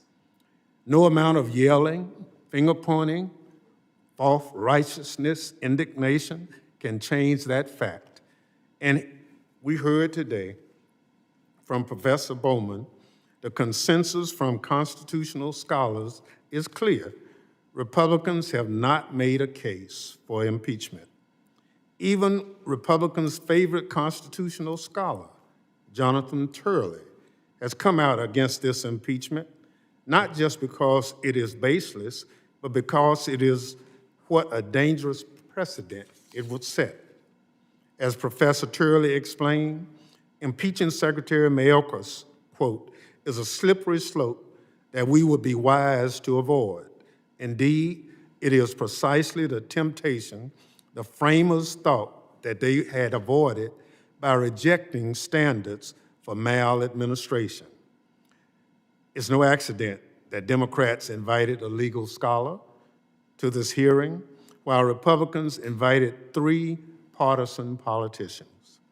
The Republican witnesses have no expertise in impeachment. One of the witnesses is facing 41 ethics charges. Another witness, State Supreme Court unanimously found he failed to perform the plain, unequivocal, and ministerial duties of approving information for a ballot initiative. But again, no expertise on impeachment. All we learned today from the majority witnesses is that some Republican politicians don't like a Democratic cabinet secretary. Republicans are pretending to provide accountability, just like they pretended to legislate these past months. In his opening, the chairman said there was no reasonable alternative to pursuing impeachment. Let me suggest some alternatives. Republicans could have supported funding increases for border security operations instead of voting against them. Republicans could provide additional resources requested by CBP. They could engage with the administration on immigration. They have not. Republicans have failed to act at every turn. Instead of working with Democrats, they've wasted a year chasing a baseless impeachment to satisfy their most extreme right-wing members. But as what we've heard today, impeachment was never intended to be used that way. The Constitution's framers expressly did not include mismanagement, misgovernment, or maladministration as a basis for impeaching a cabinet secretary. My Republican colleagues may disagree with this administration's border policy, and that's their right. But to use impeachment to settle such differences is unconstitutional.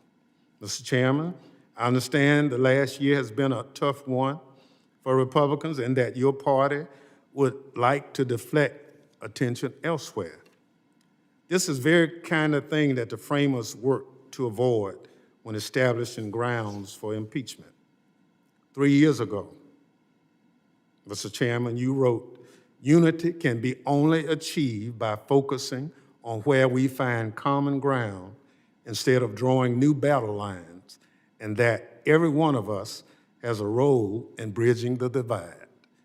When Chairman Green is ready to listen to his own words, I want to be clear.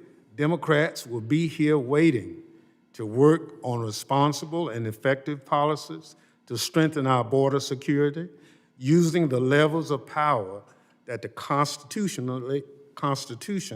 actually gives Congress.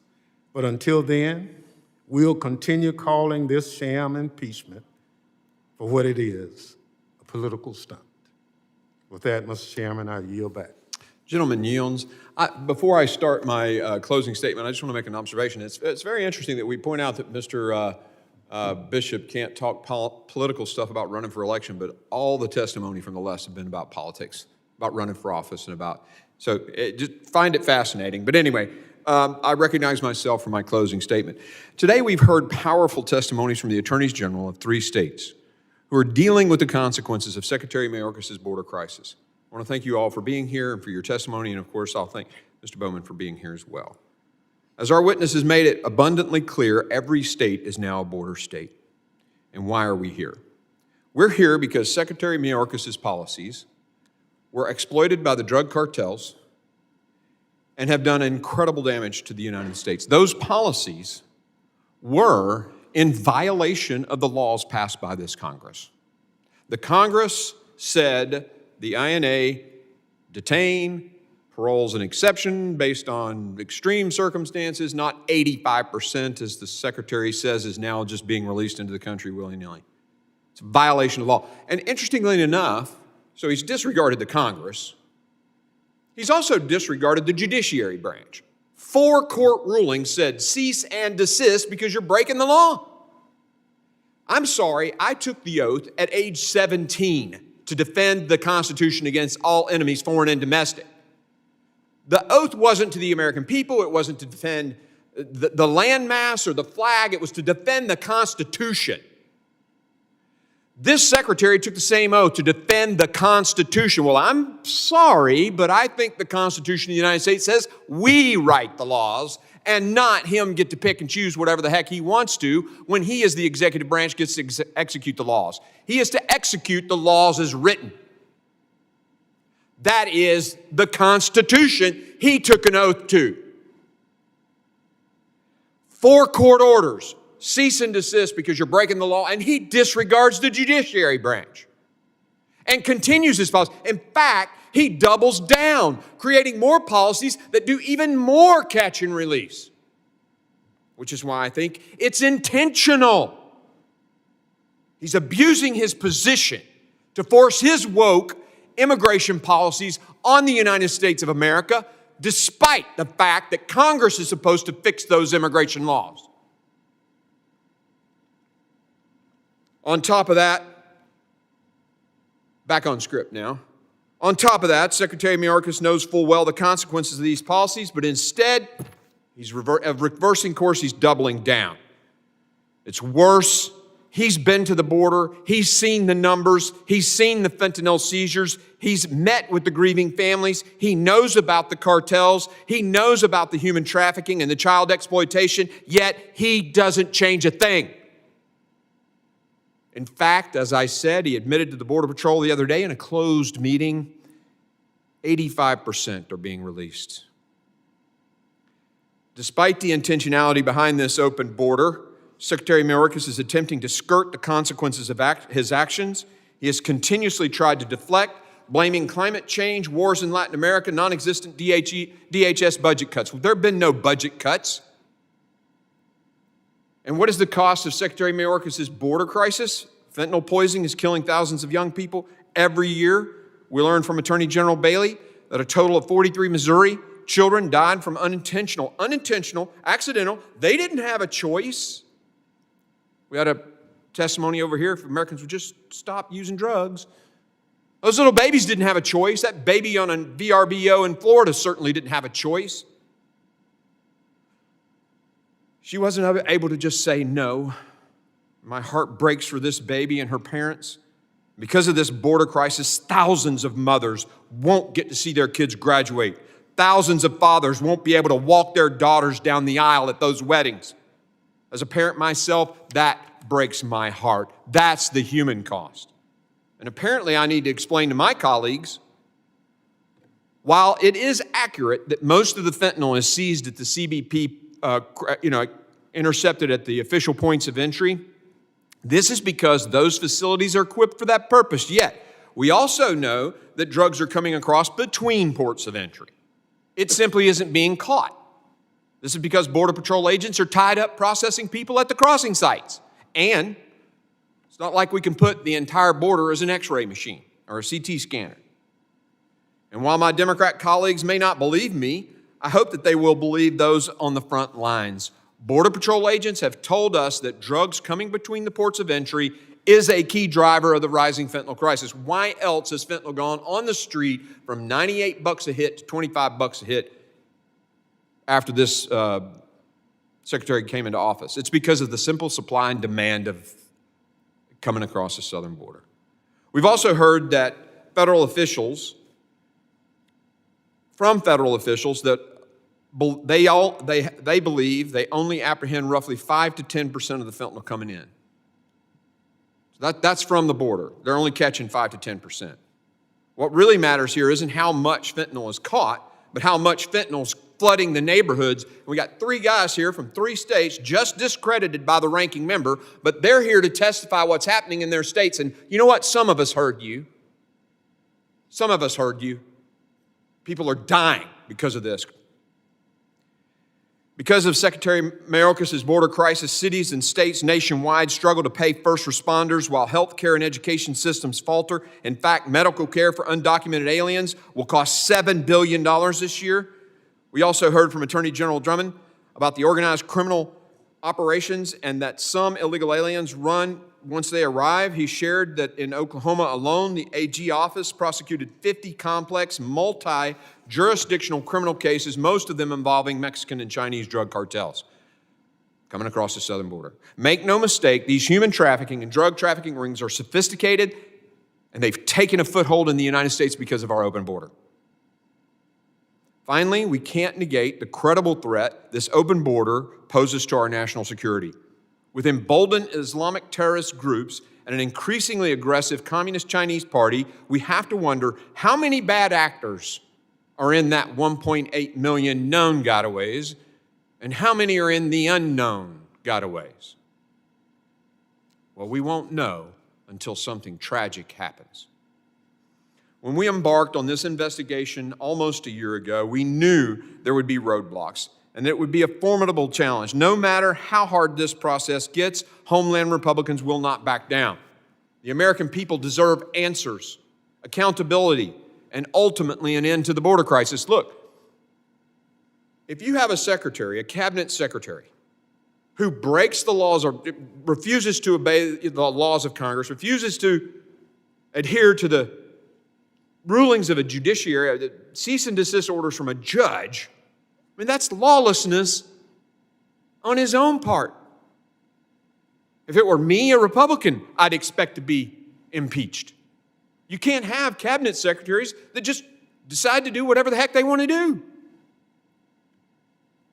The Committee on Homeland Security has made every effort to ensure that this investigation was thorough.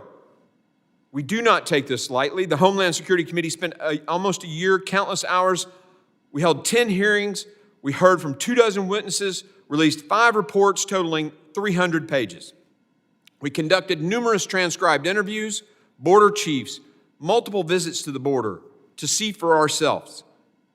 I don't hold any personal animosity towards Secretary Mayorkas, but I sure as hell don't want to see him continue as Secretary of Homeland Security, not after the pain and turmoil and chaos his policies have inflicted on the American people. And when congressional oversight demonstrates beyond a shadow of a doubt that executive branches are neglecting their duty, overstepping their authority, ignoring laws passed by Congress, it is our duty to act to defend this institution, to defend the Constitution. Also, just to be clear, this is the responsibility of Congress. The Supreme Court made it clear in United States versus Texas, according to the court, and I quote, even though the federal courts lack Article III jurisdiction over the suit, other forums remain open for examining the executive branch's arrest policies. For example, Congress poses an array of tools to analyze and influence these policies. Those are political checks for a political process, end quote. So not only do these proceedings have the support of the House, the Supreme Court has pointed to impeachment as a source of relief for states suffering a border crisis put together, orchestrated by a secretary who is violating the laws passed by Congress and disregarding the court's orders. Now, before I end, I'd like to address a few other things my Democrat colleagues have said. Let me start with saying I'm very disappointed in the ranking member for misquoting me. He claimed that I wrote that I will not support another dime to DHS. This is inaccurate. What I wrote was I will not support another dime to DHS until the policies of H.R. 2 are signed into law and enforced by the administration. And we're talking about the supplemental. So we're not talking about the budget, which has already gone through and passed the House. We're talking about additional dollars in a supplemental. So to suggest that I would defund the Department of Homeland Security is disingenuous at best.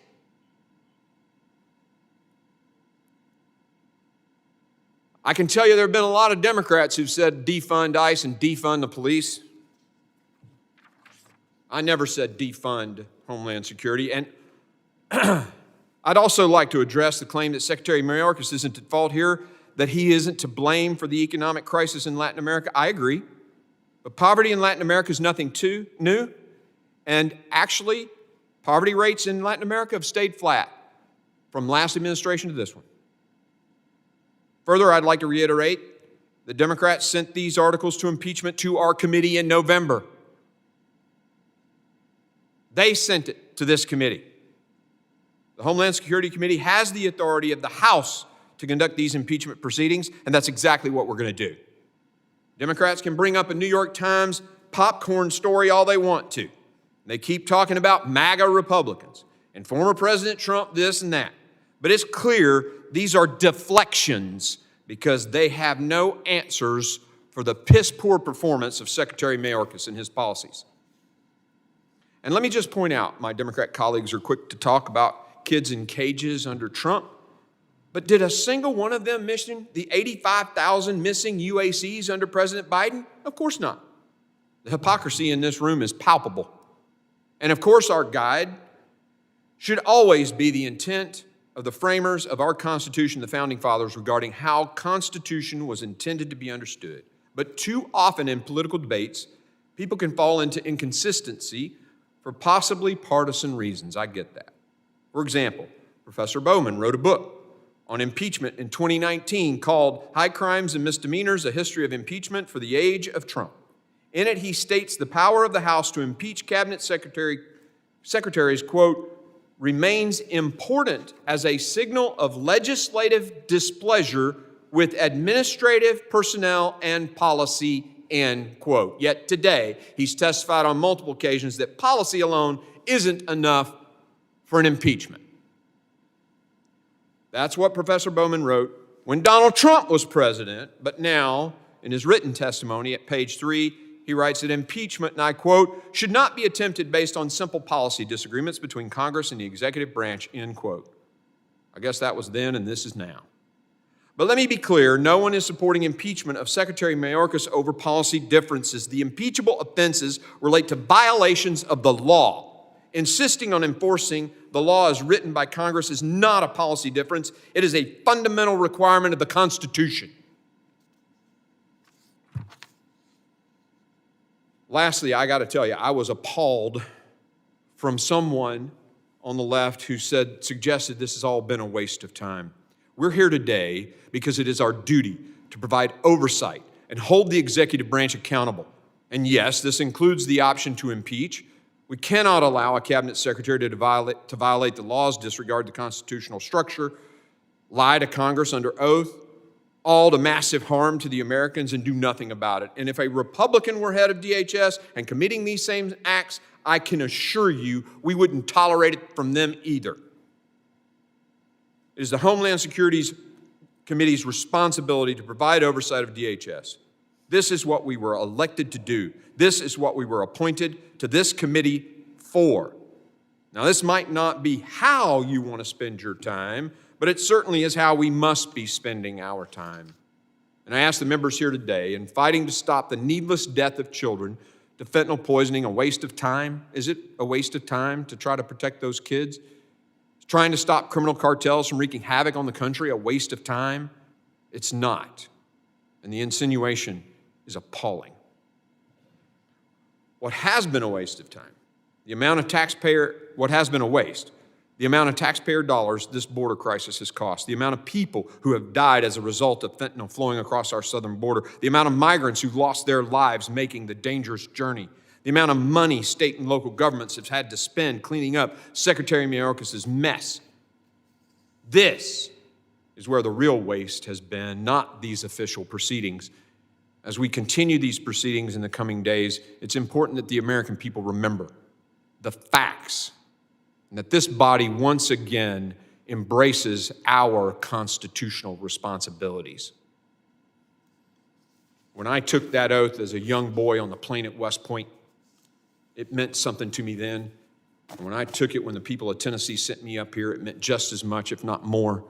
We will support the basic tenets of that document, and that is Congress writes the laws, the president executes those laws, the judiciary interprets those laws, and they have a responsibility to do their duty, and we do also. Without objection, that ends my closing statement, and without objection, the committee stands adjourned.